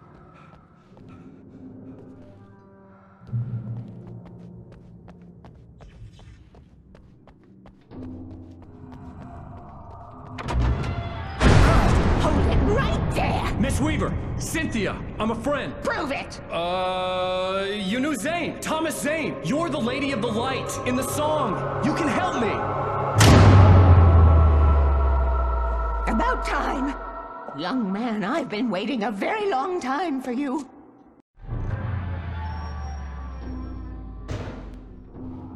It's in the well-lit room. Excuse me? What you'll need to drive the darkness back. The well-lit room is at the dam. I built the room to keep it safe. Will it help me find Alice? Will it get me back to the cabin? Fine, let's go. I can get my friends to come back with the helicopter. We won't go outside. Never at night. That's rule number 1. You've been breaking the rules, young man, and where has that gotten us, Oh, I have a secret route, a lit route, an old water pipe. Something was damaged at the transformer yard. It's draining all the reserve power. Without it, the pipe will go dark. The power to the yard must be cut.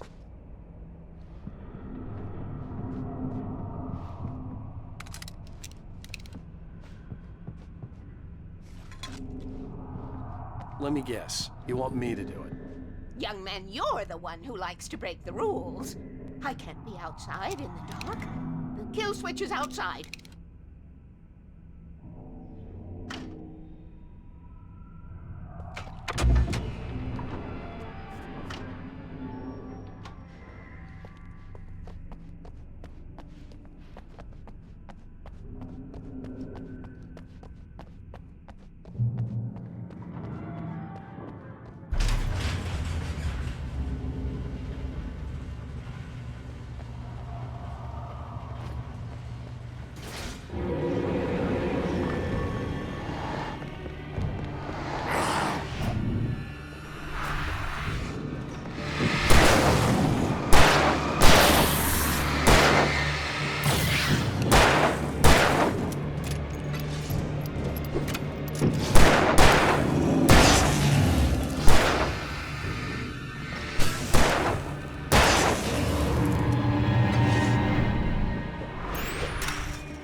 Weaver had sent me to cut the power to the transformer yard. I was willing to do grunt work for her to get her to help me. I hoped Weaver was dependable. I'd stumbled into this crazy world a little over a week ago. She had been living this insanity for decades.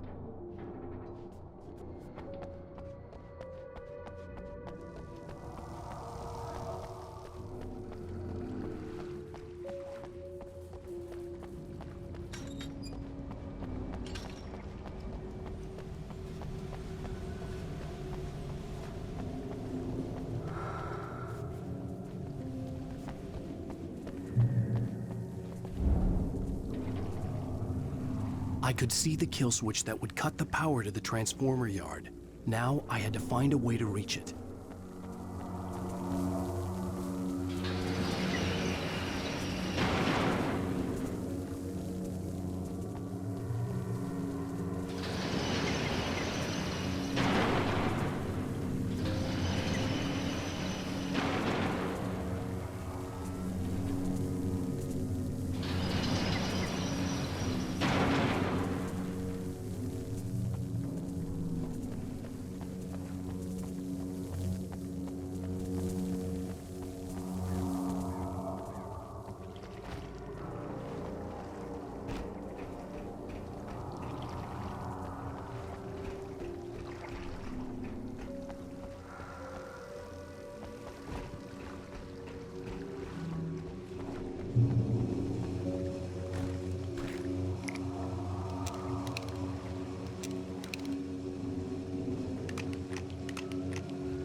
Who designs these things?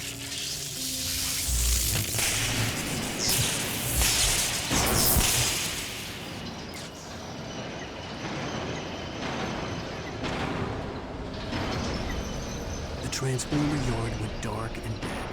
Weaver's water pipe passage should now be good to go.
This way, young man. Follow me. Come, come. The pipe's empty now. We're ready to go. This way. We need to go. I knew them both, Tom and Barbara. I had such a crush on him. Such a beautiful man. I was jealous. There was a part of me that was maybe a little glad when she had the accident. And then Tom started writing and woke the darkness up. He tried to bring her back, but you can't do that. There are no free rides like that. I'm starting to realize that. In that case, young man, perhaps you're a smarter man than Tom was. Which looked like her, but it wasn't. Barbara was sweet.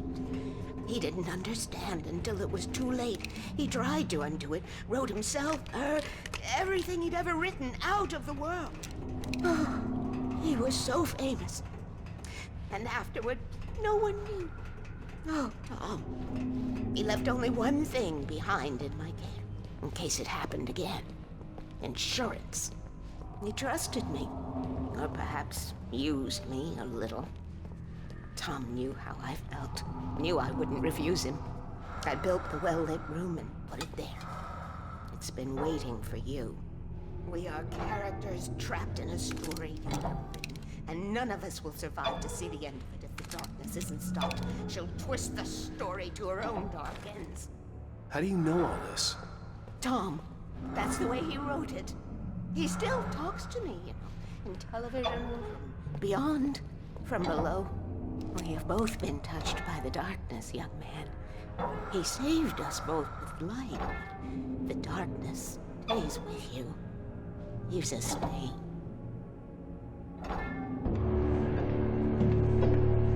This pipe will take us directly to the well-lit room. Okay, I need to call my friends, tell them where we're going. Hello? Al! Barry, we're headed to the dam in one of the pipes. Meet us there. Okay, I'll tell Sarah. It's Sarah now? Whoa! No! For the sweet love of... Barry! Barry! We gotta go see if they're okay. They're probably dead. You must reach the well-lit room. This is no time to be a selfish idiot. That's my best friend!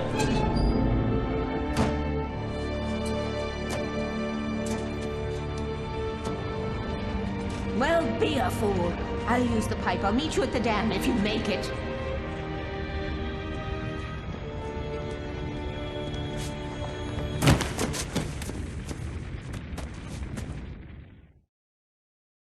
At least I didn't have to worry about her. She knew how to stay safe.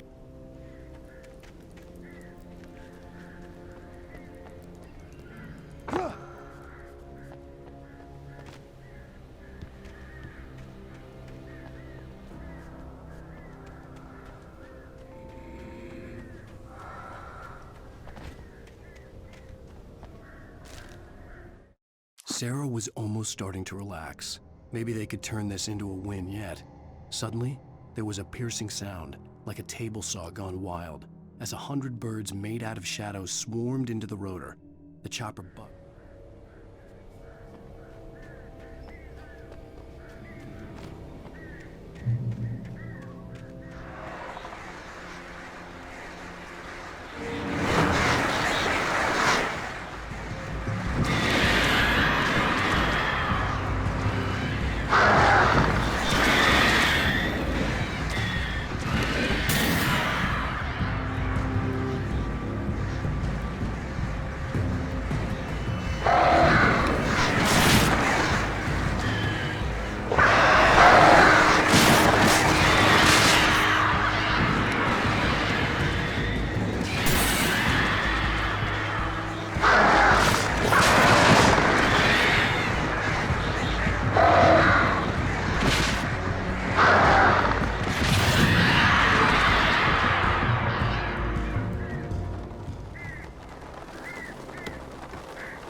The crash site looked bad, but as far as I could tell, the wreck was empty.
And the Sundance Kid. I have a different ending in mind. Yeah, I'm fine. Thanks for asking. I knew you'd be all right. How's that? The flaming eye of Mordor? Laugh it up, funny man. Didn't we have somewhere to go? Weaver will meet us at the dam.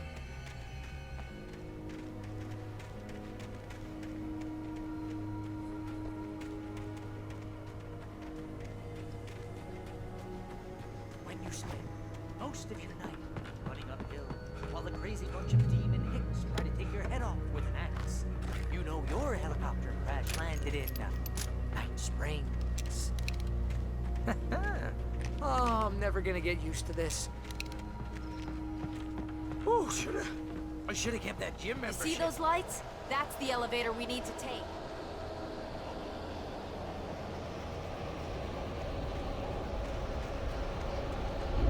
You keep being a good hell is that thing? It's everywhere!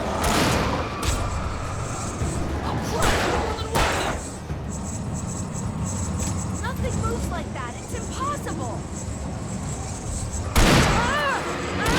Do something!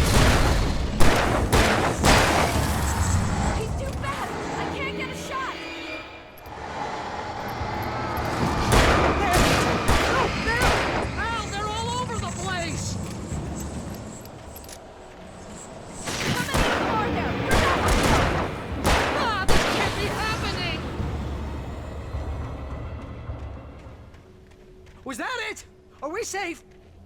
That was... wow. I think we're okay. Hey, Al, I got a bad feeling. Let's keep our eyes open.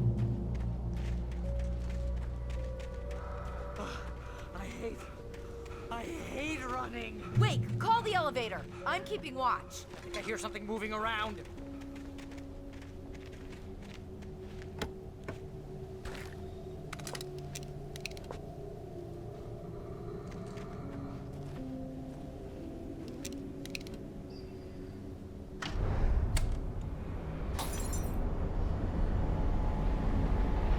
Heads up! Here they come! Oh no! Oh no! Coming! We have to hold them off!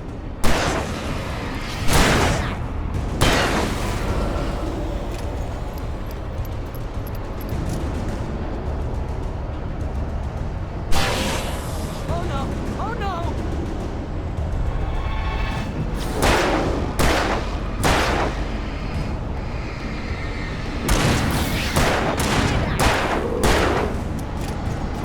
I swear this is the slowest elevator in the world!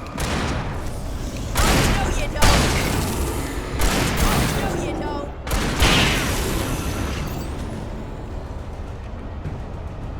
It's almost here, Wake. Just hold on.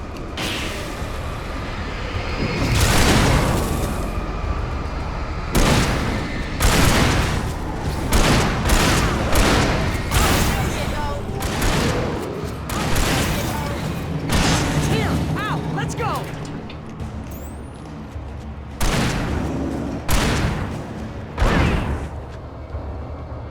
Al, hit the button.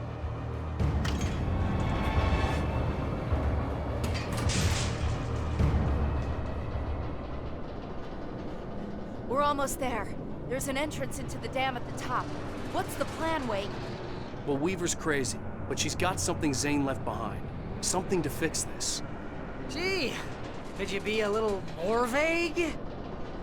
Thomas Zane? Seriously? Might as well be Paul Bunyan or Bigfoot. Yeah, well, he was real.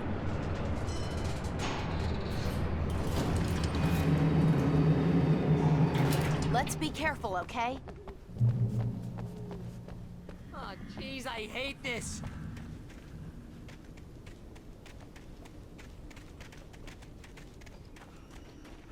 Okay, Wake. There's a button over there that opens the door.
You guys go ahead and find Weaver. She should be in the dam now. I'll have to make it alone through the top. Okay, Wake. Good luck. Don't get yourself killed. Ow! Please, be careful. I'll take good care of Barry, Wake. You just look after yourself.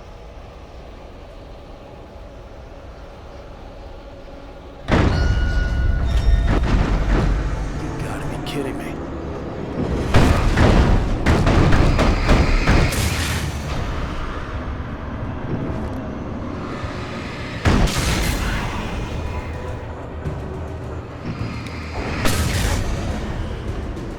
Down, boy.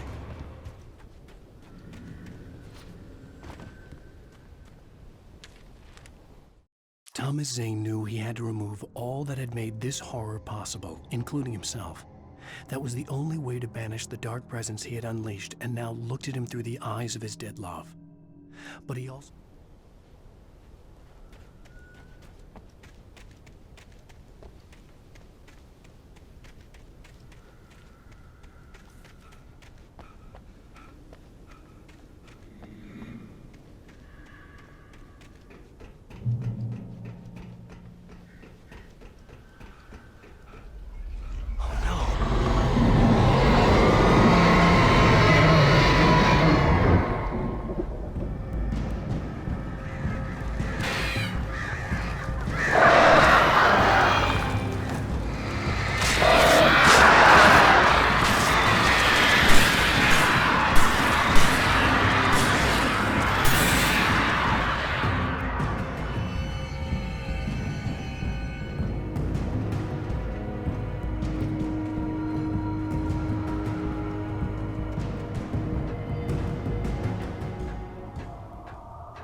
It can be a hobby or a job. I was ridiculously outnumbered. The searchlight could even the odds.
You will go no further.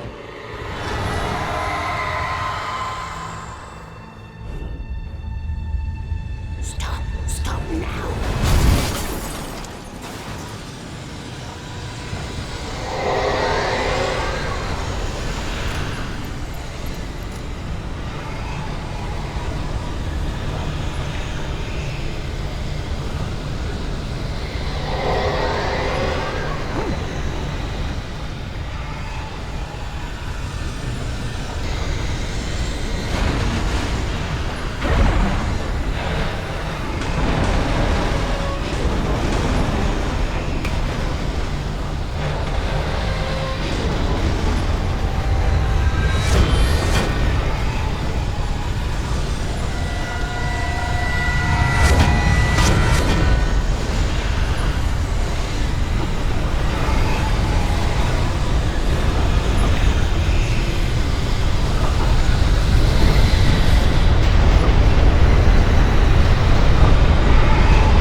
Chance to take. Don't worry about the noise. We're safe here.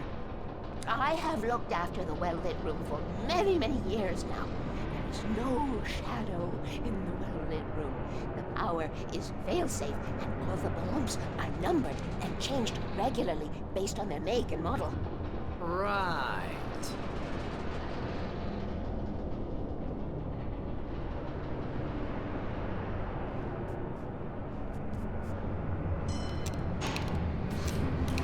There's an old army base at Raincoat Point, north of here. It was active during the Second World War. They operated here back then. They must have built this. Yes, they did. It's my place now. Take it, and I won't need to worry about the room room anymore, because 6 and 33 and 118 need changing soon, and I don't want to climb up the ladder to change them because it's very late, and I'm tired. And if you take it, I won't have to do that anymore. The page was autobiographical, a memory from my childhood. But I didn't write this. It was a page written by Thomas Zane. None of them were supposed to exist anymore. Alan, 7 years old, would fight sleep to the bitter end.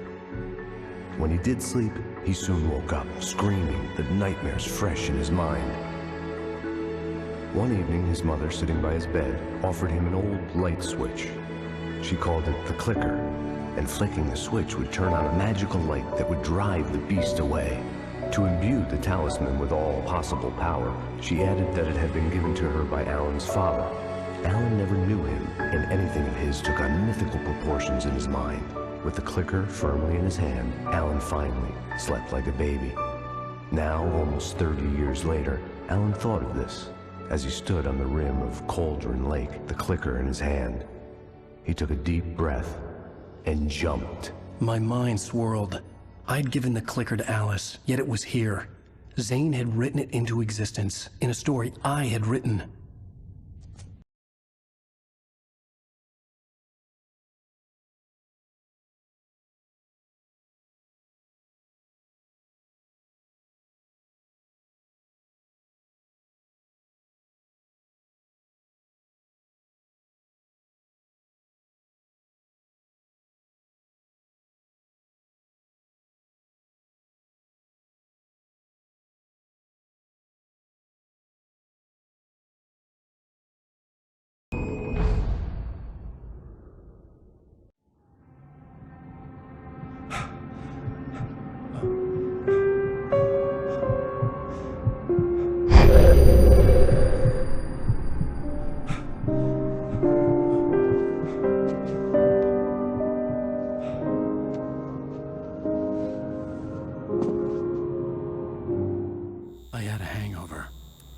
Was about to explode and the light hurt my eyes.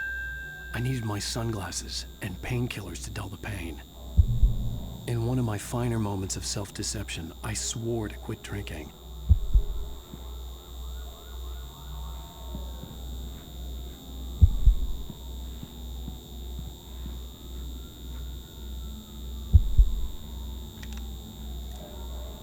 The sunglasses made the world look bearable.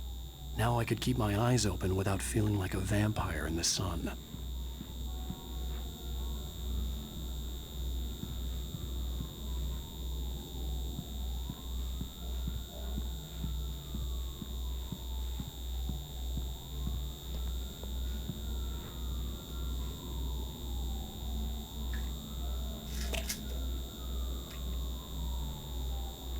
The pills worked fast. The prospect of being awake started to seem bearable again. There was a message waiting for me on the machine.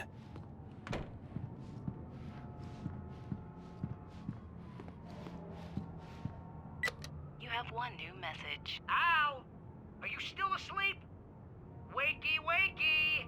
You should have your show on your TiVo. If Alice wasn't too mad to record it. She called me earlier and really chewed me out. Yeah, we went a little overboard last night. But parties are a part of this business. Al, look, I'm saying this as your friend. She's not doing your career any favors by trying to run your life like that, okay? I'll talk to you later, Al. Watch the show.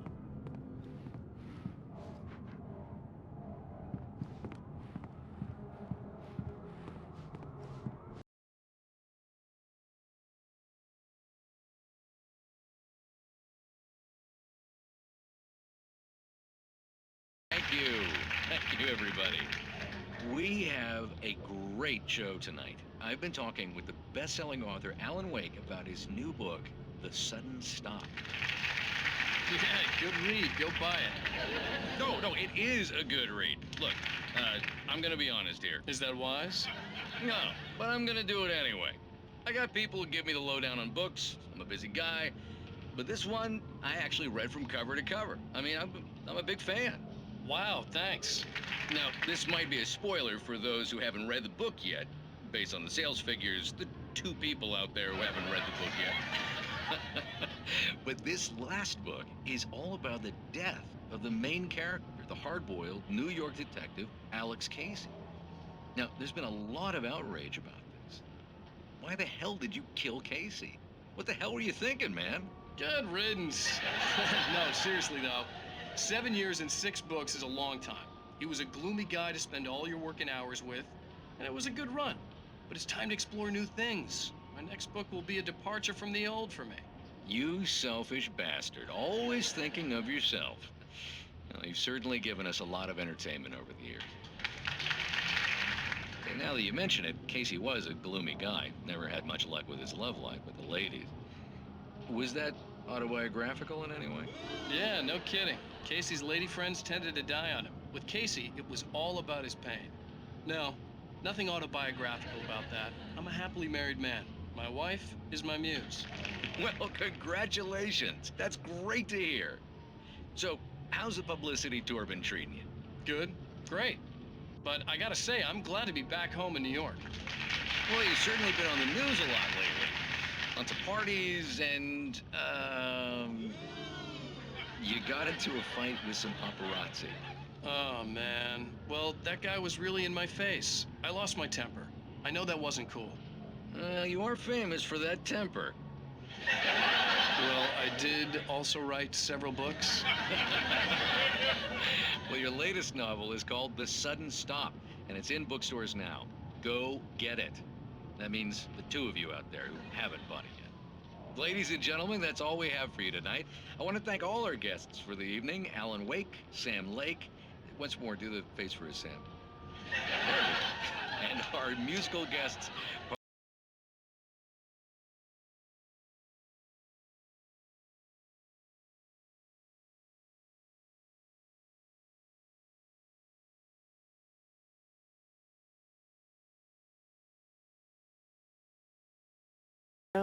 You know what? I should have followed her advice, but suddenly I was angry, mostly at myself, and she was there. What? Now you can't even talk to me? Well, this morning I was angry because you said you'd be home at midnight and you showed up at 7 a.m. and passed out in mid-sentence. Now I'm over it. Are you angry? This goddamn tour. It's gotten out of hand. Oh, honey. It's almost over, right? We can get back to normal. Then you can start writing again. I'm sorry, honey. Alan, you're not thinking straight. Just take a shower and go back to bed, huh? Yeah, you're right, honey. I'm sorry. Once this is over, let's go away together. A vacation. Just you and me. Some peace and quiet. Somehow, the clicker was the key to the cabin. I had to return to Cauldron Lake to save Alice.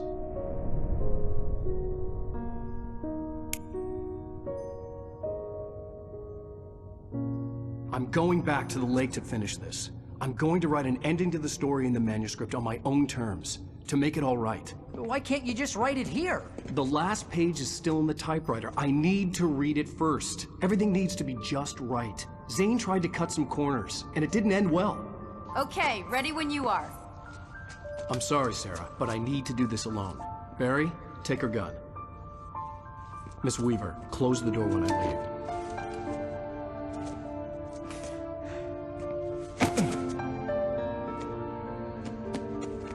Good luck, Al. See you later.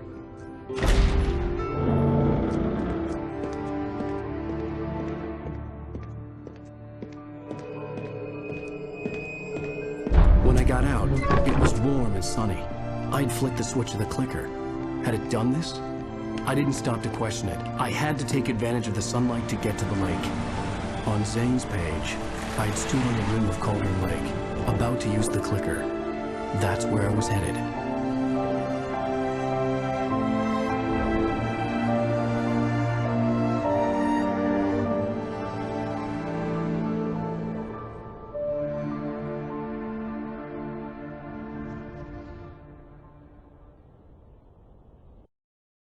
Alone, in daylight, surrounded by the beauty of the Pacific Northwest landscape.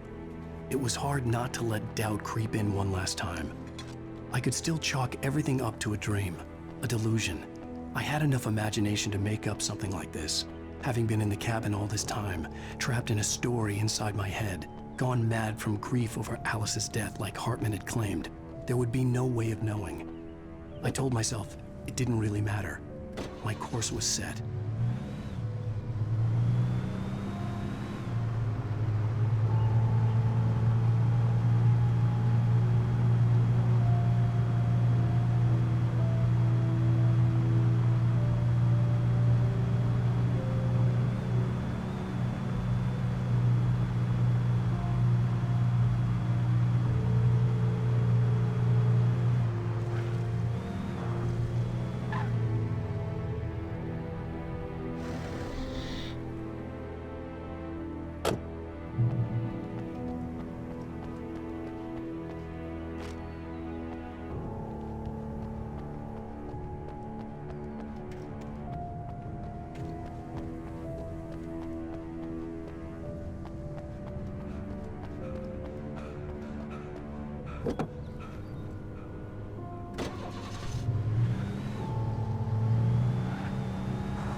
Had touched me.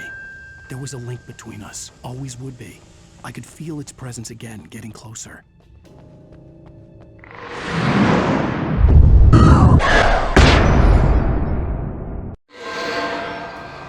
I will kill your wife.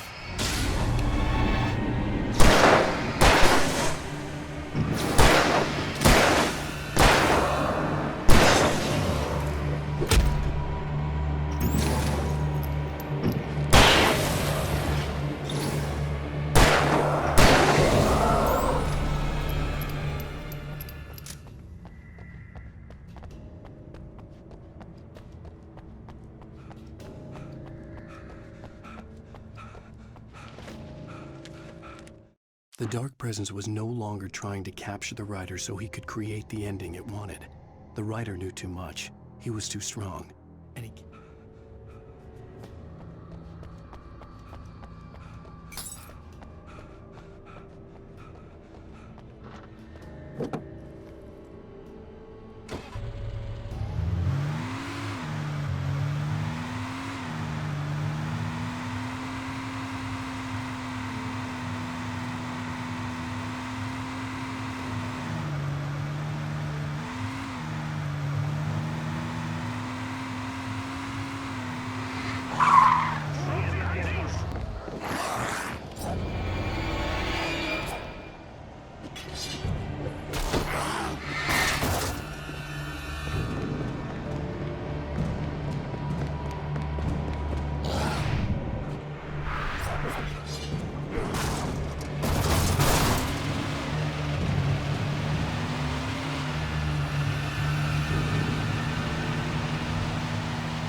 Based on the signature in the motel register, Agent Nightingale had stayed here, in room number 2.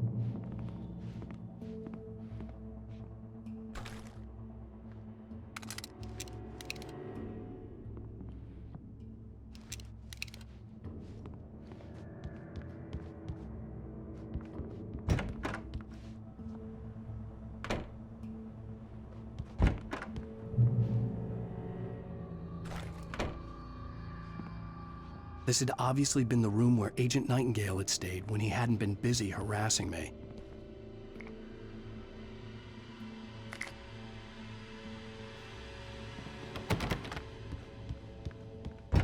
Look after yourself and your co-workers! Could have fooled me, pal.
The bottom of Cauldron Lake was a graveyard of things the lake had claimed in one way or another over the decades. The dark presence brought the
Zane cut its heart out, but it didn't die.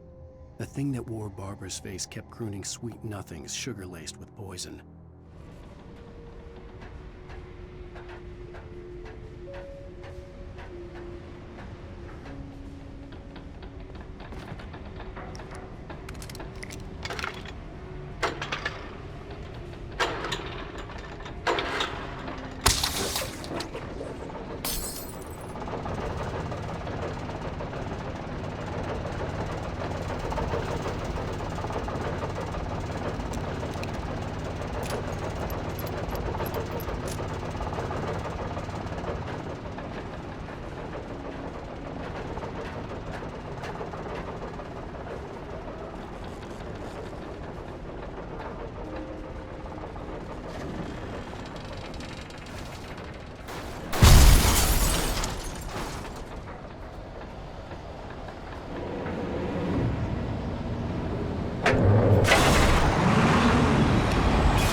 When I told Barry my plan back in the well-lit room, I'd acted as if I knew what I was doing.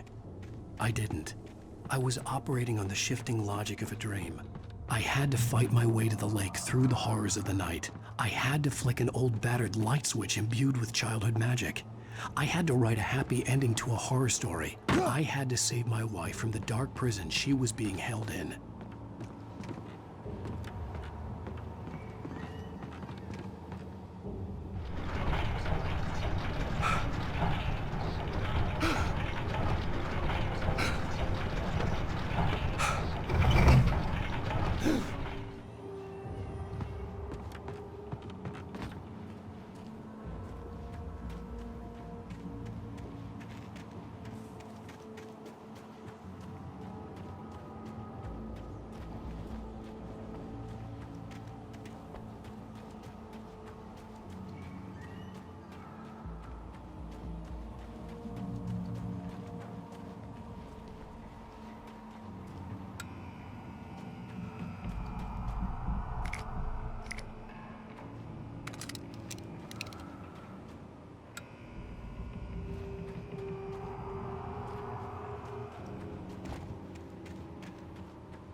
I will never give her to you.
The dark place I found myself in was unlike anything I could ever have imagined.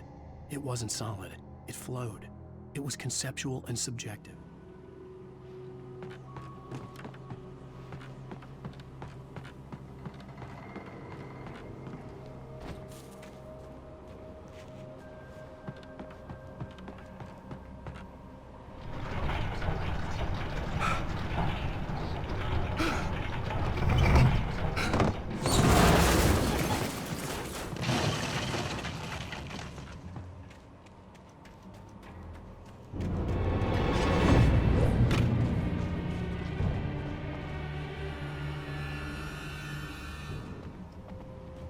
I could see Mirror Peak in the distance. That's where Cauldron Lake was.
After Zane had gone, I stood alone in the shifting dream that was the dark place. I had to find a way to the cabin. I'd written myself a way through this place in the manuscript. I followed the idea of a path. I'd written myself across the ocean that blocked my way, and with that, there was a bridge to the island beyond. The idea of the cabin flickered in the underwater darkness. I willed the cabin to be real.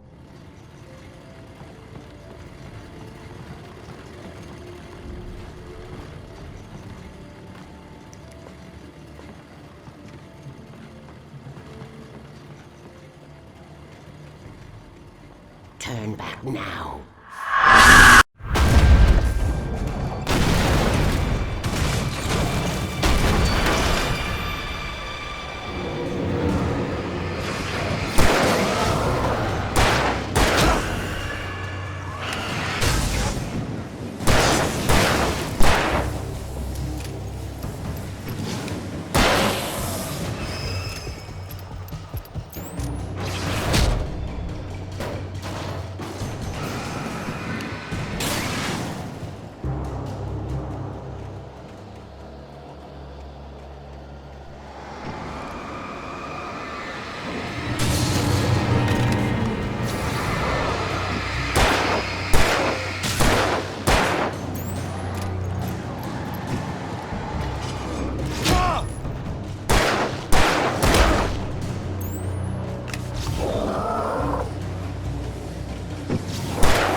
Do as you're told.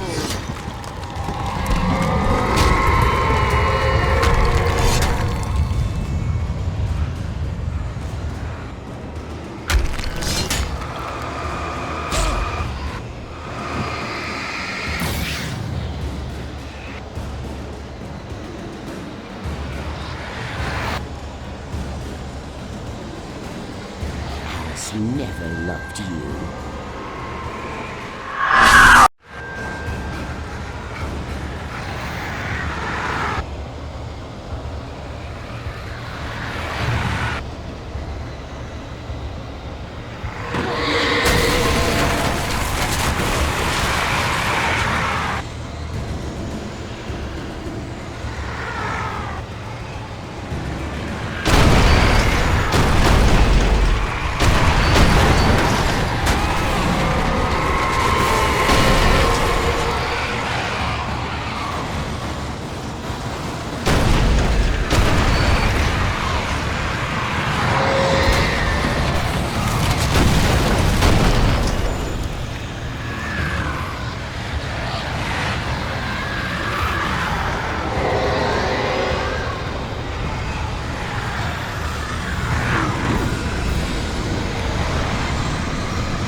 Get light into its heart to hurt it. You will fail.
hell!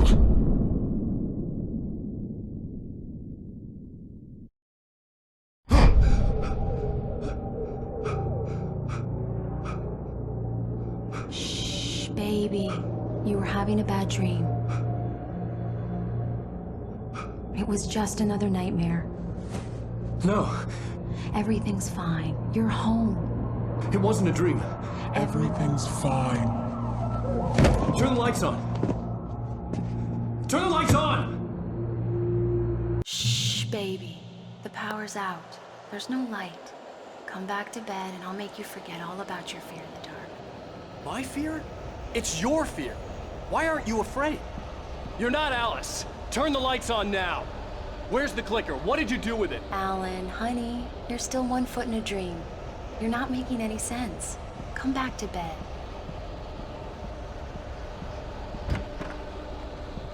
Alan, you're scaring me now. Come back to bed. Have you taken your pills? Do you want me to call Dr. Hartman? I read your manuscript. It's brilliant. Departure is your best work yet. You're a genius. I'm so proud of you. Come back to bed. We'll talk more about it in the morning. Come back to bed, Alan. Come back to bed, Tom.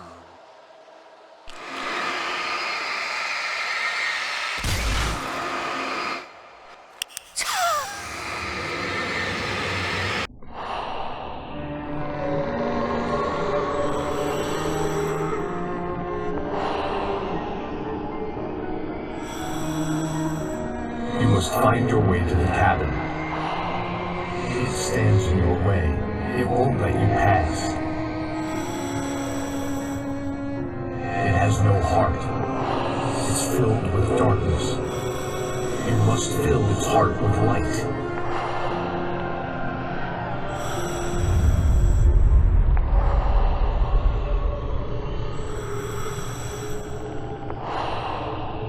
Don't mind him, he's Mr. Swift. Your friends will meet him when you're gone.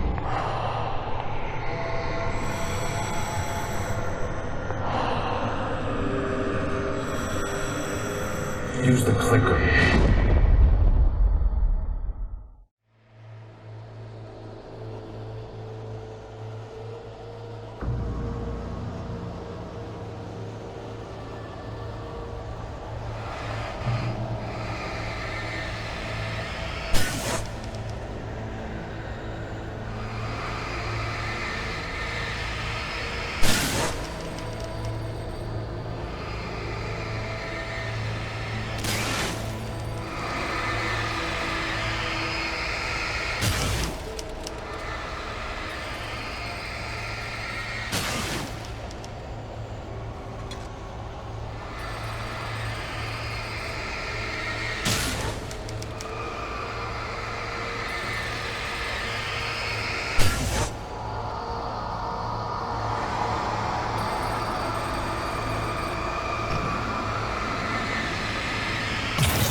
The idea of a path.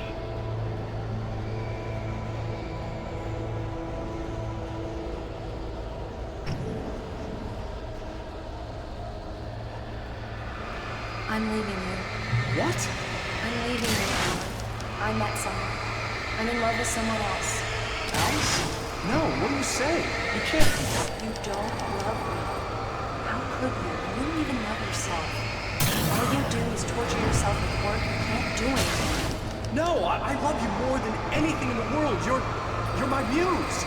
I'm not. Who are you? What have you done with my Alice? Alan? What are you doing? Put the light back on. What are you doing, Alan? Stop! Put the light back on! It wasn't true. Nothing like that had ever happened. You're not my Barbara. Tom, let me go. I promise to be good. Please, untie me, you naughty boy. I will help you write your masterpiece. I would love you forever. No, you're not Barbara Jagger. I made a terrible mistake. I should have never written you back. You came back wrong. Your heart is filled with darkness. Put that knife away, Thomas. Put it down. Heart is filled with darkness. Cut it out. Take you back to the depths you came from.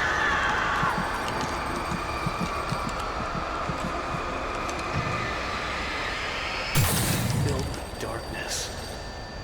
I willed the cabin to be real. Get away from me, you hag! Where am I? Let me go! Alice! I'm coming! Your husband refused to do as he was told. All he had to do was write what I wanted him to write. Now...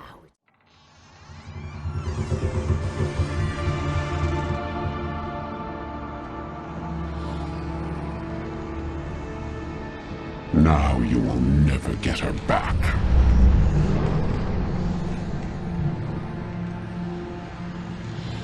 I am much older than you. Older than your first work of art. I will find a new face to wear. Someone else to dream me free.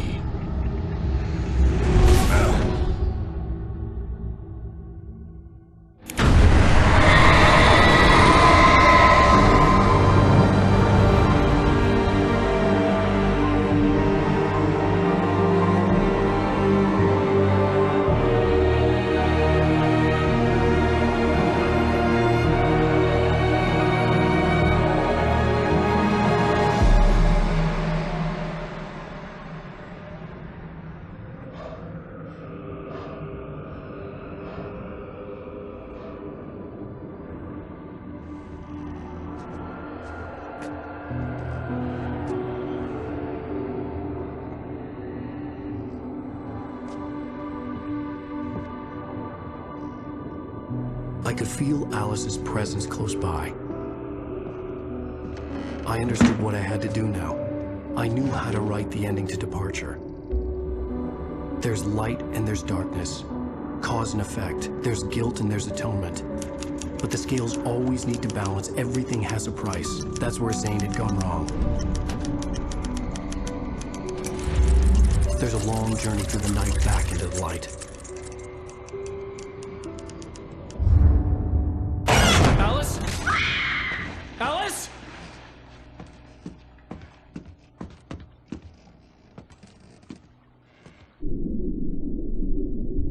Oh no!